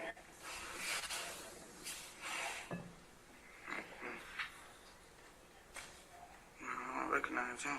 What was being said in that frame? Like, why y'all right there like that? Like, what was the conversation trend? Right there, and that comes. I'm like, I don't know who. So I'm like, all I know is Bentley, Nod, Hot Rod. So these niggas, I'm like, you know what I'm saying? I'm ready to up on them. Right. You feel what I'm saying? I'm so high and so scared. You know what I'm saying? I think I'm more scared of me hurting somebody and getting hurt than anything, and I'm high at the same time. And then to the point where I got like that, I think when we came out the store, I was like, put that up, He was saying, put what up? the gun, Put the gun up. put it up, like, hide it. Like, you know what I'm saying? Like, not put it up, I just cover it up. Why didn't you shoot the car when you first was about to? Cause I thought they finna shoot me. So you backed off? Okay, when... I'm sorry. Answer that question. Did you back off? Yes or no? Yes, I backed off the car. Okay. I did run up on the car with my gun. But when I saw the movement and the vehicle, when the window came down on the vehicle, I backed off. I was scared. Okay. So we fast forward a little bit for when the cars are blocking each other and you say that Nard pulls on the window and shoots. Was he shooting with his own rifle, or was he using your rifle? Nah, he was using his rifle. And what was your rifle at that time? My rifle was in the flowboat of my seat, like. It And- wasn't in the flowboat, like laying down, but it was standing up in between my legs. And now, as you know, shell cases are collected and they will be examined and all that. From what you're telling us, from what you remember, only one gun was fired that day. Yeah. So if shell casings come back, they should all come back to that one rifle. To that one fire pin, yeah. Okay, so there's the guy in the back, which you believe was Fatty, with a handgun. There should be no handgun shell casings anywhere, and there should only be one 223s or whatever caliber y'all were using. Yeah, if Fatty didn't shoot, but I'm not sure if he shot because I think we crammed up in his truck. It's a photo and it's a mini truck, but the assault rifle loud. But if he shot, it would be a completely different caliber because only you have an assault rifle and Nard has an assault rifle. The person in the back has a handgun. Okay. Oh, also, did you own an assault rifle, or where did you get that assault rifle from? I got it from the spot. I got it from when I bring it out the back, which is always in the spot. It's always in there. Why so? For something, it go down, like in a case like this. Okay. More if like somebody try to rob the spot or we beef with, if and all that, so they try to roll up on the spot. Were you at the house when Hot Rod and Bentley left? I pulled up. I think I was looking for him. You were pulled up in what? I think I pulled up with Fatty. I can't really remember. But I know I pulled up, like, trying to get high. Like, trying to come kick it. So you and Fatty were together before y'all came to the house? Okay. It's okay, I got you. And briefly, I'm just going to ask about the gang affiliation again. Can you again tell me what gang you're affiliated with, member of, and also if there is any type of rank? I'm blood. Okay, what's the set? Assessment murder, but I ain't, as of now, I'm not blood, but. I'm talking about then. Yeah. You was sex, money, murder? Would that be consistent with YSL? Is that the same gang? YSL, you could be Crip, you could be whatever. Okay, explain that to me. Pee Wee Roscoe or Crip, he YSL. Well, I'm not talking about Just talk specific people. I'm blood. So I you're was the blood, but now we YSL. They don't know about it like no matter where we go. Now, What you mean now? like since everything been happening in the street, what been happening? So what you mean by that is that at the time, Bloods were YSL, but since all this beef has been happening with YSL, They it's cut its us own off. thing. They cut us off and let Okay. us and made everybody like try to attack us when they see us. So were you also YSL at the time? Yeah. Okay. But now YSL is not a Blood. YSL, it's its own thing. YSL was it's always his own thing then. That's why they mad. Okay.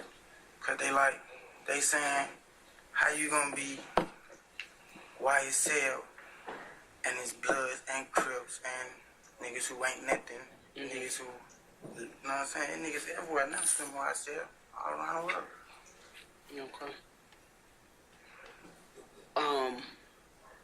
How long had you been a Blood from that date? From April? 2 years, a year. 2 years? I said say 2 years. 2 years? Cause it's 2016 now. How long had YSL been in existence? Since about 2013, YSL. So before you were YSL, you were a Blood, like sex, money, murder. Before when I was YSL. Before I was Blood. Okay. So then, once you got a part of YSL, Yeah. Then We became sex money murder. You became sex money murder. All the people that were with you that day, were all of them YSL? Everybody that you have talked about today? No, not everybody. Who was YSL from that day? Bentley, no, and Fatty. Bentley, Nard, and Fatty. Not Hot Rod? Does he have any gang affiliation?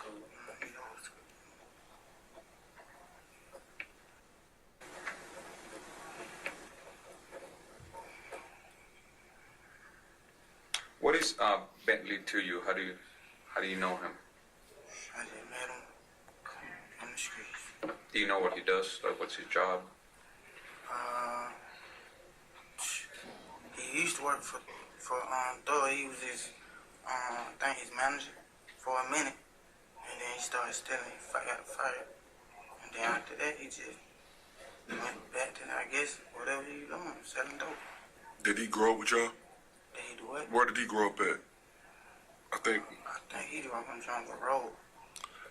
When this happened, was he still working for Thug, or had he already been fired then? I think he already been fired then. Does he have some type of rank, or was he YSL or anything? Gang affiliated, or he just was associated by the business? Nah, he been YSL too.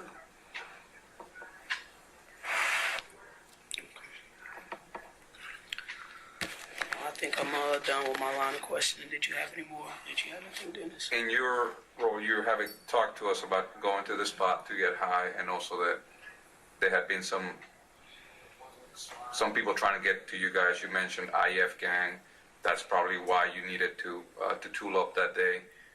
So how do you fit into this structure? Do you get paid by them? Do you just get free drugs? Do you get a cut of whatever money they get? How do you get paid as a member of YSL?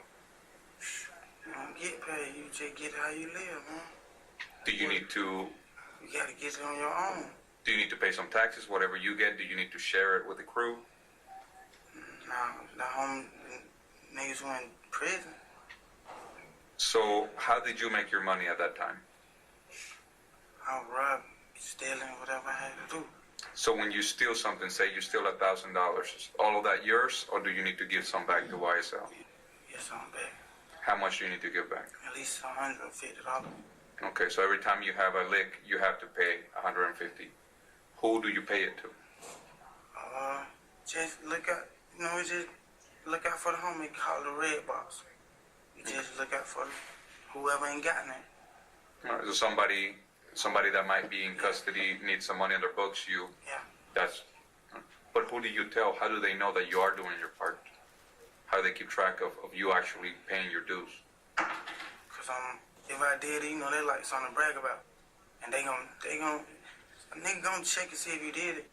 I sent such and such money, you know what I'm saying? How do you brag, on Instagram, or how do you brag about it? However, just put the receipt on Instagram, show a nigga with the receipt, you know what I'm saying? I got the green dot receipt, Okay. So basically, since you've been in custody for 7 months, basically that same favor has been returned to you from other YSL members, basically, correct? You gotta be down the road to get a green dot. So not in Fulton County. I think you might have looked at some pictures, but today I would like to go over some of the pictures again. If you can tell us who is who with Bentley and Hot Rod and all of them.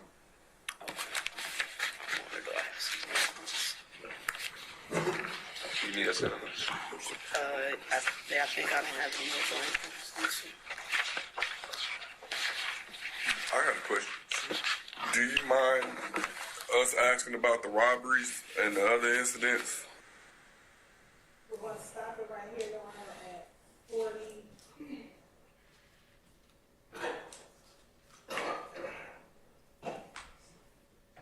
At 46:02 and then replay at 4:22:22. 46:02, we're stopping. It will replay at 46:22.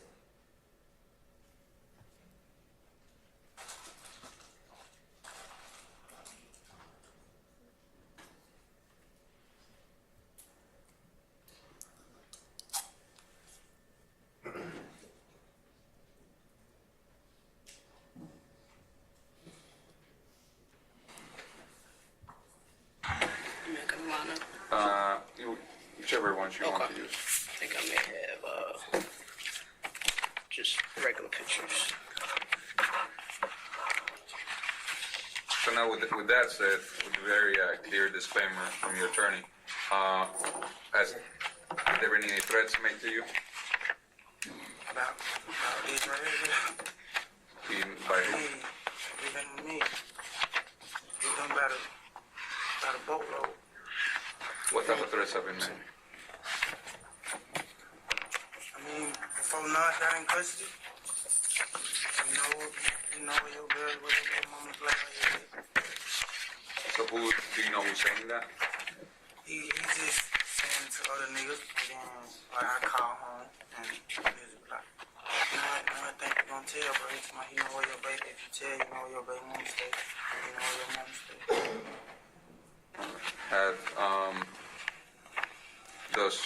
Does your girl, does she have the contact information for the investigators? I don't think so. All right, well, if you want, after this, if you want to give us her contact info, they'll reach out to her so she has a person to call if something does happen, okay? Any other threats being made against you? With the IF, blood, I get threats all the time, man. I just pray to God, you know what I'm saying? Have you been in fights at the jail? I've been in 2 incidents With who? with IF members. So have all YSL members been targeted since you guys been in custody? It's just like a given, or? It's not, it ain't just me. Ain't nobody label YSL. They hit you and they got us outnumbered because it's not a lot of us. So now tell me why those IF have problems with you? It all started by some rap, rich homie, you know, that's how that started. When they stopped hanging together and had their differences of stop speaking, and then, you know, everybody else just followed suit. But I really want you to help me understand because, I mean, rap battles are a media thing, you know, they do rap battles, they have feed, their records, their sales go up.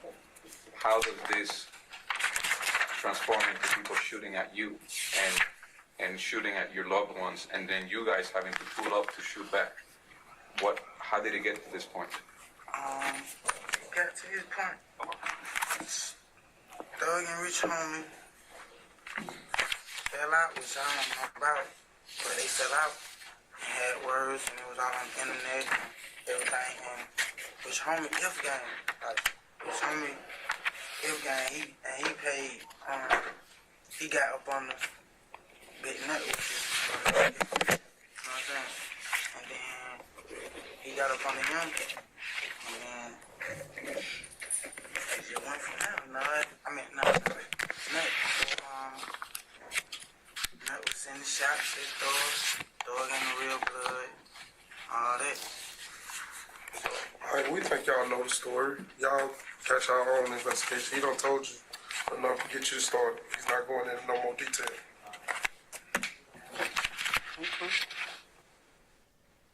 Somebody say something? Yes. Yes.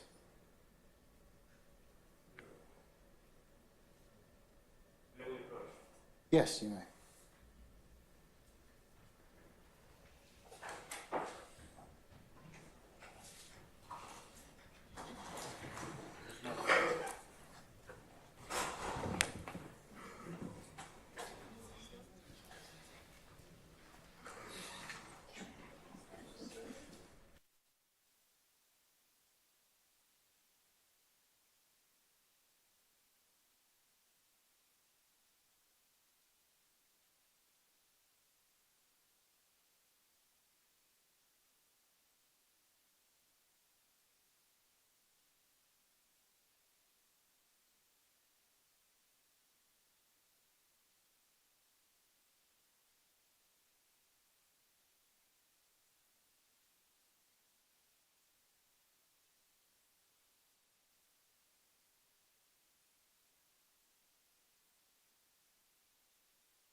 is left, just read this sentence. Thank you, Your Honor.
Councils, just as an administrative matter, the state's going to bring in Miss Roberson for me to give her an instruction about just returning tomorrow, since we probably will not be through with Mr.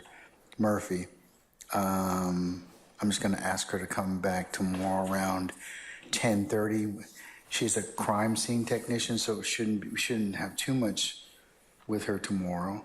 And remember, tomorrow is a short day since you have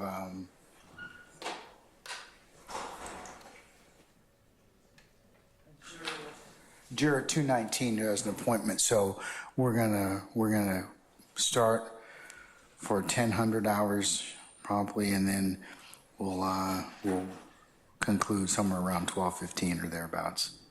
Okay, but I'm gonna have her come in right now. Miss Roberson, please. Cap.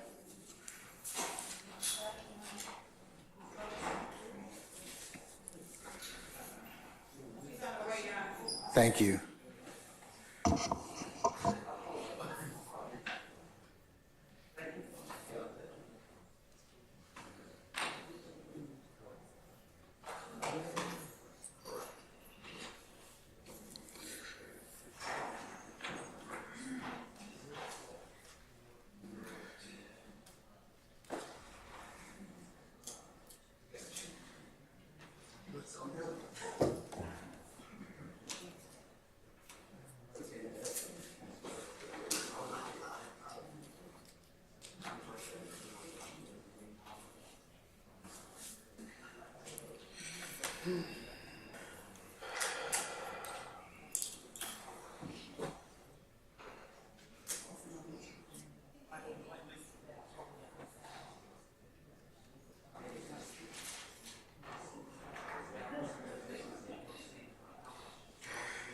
Good afternoon, Ms. Roberson. How are you, madam? I'm Judge Glanville. Just want to introduce myself. Look, I understand that you were supposed to be called today. We're not in a position to get to you quite yet. I just want to tell you it's nobody's fault but just the process. But can I ask your assistance in coming back tomorrow for, if you could be here for 10, we'll start somewhere between 10:30, or hopefully. Is that all right? And we apologize, but we just we're running out of road today, and I don't want you to stay here much longer, because I doubt we'll get to you by the end of the business day. Okay? All right. So we'll see you tomorrow morning for 10:00. 10. Yes, ma'am. All right. We'll see you then. Okay? So I'll release you this one time. We'll see you in the morning. Hmm?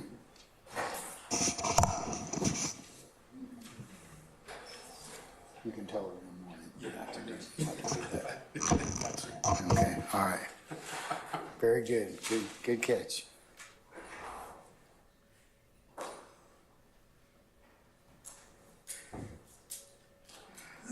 All right, can we bring back Mr. Murphy, please? Your Honor, you have another redaction that's going to be on the record, if that's okay.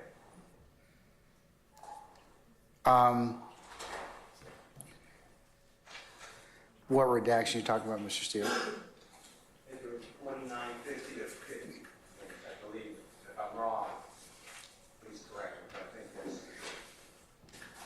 That's correct, Your Honor. We requested that the state skip over that time, and the state has agreed. Yes, we're just gonna start at 50 minutes, and then we also agreed to conclude it at 55:50. Okay, all right. And also, Your Honor, I thought I heard there might be an objection, so I want to bring it to the court's attention. Your Honor, because we could not get in, because we've redacted the first 12 minutes of the audio recording with Mr. Surrey going over the proffer agreement, what we've done to try to expedite that portion of it is we actually have a copy of the proffer agreement that Mr. Murphy signed back in 2016. We have provided the defense a redacted version that redacts Mr. Chada Jimenez's name from the front page of the document, as well as the back portion where Mr. Jimenez signs the document. And so we're not, I don't intend to admit the plea agreement. Excuse me, but it's not redacted. In the plea agreement, one Charlie or whatever? No, Your Honor, that's the proffer from this case, Your Honor. All right. So the state at this juncture, because I don't believe we have a redacted version of the guilty. Oh, I'm sorry, you do. Okay, You do. so we do have both, so we'll tender both the redacted version of the proffer agreement as well as the redacted version of the guilty plea and plea agreement, Your Honor. All right. In this case, which was 15 SC 138234. All right, and Mr. Steele? Okay, Your Honor, and with the state's assistance, I have objections to both documents. The document dated February 16, 2016, written to the Honorable Jacoby Hudson. Do you know the number by any chance? Oh, 404, this phone number? No, I'm not, I mean, an exhibit number. It's going to be 33 Charlie Alpha and 33 Charlie Bravo. Your Honor, 33 Charlie Colette Alpha is a 2016, February 2016 letter, and it is written, it's redacted, but it's written by Mr. Jimenez, but it is redacted. His name is not on here. And it's to Jacoby Hudson, who's not a witness, and it talks about that in prong 1, the officer of Fulton County District Attorney, the state, quote unquote, requires completely truthful statements of your client. At the bottom, on paragraph 6, the proffer is to be provided for the purpose of allowing the state to assess the credibility and value of this evidence and possible testimony we believe your client can provide. In number 7, no promises, agreements, or conditions have been entered into other than those set forth in this agreement. None will be entered into. All of this is hearsay and confrontation clause. This is built for a confrontation clause, and we can't cross-examine either Mr. Hudson, who received it, or Attorney, then Prosecutor Jimenez. So I'm objecting to it, and I don't see the relevance of it. It's to bolster the district attorney wants truthful information before a jury. That's bolstering. Don't we That's have a plea- self-serving. Let me ask you a question. Does the plea agreement have these same terms in it? It does not, Your Honor, and the reason why it's not bolstering is because Mr. Murphy has consistently said, both in direct and in cross, that the reason why he would cut off his right arm and just say anything in order to get out of custody. But this agreement, he went over, it's not hearsay because he went over, this was gone over with him. This is the part that was cut out. Every portion of this was gone over with him, and then he himself read it and signed it and agreed to these conditions prior to giving the proffer. And so when he comes in court today and says, I would have said anything, well, that's not the guise in which he was following at the time in which he gave the proffer. If he signed the document, Mr. Steele, the fact that Mr. Hudson, you're not going to examine him anyways, is all being offered for impeachment, so. Well, okay, I'm just voicing my objection that it should not come in respectfully. It's self-serving to a party opponent. That's the district attorney's office specifically says they want complete and truthful statements. That should not come into the evidence. And number 2, it has no relevance to this matter. The gentleman can be asked, did you lie? Did you tell the truth?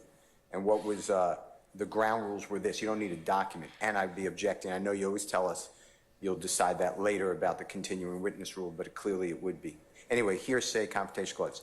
On 33C as in Colette, B as in Barry, Charlie, Bravo, Your Honor, this is before the Honorable Judge Esmond Adams, and this is the plea agreement, and in paragraph 3G as well as I, it discusses appellate rights, and I've already objected to anything about appeals in this case, and it should not come out. In addition to that, in paragraph 8, it says the same thing as what I've objected to in 33C, Colette A, Elisa, or Charlie Alpha. Mr. Steele, I really would like you to use the military alphabet only.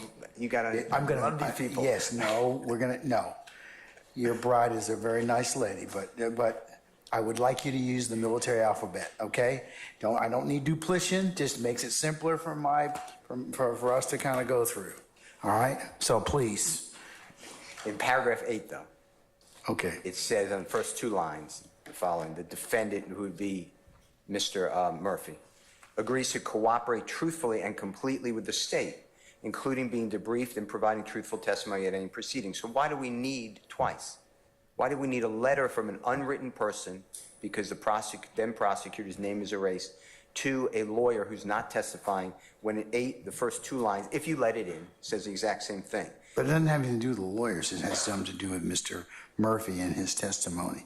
And since he's being offered for impeachment, if he's confronted as to it, or is testifying inconsistently to what he's already testified to, I don't see it being inconsistent, but the statements, I mean, in terms of being, I mean, were you honest? I mean, did you attempt to tell the truth when you signed this agreement? I mean, I think that it's relevant to show that. But in 1 of the first document written to the Honorable Attorney Hudson, it reads, and I'm just quoting, it's in the first line and first word of number 1, paragraph 1, it's number 1. It's paragraph truly numbered 1. The officers of the Fulton County District, and then it says state, requires completely truthful statements of your client. Why would that go in when 8 says on the other document, the one to the Honorable Judge Esmond Adams, the defendant agrees to cooperate truthfully and completely with the state? And why do we need that the state mandates truth versus the defendant agrees to cooperate? I don't know if I'm articulating well, but my point is, it's bolstering the prosecution, the district attorney's office. That's my objection. Okay. And then paragraph 10, it says the same thing. In what document, sir? The second one, the one to Judge Esmond Adams. What number is that, sir? For the record, just so I can. 33 CB. 30C Charlie Bravo. Okay. All right. Yes. Okay. This one, the 4 lines up in paragraph 10, it's on page 3 of the document, Your Honor. It says, if, however, the state determines that the defendant has not been completely truthful and candid with his cooperation with the state, he may be subject to prosecution for perjury, false statements, obstruction of justice, and any other appropriate charge, and all information he has provided may be used against him in such prosecution. So my point is, if you let it in over my objection, I'm not waiving any objection, but it's all consumed in 33 CB, is my point, without the language that the state requires completely truthful statements. All right. I'll hear from the state. Okay, thank you. Sir, thank you. Yes, ma'am. Your Honor, again, the state is offering both 33 Charlie Alpha and 33 Charlie Bravo for its effect on the listener. Again, Mr. Murphy, throughout his direct and his cross, said, I would have said anything just to get out of that room. What 33 Charlie Alpha specifically, as it relates to what we just saw, is in the beginning of this proffer that we just watched, that these 12 minutes, the prosecutor went over the entire document. He then signed it and continued with his proffer. This is the portion that earlier today the court said we could ask him about it. We couldn't play it, but we could ask him about it. So to make it easier to ask about it, we provided the document so he can have it in front of him when I asked him about it. This is what he signed on February 16th. After hearing this from the prosecutor's mouth, he then completed the proffer, knowing what the conditions were. And the jury can then weigh whether or not he was doing it because he was being honest or whether or not he was doing it just to get out of jail. Okay. But that's the reason why we're bringing it in, Your Honor. Mr. Steele, I've noted your objection. I'm gonna overrule it and allow it at this point in time. However, I would like you to just be mindful. Do not bring up anything about Mr. Jimenez or Mr. Hudson. Okay? Well, we will ask that he signed it in front of his attorney. That's I don't fine. have to say the name. That's but we fine. can do that. That's fine. But remember, this is not about Mr. Hudson because he's not being called as a witness. It's about Mr. Murphy. Okay? Yes, Your Honor. All right. Let's bring Mr. Murphy back in, please, sir. Your Honor, would the court be good enough to give me a continuing objection based upon compensation clause hearsay, as well as bolstering the statement against him? Yes, sir. Thank you. All right, summon our jurors, please, Sergeant Ingram. Thank you.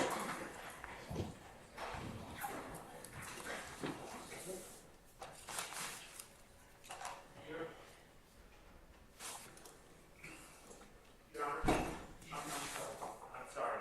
Can I just bring one other line on this to the court's attention? You got a witness on the stand at this point in time.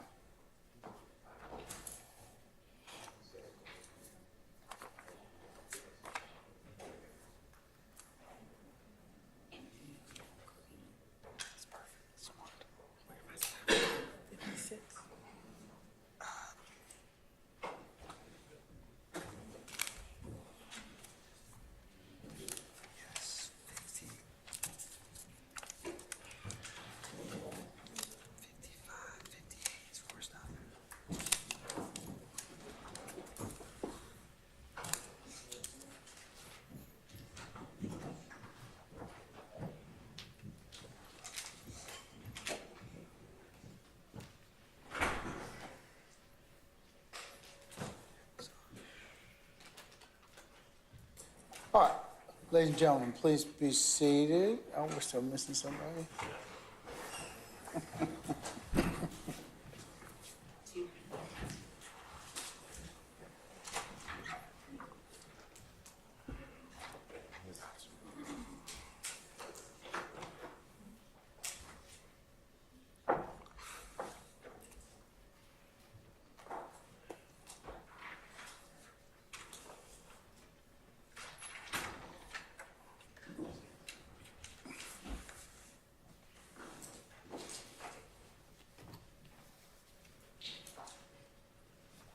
Now everybody's present. All right, thank you, Sergeant Ingram.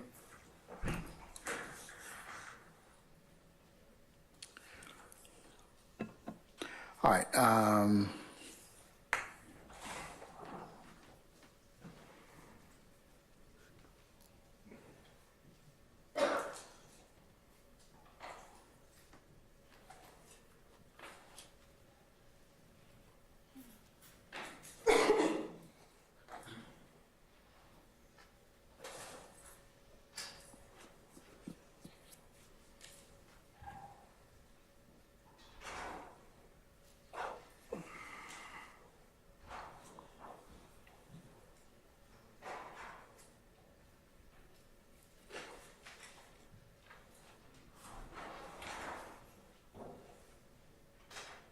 okay, who do we have? Was it you? Who examining Mr. Murphy at this point in time? Yes, Your Honor. Okay, all right. All right, yes, ma'am, go ahead. It's a redirect. Whenever you're ready, flip those over, and here's an ink pen. Identify those people as you know them. Same as before. Write their name on there as you know them, and then put your name in there. Who is this person right here?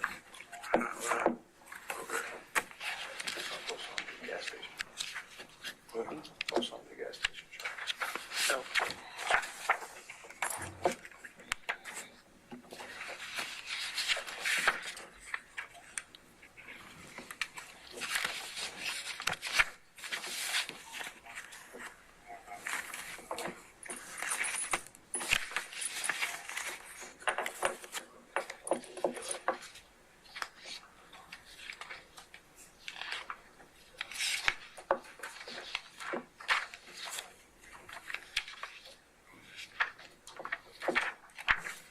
check these out.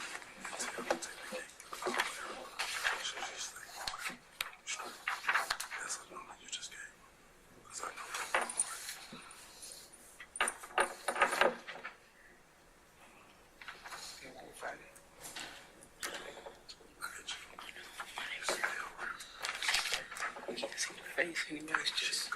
But that's what it is. Not here. Look at this. That's what I was looking for initially.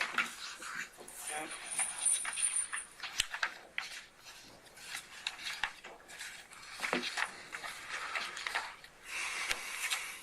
Same with these. And then can you tell me what is it that's there? This one here is. And you show it to the camera so This one here.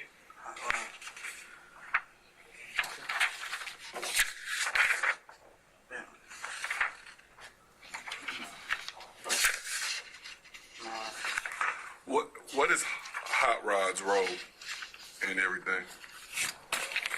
I heard you like the OG, like you just give everybody advice. And, you know what I'm saying? Like he been through a lot. What about Nard? Nah, just like hot head, like you know what I'm saying? He gon' jump off the wall first. Meaning what? He gonna go first. And then expert all of the above, he gonna go first. So he with it, basically. Like, if it's a problem,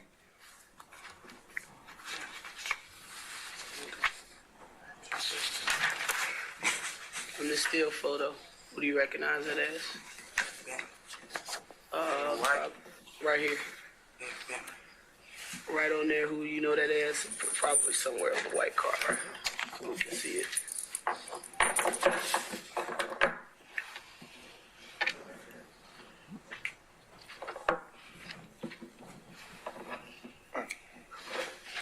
My name? Yeah.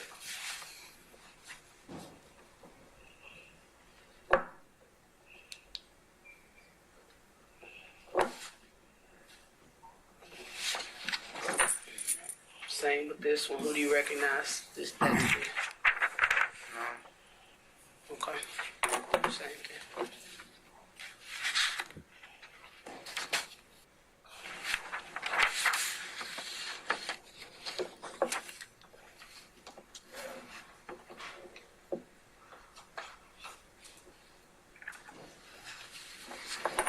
All right. Last photo. Same with that one.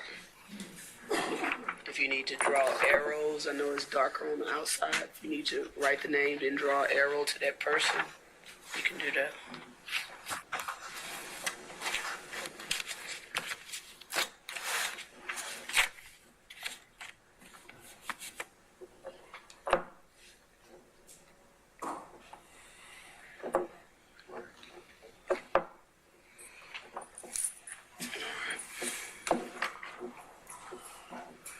You don't know who this person is? You said you didn't know who that person is? You know who that person is? Who is that? Oh, I'm sorry, I didn't see the arrow. I got you. Okay. So, it's 12:09 p.m. Do you have any questions, Mr. Murphy? Is there anything else you want to add? Is there anything that we didn't ask about that you think is important that we need to?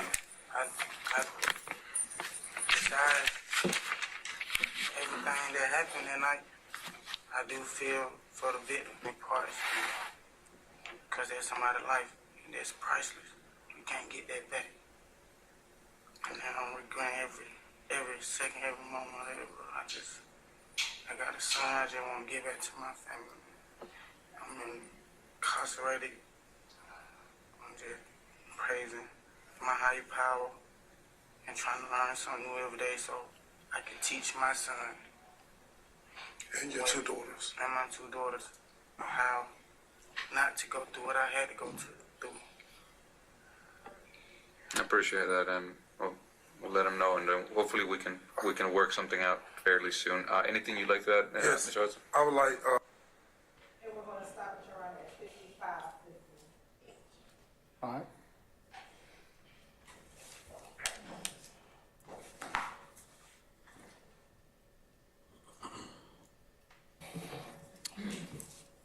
Now, Mr. Murphy, prior to starting being questioned by the investigator, did you and your attorney have to sign a document prior to speaking with the attorneys? Speaking with the investigator that day? I think I just seen her sign something. Okay. I think I seen her sign something in the video. Permission to approach? You may. I'm going to show you what's going to mark as 33 Charlie Alpha. And I want you to flip through and see, do you see your signature on 33 Charlie Alpha? Yes. And is this the document that the prosecutor went over prior to you actually making your actual statement? I think so. Okay. And did you sign it? Yes. And did your attorney sign it? Yes. All right. And was it dated? Yes. And what was the date of the agreement? 2/16/16. Okay. And I'm also gonna show you 33 Charlie Bravo.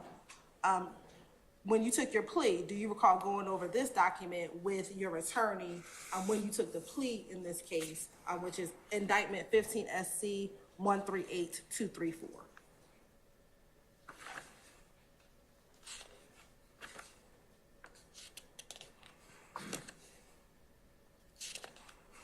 I don't remember going over, but I see my signature. You saw your signature, And that same date, yeah. and do you also see your attorney's signature as well? Yes. All right. At this time, Your Honor, State would like to tender State's Exhibit 33 Charlie Alpha and 33 Charlie Bravo into evidence. Any further objections that have otherwise been noted and ruled upon by the court? All right, hearing none. There states Charlie Alpha and Charlie Bravo are admitted. And Mr. Murphy, I'm going to first start with 33 Charlie Alpha, okay?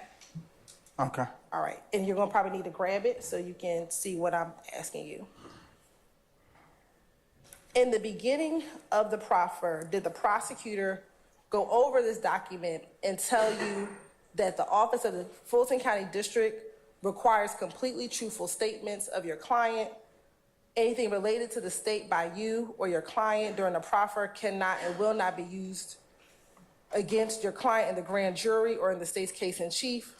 That no statements made by your client during the proffer will be used against your client to increase any recommendation regarding the appropriate sentence he should receive in the pending case. This does not apply, however, to any previous statement your client may have made to law enforcement officers. Do you remember the prosecutor going over that particular portion during the beginning of your proffer agreement? No, but he went over this whole paper. He went over this whole paper? Okay. Also in this whole paper, in part 2, they say the state is completely free to pursue any and all investigative leads derived in any way from the proffer, which can result in the acquisition of evidence admissible against your client in any subsequent proceedings. If your client subsequently takes a position. I will object, Your Honor. Basis. Same objection for about prosecutors now reading. I'll sustain the objections to that. Can you read number 2 then for me, please? The state is completely free to pursue any. Check the document speaks for itself. Oh, sir. You can continue reading, sir. Yeah. Your Honor, based upon that, I'll withdraw my objection. All right, thank you, sir. It's withdrawn. Go ahead, sir. Whenever you're ready. Yeah. You won't object to that? I will not. Okay, all right. So, given that, Ms. Hilton. And let me ask you this Still first. want to object, Mr.? Yes, sir. Okay, I'll note your objection. I'm still going to overrule it, okay? And let me ask you this. Was this proffer agreement initially addressed to your attorney? At the top of the page, does it initially have your attorney's information at the top? Yes. Okay. But was this going over with you, with the prosecutor, during the earlier portion of what we just watched? Yes. Okay. Were you told that the state is completely free to pursue any and all investigative leads derived in any way from the proffer, which could result in the acquisition of evidence admissible against your client in subsequent proceedings? If your client subsequently takes a position in any legal proceeding that is inconsistent with the proffer, whether in pleadings, oral arguments, witness testimony, documentary evidence, questioning of witnesses, or any other matter, the state may use your client's proffer statements and all evidence directly or indirectly therefrom in any responsive pleading and argument and for cross-examination, impeachment, or rebuttal evidence. The state may also use statements made by your client in the proffer session to respond to arguments made or issues raised sua sponte by the court. If a plea or cooperation agreement is later reached with your client and your client violates that plea or cooperation agreement, the state may use your client's proper statements during any stage of any prosecution related to the violation of the plea cooperation agreement, including but not limited to proceedings before the grand jury and during all phases of any resulting trial, including the state's case in chief. Was that read to you? I don't know. You just said so many words, I'm dizzy. Okay, well, why don't you read paragraph 2 and see if that was read to you? I can't recall. He went over this, though. Okay, he went over this paper, all right? Number 3, and when they're talking about the client, are you the person who signed this document? I would answer that, yes. Okay. And number 3, and I'll break it down. Did the prosecutor tell you that if your client willfully makes false or misleading statements during the proffer, your client may be charged with perjury, obstruction of justice, making false statements, or with violating any other applicable criminal statute relating to giving the false statements? Is that the first line, the first 3 lines in number 3? Yes. Okay. Also, did the prosecutor tell you that in such prosecution, the state may use your client's proper statements and all evidence obtained directly or indirectly therefrom? Are those the next few lines of that paragraph? Yes. Okay. Did the prosecutor also tell you, furthermore, in such prosecution, your client's proper statements may be used at any stage of the prosecution, including but not limited to proceedings before the grand jury and during all phases of any resulting trial, including the state's case in chief? Was that the last few sentences of paragraph 3? Yes. Going on to paragraph 4, were you told that in agreeing to provide a proffer to the state, your client agrees that the use of any statements or information provided by your client shall be governed by the terms and conditions set forth in this letter agreement? Yes. Right. Number 5, were you told that if this office receives a request from another prosecutor's office for access to information obtained pursuant to this proffer agreement, this office may furnish such information, but will only do so on the condition that the requesting office honor the provisions of this agreement? Were you told that? Yes. And number 6, were you told that the proffer is to be provided for the purpose of allowing the state to assess the credibility and value of the evidence and possible testimony that we believe your client can provide? Does that conclude the first sentence of that paragraph? Yes. Did the prosecutor also say or tell you, please understand in this regard that at this juncture, your client is not entitled to any specific consideration regarding the disposition of charges currently pending against him solely because he will have given this proffer? Was that the second part of that statement? Yes. And then lastly, were you told that no promises, agreements, or conditions have been entered into other than those set forth in this agreement, and none will be entered into unless memorialized in writing and signed by all parties? This agreement supersedes any prior promises, agreements, or conditions between the parties.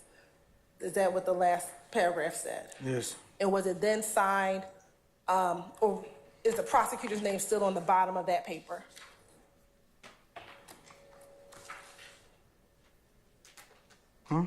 Don't tell me the name. Is the prosecutor's name on that paper?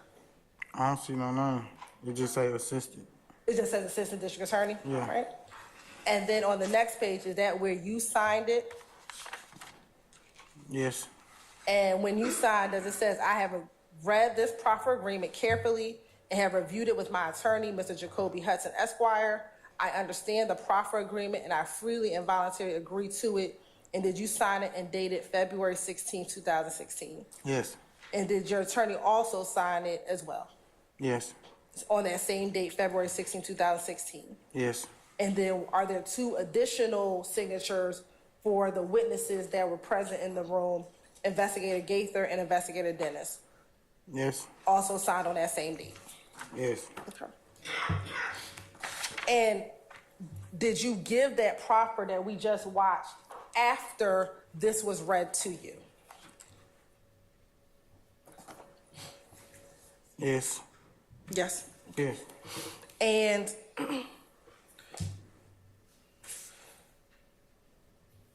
was that your attorney, Mr. Hudson, sitting next to you during that proffer agreement? Yes. And you said on cross-examination that Mr. Hudson is a family friend? Yeah, that's how I met him. Okay. And that he would put money on your books? He had before. Do you trust him?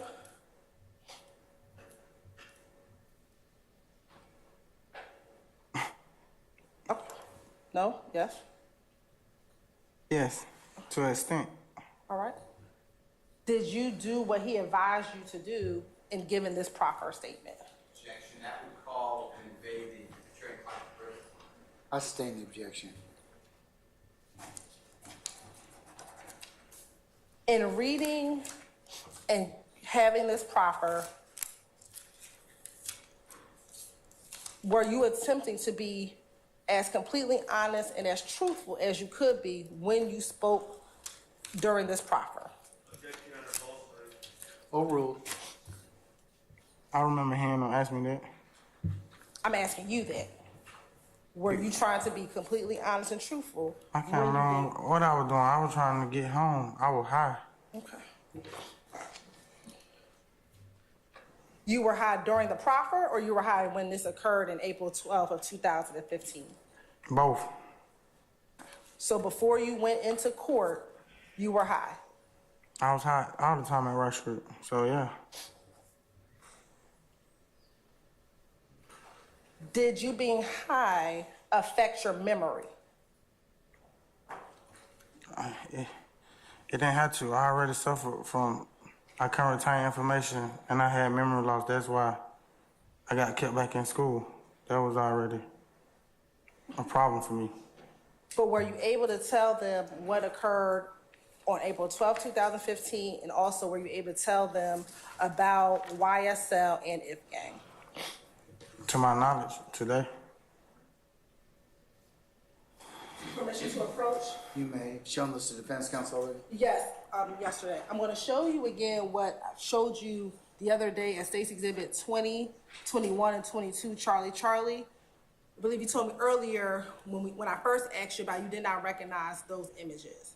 Now, after having reviewed that surveillance video on cross-examination, do you now recognize the people and the Citgo gas station in State's Exhibit 20, 21, and 22, Charlie?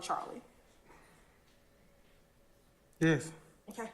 And is that a fair, accurate depiction of what you saw on the surveillance video earlier today and what it looked like back on April 12, 2015? Yes, to my knowledge. Okay. You're on this time the state would like to tender State's Exhibit 20, 21, and 22, Charlie into evidence. You said 20, 21, and 22, Charlie?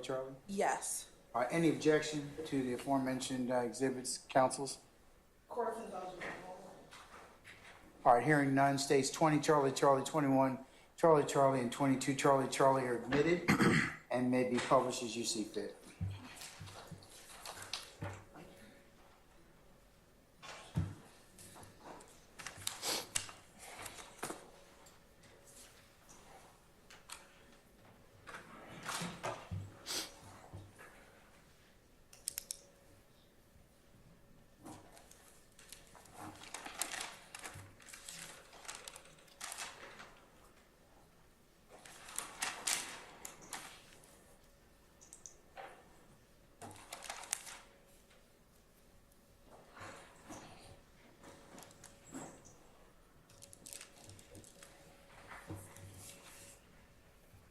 Now, while we're waiting for that to come up, let me ask you this. During the Proffer agreement, did you hear yourself talk about the beef between If Gang and YSL? Yeah, I heard it. Okay. And during the Proffer, did you mention that it was YSL the music group, or was it YSL the gang that had beef with If Gang? I don't think I said, I don't recall, I don't think I said neither one of those though. When talking about the beef with If Gang, were you talking about YSL the gang or YSL the music group? I can't recall. I think that was, I was saying what I heard in Rush Street. Okay. We talked the other day about Micah Anderson and you being, at one point in time, friends or associates with Micah Anderson. Do you recall that line of questioning a few days ago? Yeah. All right. After January 10th of 2015, did you still have a friendship or relationship with Micah Anderson? I'm confused. I went to prison in 2015. I seen him in prison, though. Okay, I'm asking you in January 2015. January 2015, that was when you were in the hospital, right? I think it was that day. I can't recall. I know it was early January, though. So my question to you is, after January 2015, not whether or not you saw him in prison, while y'all were out of prison, did you still hang with Micah Anderson after January of 2015? I can't remember if I seen him back then, though. But if I would've, then yeah. Or if I did see him, then yeah. Do you recall hanging out with him? Yes or no? Yes. I stand question. Is that ready?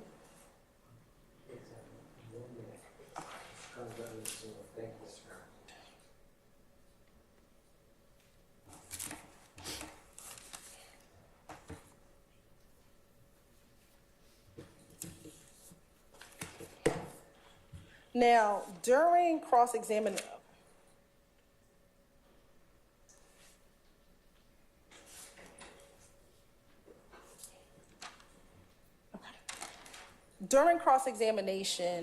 when Mr. Shard asked you about the incident on April 12, 2015, do you recall him asking you if this was an individual crime with individuals doing this crime on their own? Do you remember him asking you something similar to that? Yeah, something like that, I think. Now, I want to go to 21 Charlie and 22 Charlie. Are you the individual with the chopper that's in, well, it says 16 Charlie? That's a Scrivener's error.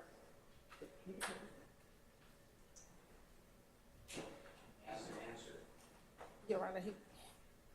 I'm gonna overrule it. Are you the individual that we see holding the gun in what it says on the screen, 16 Charlie, but it's actually 22 Charlie? Yes. Okay. Now, Mr. Shar asked you if it was an individual crime. Let me ask you this. Did a YSL member, OG Bentley, call another YSL member, Nard, to come to the gas station on April 12, 2015? Yes. Okay. And did a YSL gang member, Nard, tell you, a YSL member, let's ride, after handing you a chopper? But I wouldn't consider Bentley a gang member, though. In that proffer agreement, when they asked you, was OG Bentley YSL, did you tell them yes? That's where it get confusing, because I would have said yes, because I'm speaking on the label. Did they distinguish for you the difference between the label and the gang? I don't recall that part. I don't recall them saying that. Okay.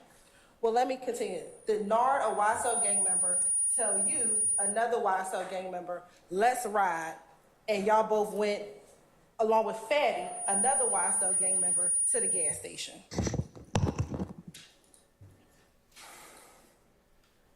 That's tricky right there. I don't understand what's like how you putting it, though. It wasn't, nothing had to do with YSL about that, though. In the proffer agreement, when they asked you if Fatty was YSL, did you say yes? I wasn't speaking on the game. At the point in time, were they asking you about music during the proffer? They were just asking about YSL. They didn't.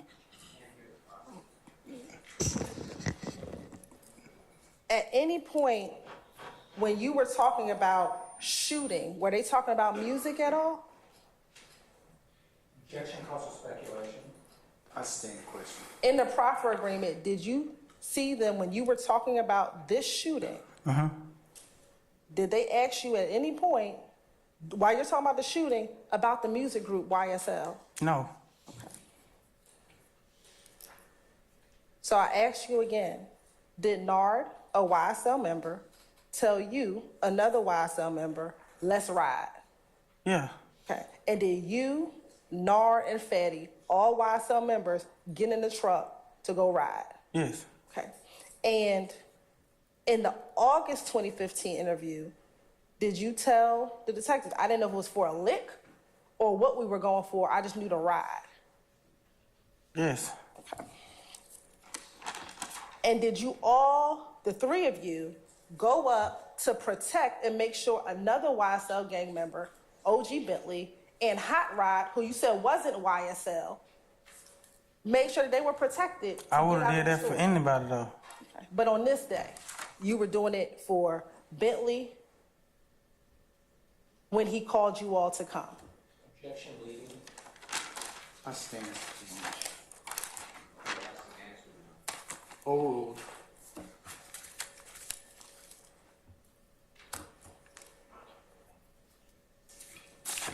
Now, and you can answer because I think it was overruled. Did you all do that for another YSL member? Went up there to go make sure another YSL member and another friend was safe? I think I already answered it, huh? I said yeah. Now, Mr. Steele, during his question, asked you about a few flyers. Do you still have 220cc, 220DD, 220EE, and 220FF in front of you?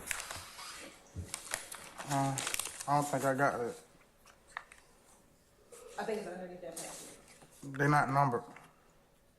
Or this one ain't numbered, at least. Yeah, you see this? Oh, come on. Oh, okay. Yeah, so we'll find 220cc, DD, EE, FF.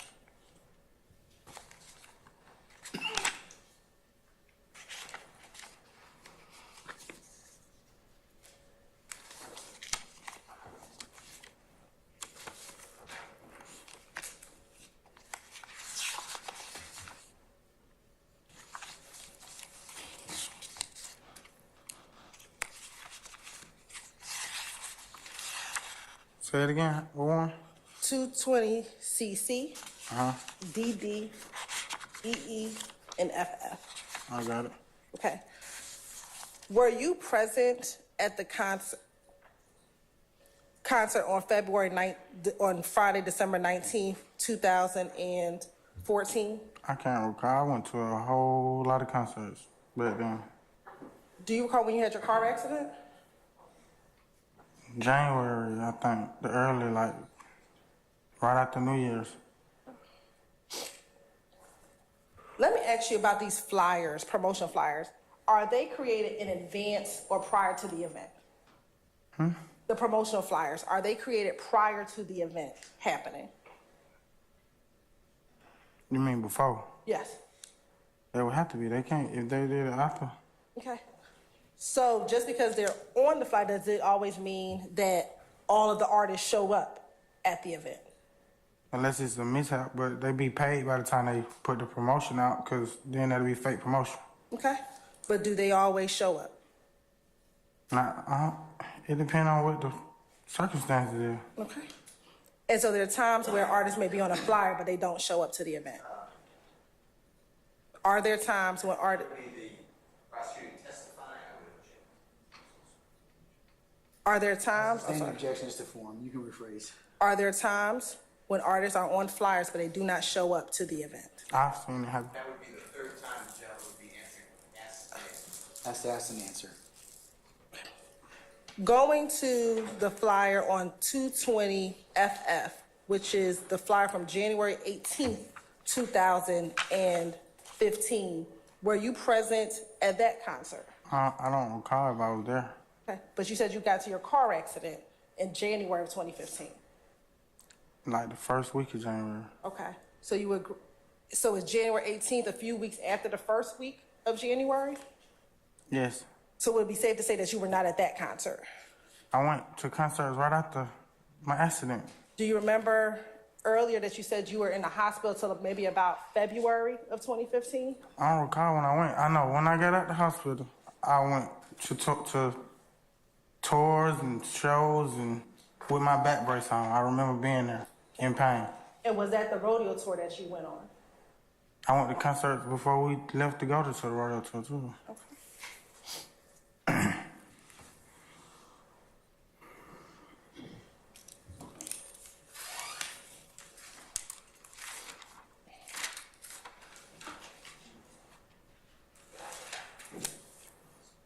Do you know if Mr. Williams was on concert on January 10th, 2015? I can't say he was or he wasn't. Okay. Do you recall Mr. Steele asking you about a concert on April 26, 2015 in Louisiana with Mr. Williams performed? Do you recall Mr. Steele asking you about a concert on April 26, 2015 in Louisiana in which Mr. Williams performed? I don't recall it. You don't recall I ain't saying he asking didn't say that, though, but I don't recall it. Do you know if Mr. Williams was performing in Louisiana on April 26, 2015? I can't remember.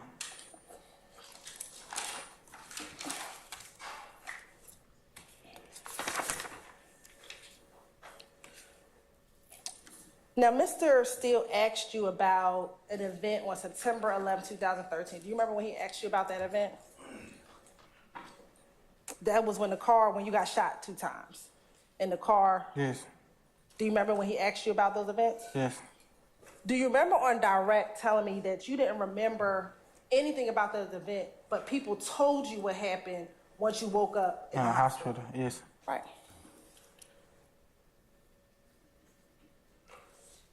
If you don't remember anything that happened, how do you know that Mr. Williams was not with you on that day?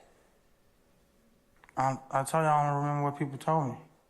Right, but you didn't say I don't remember Mr. Williams not be there. You said he was not with you. How do you remember that if you don't remember what happened that day? Because they told me who was with me. Okay. And remember when I asked you if anyone told you that Mr. Williams was with you, you said, no, he wasn't with me. You didn't say no one told you. You said, no, he wasn't with me. I stand as to form. You can rephrase me. Sure. Do you recall telling me on direct, not that no one didn't tell you he was with me, but that he was not with you? I'm confused. Were you saying the first time you asked me or now? The first time I talked to you about September 11, 2013, do you recall telling me, not that no one told you that Mr. Williams was with you, but you said, no, he was not with me? I thought you asked me, did they tell you Mr. Williams was there? And I said no. Is that what your memory is of your testimony? Yes. Okay.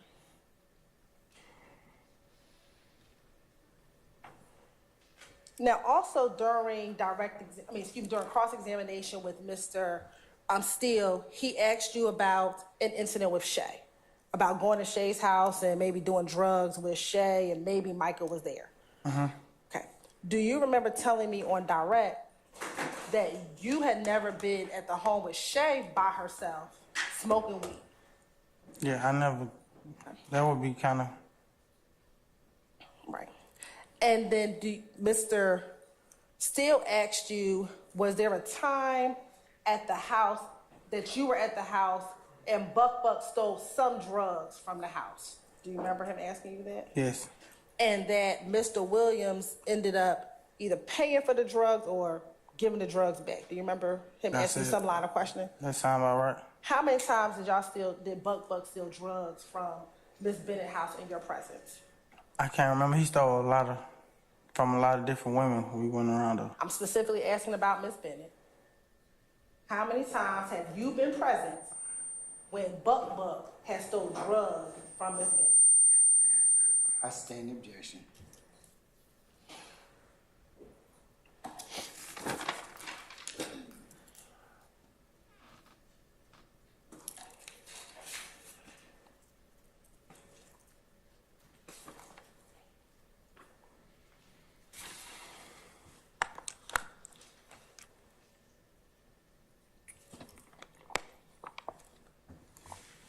Do you recall seeing in an interview talking about the beef between If Gang and YSL?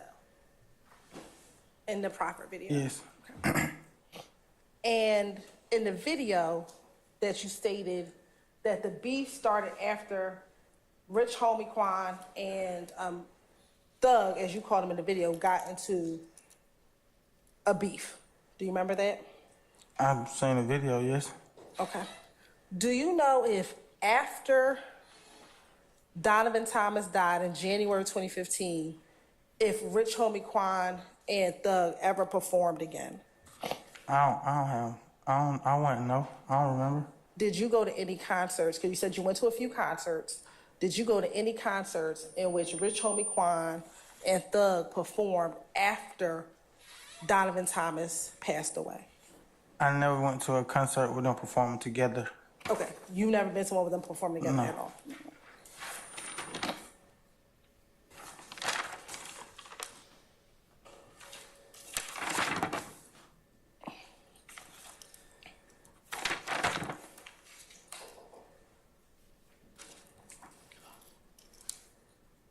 Now, Mr. Steele asked you about your time on the rodeo tour back in 2015. Do you remember him asking you about the rodeo tour? Yes. Okay. And he said that you were on the tour and you were actually looking to get a job with the record label. Yes. Okay. Why would you be getting a job with the record label if you founded YSL back in 2012 or 2013? Because I was on and off from trying to be a rapper and be in the streets.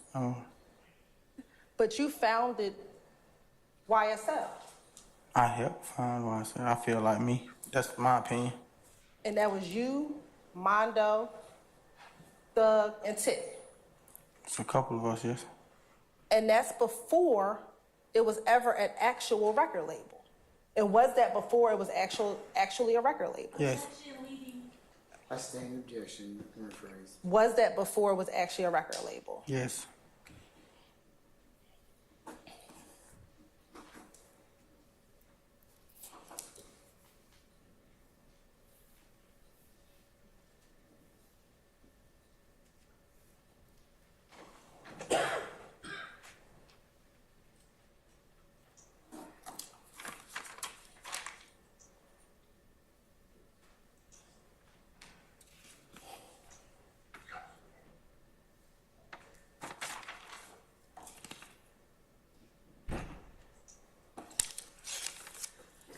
You said earlier that you, and when I say earlier, I mean when we first had direct examination, that you called Mr. Williams Little Jeff. Do you remember talking about that in pruning? You may call him pruning. Yes. In that Proffer video, did you ever call Mr. Williams Little Jeff, or did you only call him Thug? I ain't hear me say Lil Jeff. You did not hear me say Little Jeff. What did you call him in that Proffer video? I would call him like what whoever I'm talking to know him by. If I would say Lil Jeff, they wouldn't know who I was talking about. Do you know? How do you know that? How do you know they wouldn't have known him by Little Jeff? That's the childhood now. You would have had to grow up with him to know that. But in that interview, you only called him Thug. From what I heard.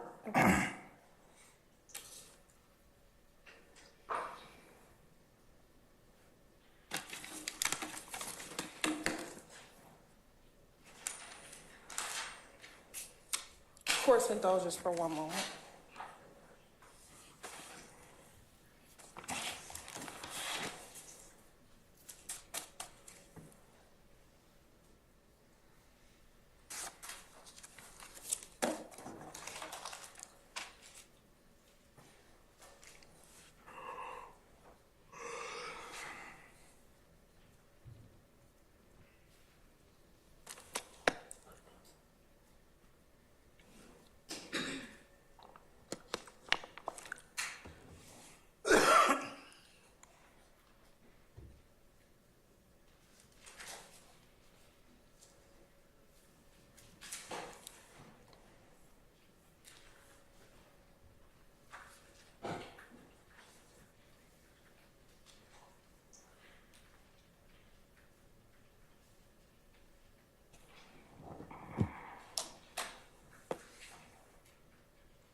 Just a few more questions, Mr. Murphy.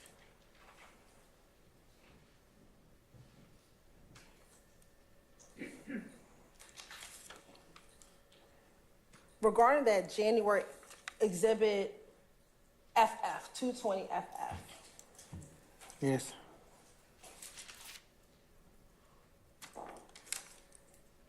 at this time, can you testify truthfully that Quan and Thug performed at the same show on January 18th, 2015? What you mean at this date? On this day, can you testify that they actually performed together on that same date? No.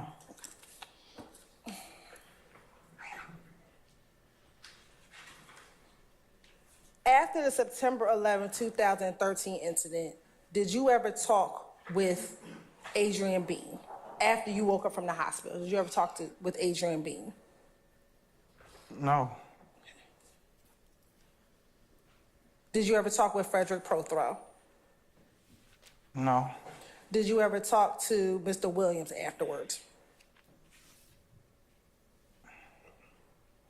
In 2013? The incident where you were shot twice? You mean did I talk to him like after that? Yes. Yeah.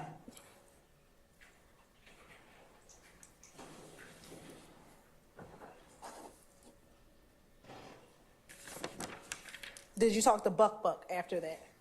Yes.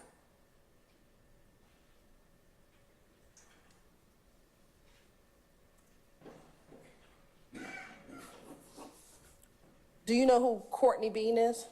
No.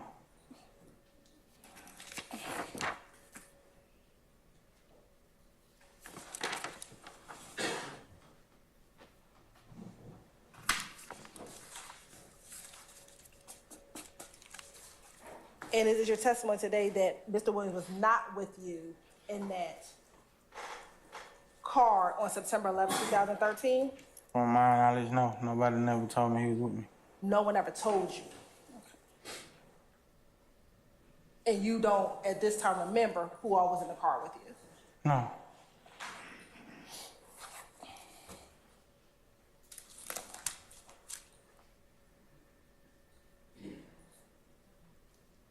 And can you testify truthfully today that he was not with you on September 11, 2000? I stand the question as a form.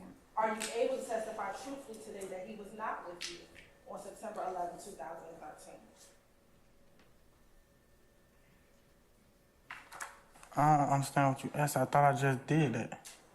You keep telling me that no one told you. Nobody told me he was with me. I got shot. I passed out, woke up in the hospital. They woke me up. I woke up, however it happened, and people who was there told me what happened. They never mentioned his name. And Mr. Wallace, who were the people who told you? Family members, friends.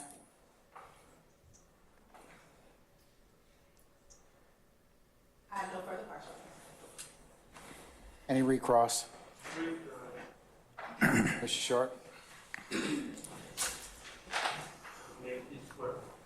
Mr. Murphy, just a couple questions, okay? All right. On redirect, you said when asked about the April 12, 2015 incident and the people involved and who was YSL, you said it's tricky. Do you remember saying that? Yes. That's tricky? And that's tricky because there's a confusion between YSL, the label, and YSL, a alleged gang, correct? Yes, and it's tricky because us and the police think it's a game, but you really trying to rap, and then you get caught up in something. Okay, let's talk about Mr. O.G. Bentley. Okay. The bottom line is he was an actual employee of YSL record label, correct? To my knowledge, yes. He was Jeffery Williams' road manager, correct? To my knowledge, yes. And prior to this incident, he was in fact fired by Jeffery Williams for stealing money. To my knowledge. This indictment brought by the district attorney's office, is O.G. Bentley, to your knowledge, charged? No. Okay. And while we're talking about people that are not charged in this indictment, you testified that one of the co-founders of YSL is Mondo, correct? He was there. For Mondo Crenshaw? Yes. Is he charged in this indictment? No. Okay. I would like you to just listen to or watch a small portion of your proffer agreement. Mr. Kokomo, 4347 on the proffer statement.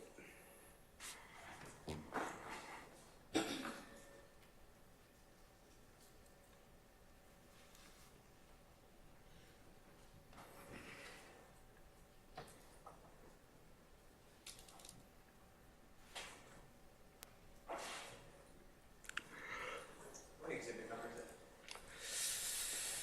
It's 33 Charlie. Thank you for saving me, Ms. Hilton. 33 Charlie, Mr. Still. Get paid as a member of YSL.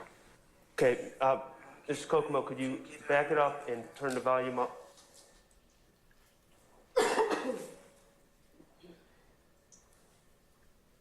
To about 43, 47?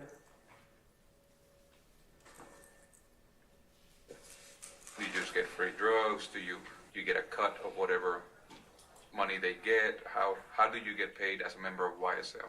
You don't get paid, you just get how you live, man. Do you need to You gotta get it on your own. do you need to pay some taxes? Whatever you get, do you need to share it with the crew?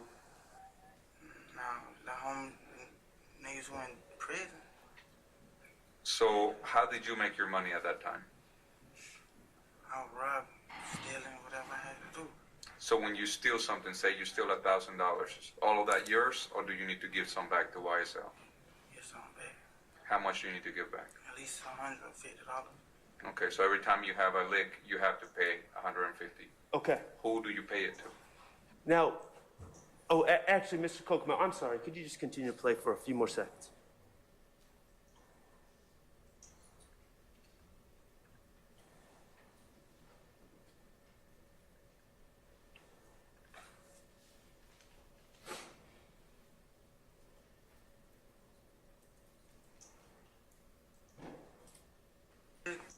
Look out for the homie called the Red. Just look out for whoever ain't got it. All right, so somebody that might be in custody needs some money on their books. That's. But who do you tell? How do they know that you are doing your part? How do they keep track of you actually? Okay. So, Mr. Murphy, my first question. The gentleman asking the questions threw out a hypothetical of well, first you said you get money how you get it, correct? You got to get your own. Yes. And you told the person questioning you that you get it through robbing and stealing. Yes. Okay, and were you robbing and stealing? Gentleman asking the questions. Were you robbing and stealing back then? Yes. Okay. Now, you were asked a hypothetical about $1,000. If you do something to get $1,000, was your answer you give $100 or $50 back or $150? Do you recall? I can't recall. It might have been 100. It might have been and one.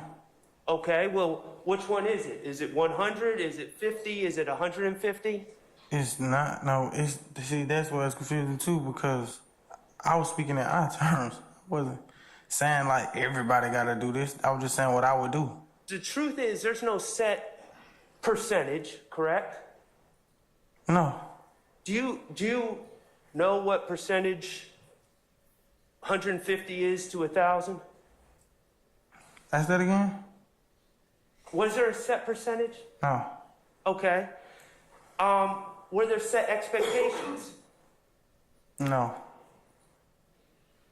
Do you remember, was there an accountant keeping track of what everyone gave?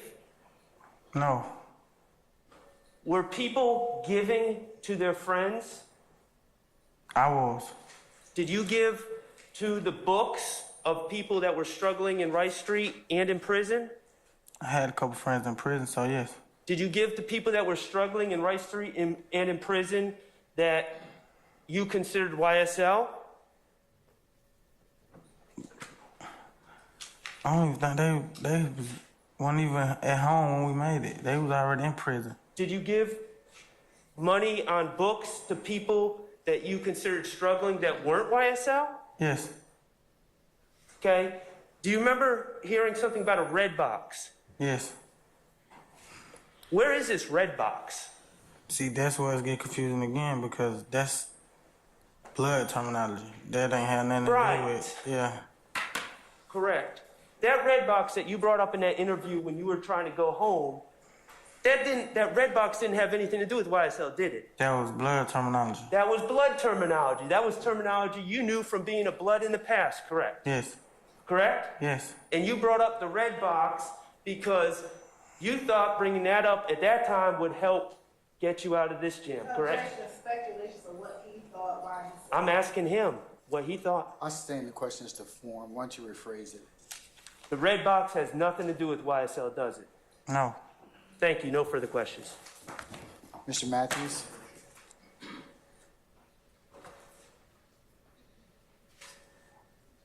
Mr. Murphy, you're looking at that video, right? Yes. Okay. Video, what are you talking about? The one the exhibit that's still up on the screen. You see that? Yes. Okay. So I noticed that the attorney, your lawyer there, he has his hand right there on your arm. You see that? Yes. It's underneath your arm, correct? I can't tell. He's right there, though. Right. And it's right there, and it was actually there during the course of your interview, correct? Yes. And it was there pretty much the entire time while you were doing your interview, right? Yes. And from time to time, he would nudge you and touch you, correct? I noticed that. You did notice that, right? Yes. Do you know why he was nudging you and touching you during the course of the interview? I can't remember. I ain't even remember that happened till I was just watching. Like, why was he doing? I don't. You feel me? I just noticed that though. And you would agree that that's different, isn't it? Yeah, I was thinking to myself like, why I ain't say something? Okay. Now, Mr. Murphy, you talked about, well, the prosecutor asked you whether or not you recall her coming out to meet with you at your residence and in court, correct? Yes. When they came out there to your residence, did they bring their laptop? I ain't seen no laptop. Did they bring their iPads? I ain't seen that in that nature. Did they show you, when they went out there to meet with you, any videos back then? No.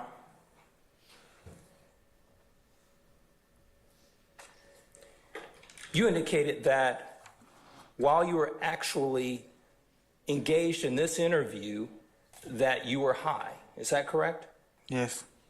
You stated that even though you were in the Fulton County Jail at Rice Street, you were actually able to get a hold to drugs in the jail, correct? Yes, all the time. And you were consuming drugs even on the day of this interview. Is that correct? Yes, the night before probably. Because that'd be early in the morning when you go to court and stuff, so. And you also stated that in addition to using the drugs that you had ingested at the jail, you also indicated that you had memory loss. Is that correct? Yes, I suffer from that. And you stated that you also could not retain information, correct? I still can't retain information.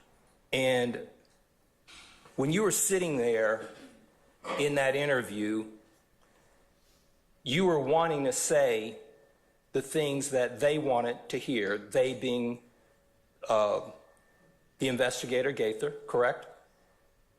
I can't remember what I wanted to say, but I know I wanted to say as soon as they can get me home. Okay. And shortly after that interview, you went home. No, shortly after that interview, you went to prison, correct? Yes. And you were facing a large number of years, and you were able to get it reduced down to a number that you and your lawyers agreed to, correct? Yes. You did your time in prison, right? Yes.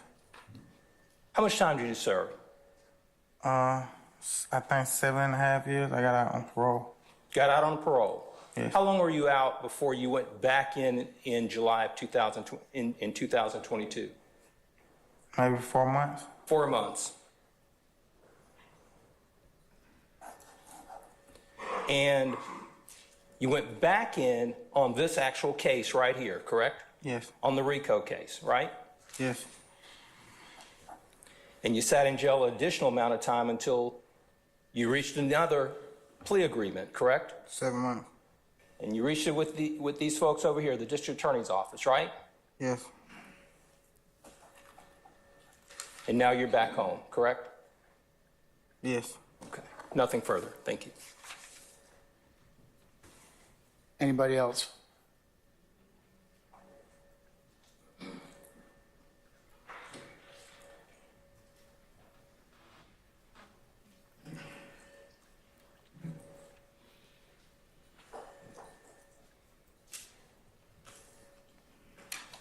I may have 1 second, if you don't mind. Well, it's about a second, okay? I'm going to turn my back on the court. Okay, all right. 33cc.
So you may be in.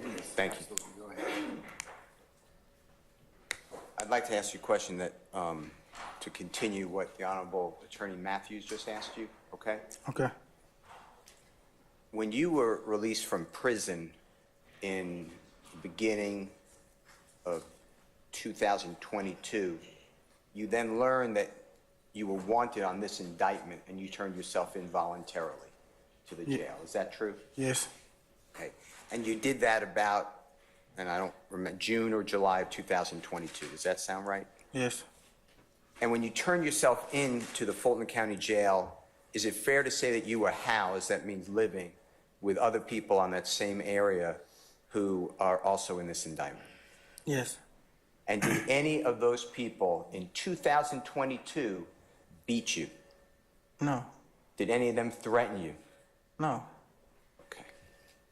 Now, with regards to whether you know that on January 18th of 2015, I'm changing the year, okay? I'm dizzy. Okay. Don't be dizzy. You may still be in the hospital or you have a back situation. That's the time I'm talking about, okay? Fractured spinal cord. Yes, sir. And 20 Jeffery Williams Exhibit 220FF could be in front of you. Mm-hmm. You were asked by the prosecutor about whether you know that Rich Homie and Jeffery Williams played together in Tampa, Florida, at the USF Sundome. Remember those questions? Yes. I'd like to show you something, a newspaper article, and see if it refreshes your memory that they did in fact play together, okay? Okay. Your Honor, may I have Mr., and you have to show the prosecutor first, Mr. Kokomo, show the prosecutor, then Mr. Murphy.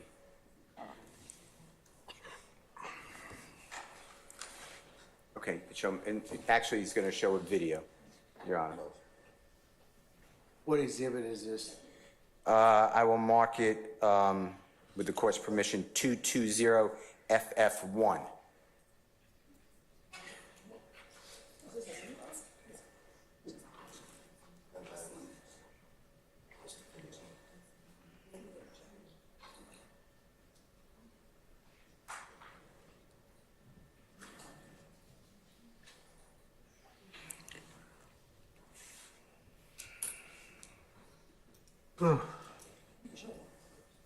Wait, hold on. Can Mr. Kokomo approach Mr. Murphy, Your Honor?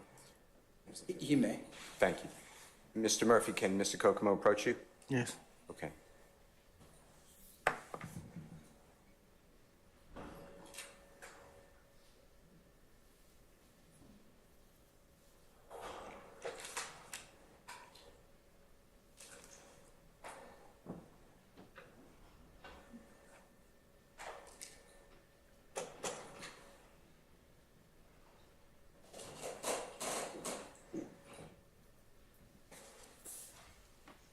Thank you, Mr. Kokomo. Does that refresh your memory whether the two played together January 18, 2015? It said they did. I wasn't there though. But I don't recall being there. All right. You see the video? Yes. I'd like to ask you a couple things. When do you know of anything wrong with a lawyer talking with a witness? You've been in criminal cases, you said many times. Is there anything wrong with that's what they're supposed to do. Okay. And when the prosecutor and her coworkers came out to your home, there's nothing wrong with that. No. And they were, of course, polite, right? Yes. But you took offense because in your home, in front of your family, they were accusing you of an armed robbery, right? My family was at school and work, but it was just, it didn't sit right with me. Okay, That's why I feed my kids at. Okay. And they were accusing you of wrongdoing. Yes. Criminal conduct. Okay. And you shut it down thereafter. You said you called your lawyer, you already told the jury, and you said, if I don't have to meet with you, I'd rather not. Yes. And you were polite, right? Of course. Okay. Now, when the prosecutor and their coworkers came to your home, was your lawyer with them? No. Was your lawyer with you? No.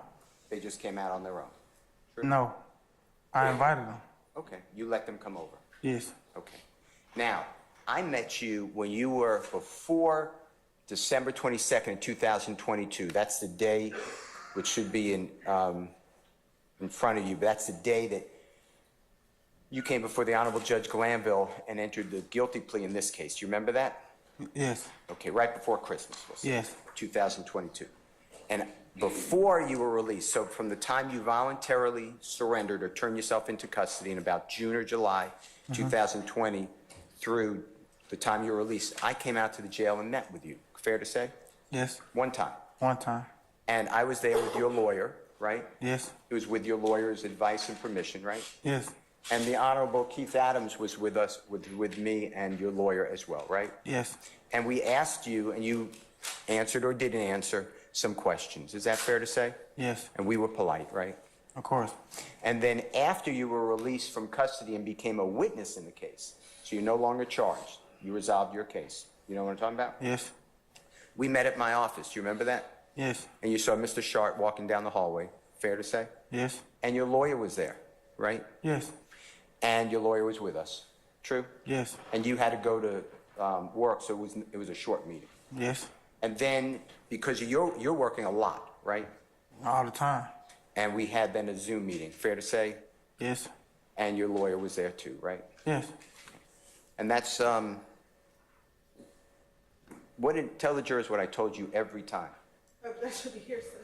Tell your lawyer what your Yeah, I stay in the question. Tell the jurors what your lawyer told you every time we met. Just be truthful and honest, and I ain't got nothing to worry about. With Archillian Bennett, and we've been through that Che. You know who I'm talking about? Yes. In that indictment, on this case, this RICO case that you and Jeffrey are indicted, is she even mentioned as a victim in this case? No, that's where it confused me, because I didn't hear it until she was standing in my dining room telling me that I did it. And that being she is the prosecutor? Yes.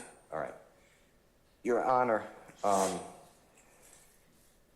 with the court's permission, I'd like to, the assistant, Ms. Knight, this is already in evidence, states 33C. C, is my time right? Yes. Okay. This will be 4820. If we could listen to that, Mr. Murphy, if you could just listen to that, please. It's at 4820, and then we'll announce when we'll stop it, okay? That's fine. You need to zoom from the judge? I'm joining now, yes.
Your Honor, it looks like it's starting at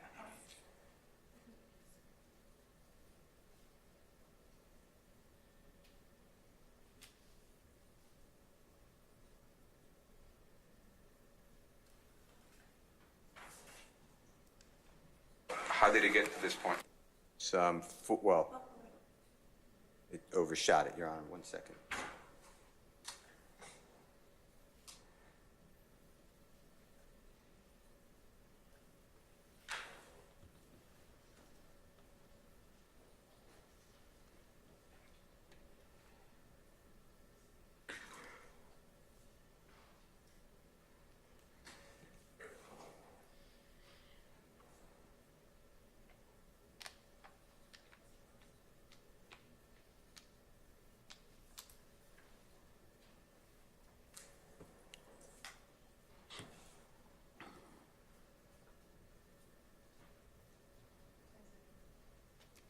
You're good. Thank you, Mr.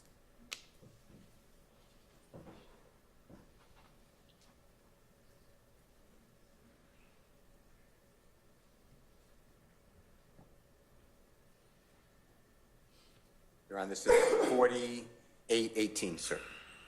All right. It's not a lot of us. So now tell me why does IF have problems with you? It all started by some rap, rich homie, that's how that started. When they stopped hanging together and had their differences of stop speaking, and then, everybody else just followed suit. But I really want you to help me understand because, rap battles are a media thing. They do rap battles, they have beef, their records, their sales go up.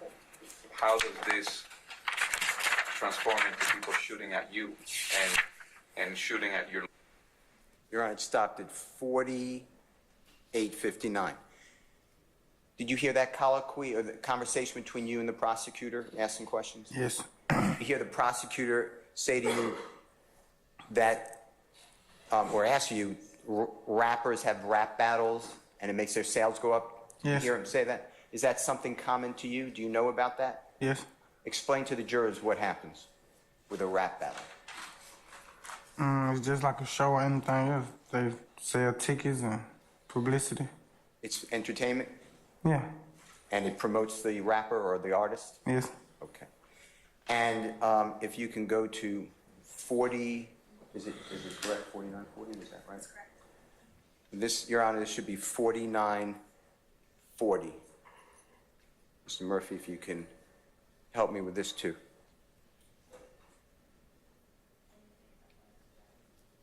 One more time. loved ones, and then you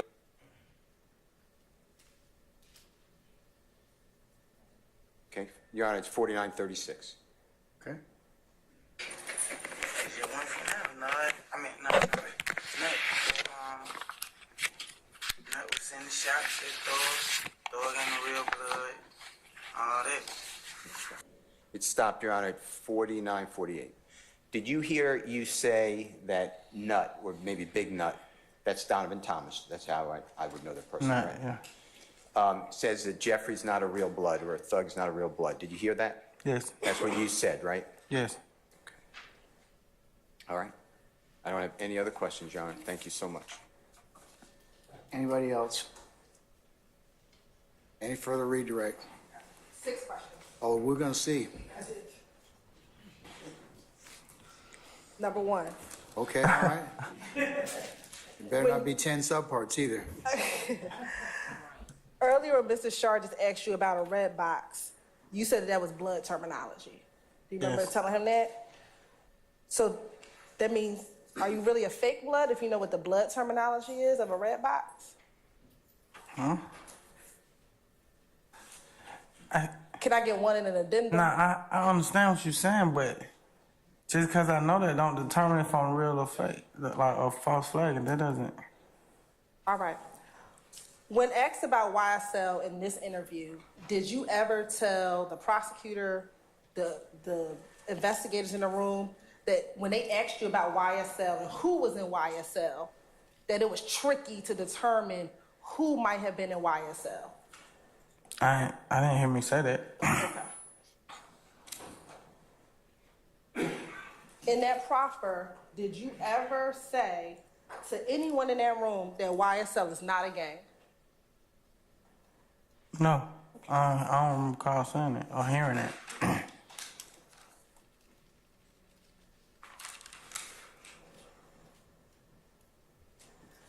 Is that entire proffer in 2016 a lie?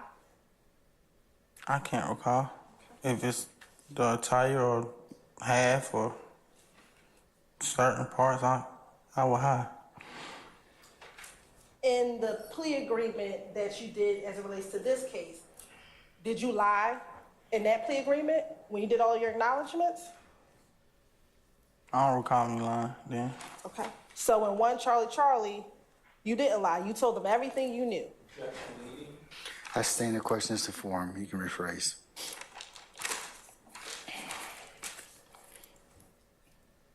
And lastly, Mr. Steele just asked you about this particular section, 4850 to about 4953. Do you recall in the interview that the prosecutor asked you, how did it come from being on wax and on music to you picking up tools and If Gang picking up tools and it becoming an actual beef and not just on music? Do I recall him saying it? I heard him say that, yeah. Okay. And is that when you responded that Rich Homie Quan is under Nut and that Nut was sending shots that Thug was not a blood? That's what I heard in Rush Street. That's what I said right there. Not that Thug wasn't a blood, but that Nut was sending shots that he was not a blood. Asked and answered, beating, testifying. As to the first two, I'll sustain. Third one, I'm gonna overrule. And last are all the acknowledgments in States Exhibit 1, Charlie. Objection, question 7. You know, you're always that guy, Mr. Steele. Always that guy. Do you want to answer 7? I owe you another one anyway, so. Last but certainly not least, is everything in 1 Charlie, the acknowledgments that you made as it relates to what you know about YSL, the gang, and what they've done. 1 Charlie. Is that everything? Did you acknowledge everything in that statement? Oh no, this one it. You said that they done. It don't say nothing that they done here, do it? Look at number 11.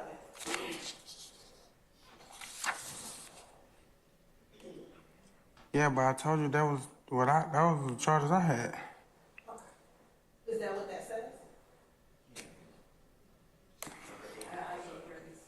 That was Mr. Steele. You said what number 11 say? What does 11 say? That was extra. Members of YSL, associates of YSL have committed crimes further of YSL, and these crimes included, but are not limited to the following: murder, attempted murder, aggravated assault, theft, armed robbery, illegal drug possession, firearm possession. I have no further questions, Your Honor. Anything further? Yes, just briefly. Mr. Murphy, you did not prepare that document, did you? What you mean, like type it? Right. No. Those are not your words, correct? No. And you signed it, and shortly after that, you went home, correct? Yes. Nothing further. Thank you. Anybody else? All right. May Mr. Murphy be permanently temporarily excused as a witness. Permanently excused, Your Honor. All right. Mr. Murphy, thank you for your patience with us. I'm going to permanently excuse you as a witness. That means you're free to go about your usual duties and avocation. You go to work. Boy, I can't wait. or do whatever else it is that you wish to do. But, sir, you don't need to be. You won't be coming back here. Just don't discuss your testimony with anybody except the attorneys in this case. Okay? Okay. All right. Thank you, sir. Thank you.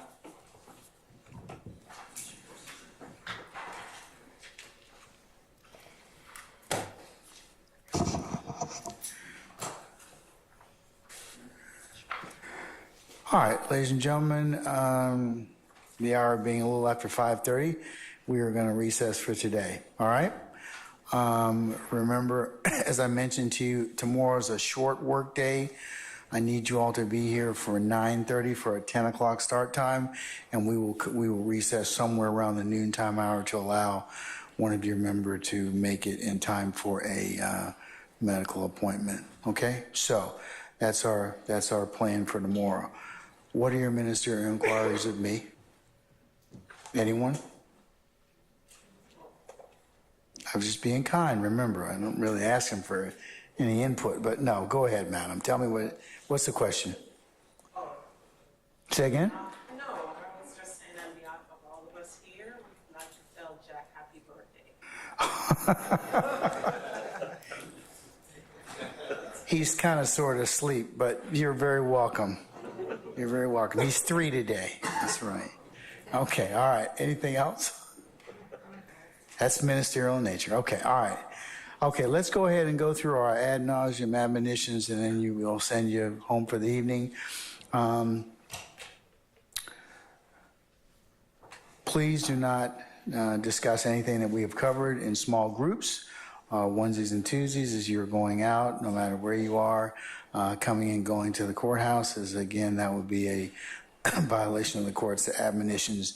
Please don't sit back there and recap any of the testimony that you've heard thus far, as I have not given you the instructions on how you should begin your deliberative process, and that is the only time that you will be permitted to consider this case, and I'll give you instructions on how you to do that. But now it would be a violation for you all to kind of sit back there and speculate and recap and otherwise handicap the testimony as you've heard thus far. Please resist temptation of going to any third-party websites, blogs, or sites, or doing any extra research, as you are only allowed to consider what is lawfully presented in the four walls of this courtroom. Remember that no third party can discuss this case in your presence or hearing, and if any third party should approach you or try and talk with you or try and reach out to you by email or other source of communications device, you need to let myself or Sergeant Ingram know immediately. Also, leave your notepads in the basket, and you can pick those up in the morning. And remember, it would be a violation for you to listen to any news recaps or any other third-party recaps of this particular proceedings. You can only consider what's presented lawfully in court. And then lastly, ladies and gentlemen, thank you for your patience and the patience that you've continued to give and will continue to give upon the presentation of this matter.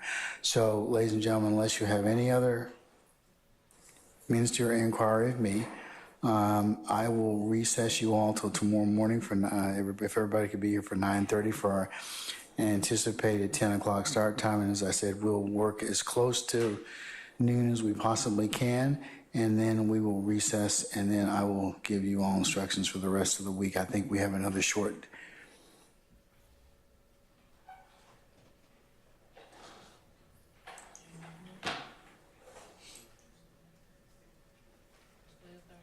Wednesday will begin at 12:30, at 1 o'clock. You need to be here for 12:30, 1 o'clock, 1 o'clock start time.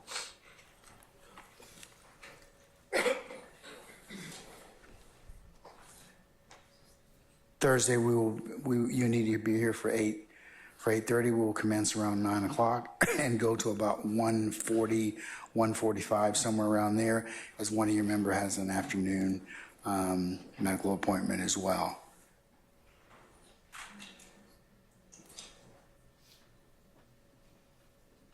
And then Friday, April the 19th, you'll be here for 12:30. We'll begin at 1, and we'll probably work till somewhere around 5 o'clock. That's the week, okay? All right. Unless you have anything else, ladies and gentlemen, we'll see you in the morning, okay? All right, all rise.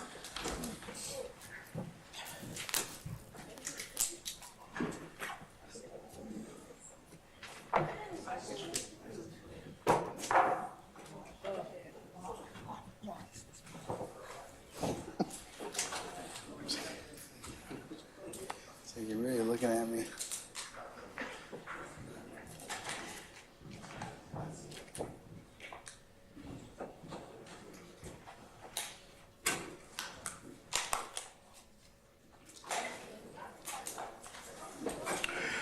All right, ladies and gentlemen, please be seated. Our jury has left us.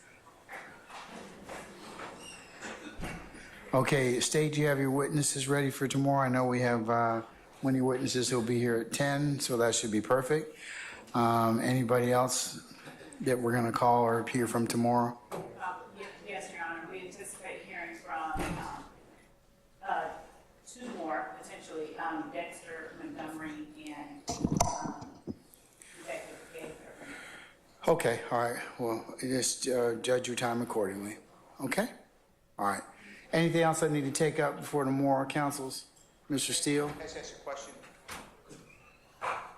Yes, what's your question, sir? Thank you, Your Honor. If the state could tell us, is Detective Gaither and Detective Dennis, are they multiple witnesses? Because, like, you know, like, I didn't want to cross-examine him. He had other issues, too, but Investigator Belknap or Detective Belknap, I just want to do it one time. Can I just inquire if that's okay, whether this is going to be a multiple, jump around witnesses to be recalled, or is it one time, if you don't mind, inquiring in the state telling me? not jump around, but multiple, because there are different acts that are being testified to. So, okay, let's just break it down into how many times do you anticipate your first witness to be testify? So the first one will be Robertson. She's just that. And, of course, the lay witness, just the ones. Speak in the microphone, please. I don't anticipate. Microphone. So everybody can hear you. I don't anticipate calling either of them more than twice. I think that's about right. Who is that? Who are you Gaither talking and Dennis. Okay, so Gaither and Dennis will be called twice, you think? Hold on, Your Honor. Just 1 second.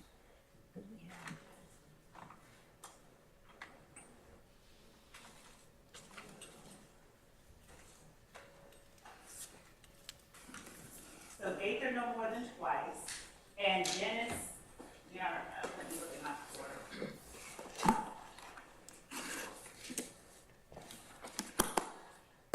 For the purpose of tomorrow, Gaither no more than twice.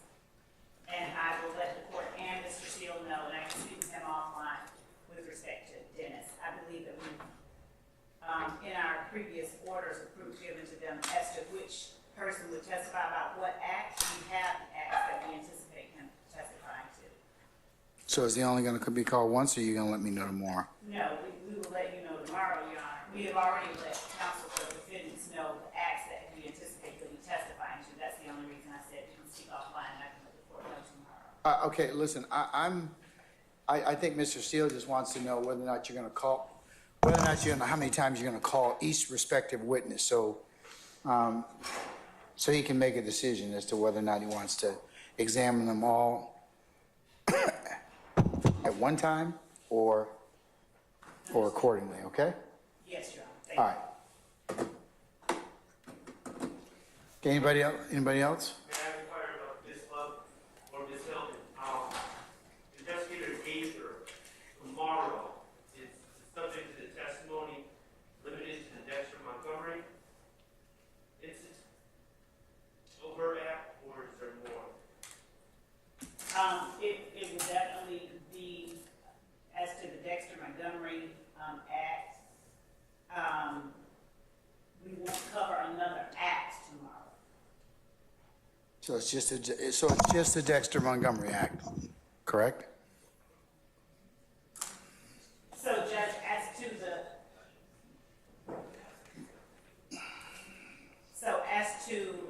because I know that we are likely introducing things that may not be crimes, but are other items of evidence. I believe that to be perfectly safe, I can make sure that I am accounting for all of the items that we will introduce through Detective Gaither tomorrow and speak with counsel for Mr. Stillwell no later than 7:30 tonight and give him a better accounting so that we are not constrained by the inquiry made in this moment so that I can give an accurate accounting. All right. Okay, anything else? Just for that happiness and preparation and knowledge of the court. Remember, I filed and tried to put on notice Mr. Williams' motion limiting number 48. And that was Told me that this morning, but what do you? I'm not sure if that goes to the PowerPoint. I'm getting confused on whether it's ripe yet, because you said, tell us when it's ripe, and I can't tell you if it's ripe, but if it is, it's a long. I can't open the PowerPoint anyways, Mr. Atkins, so what does the PowerPoint, what does it cover? Who does it cover? Your Honor, the PowerPoint has, again, and I don't know why it's giving trouble opening, but we can, one, make certain that everyone can access it today, and two, I can speak with counsel for Mr. Williams as well this afternoon by 7:30 as to anything that we have in there that we anticipate bringing through Detective Gaither. And also, Your Honor, I would say that I will email the court and the parties. Because I don't have, I mean, I can't open it, so I can't see it. Is the PowerPoint going to be like, is it just exhibits that you're going to, that you're going to lay a foundation, authenticate, and then ask about? That's all it was. Okay, all right, And so. I don't know what caused it to not open, but. All right, we should just send the court and the parties a copy so they'll have it, but Mr. Steele, if I understand it correctly, it's just for ease of being built, that they'll qualify each particular document. Just want to let you know, it's going to be, I'm going to have the same objection you sustained today when I was moving to admit.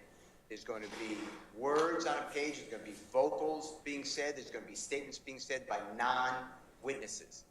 So I'm just alert, I put it in writing like you asked, or you ordered, but I'm just letting you know, I don't want you to say, it could take a long time, is what I'm telling you. There's a lot of exhibits there that I challenged. Okay, well, I mean, subject to the court's ruling, I mean, I have to take it on an individual basis, but foundation's one thing, okay? But, you know, of course, exhibits sometimes have multiple objections. I just have to kind of see it in order to rule on it. So, yeah, I understand, Mr. Steele. Thank you, sir. All right. Okay, anything else? All right. Okay, anybody? Going once, twice? All right. We'll see you all in the morning you all could be here a little before, I'd say 9:45, so we can get started right at 10 o'clock. That would be helpful. So we'll see you all tomorrow morning, 9:45, okay? Yes, sir. All right, see you then.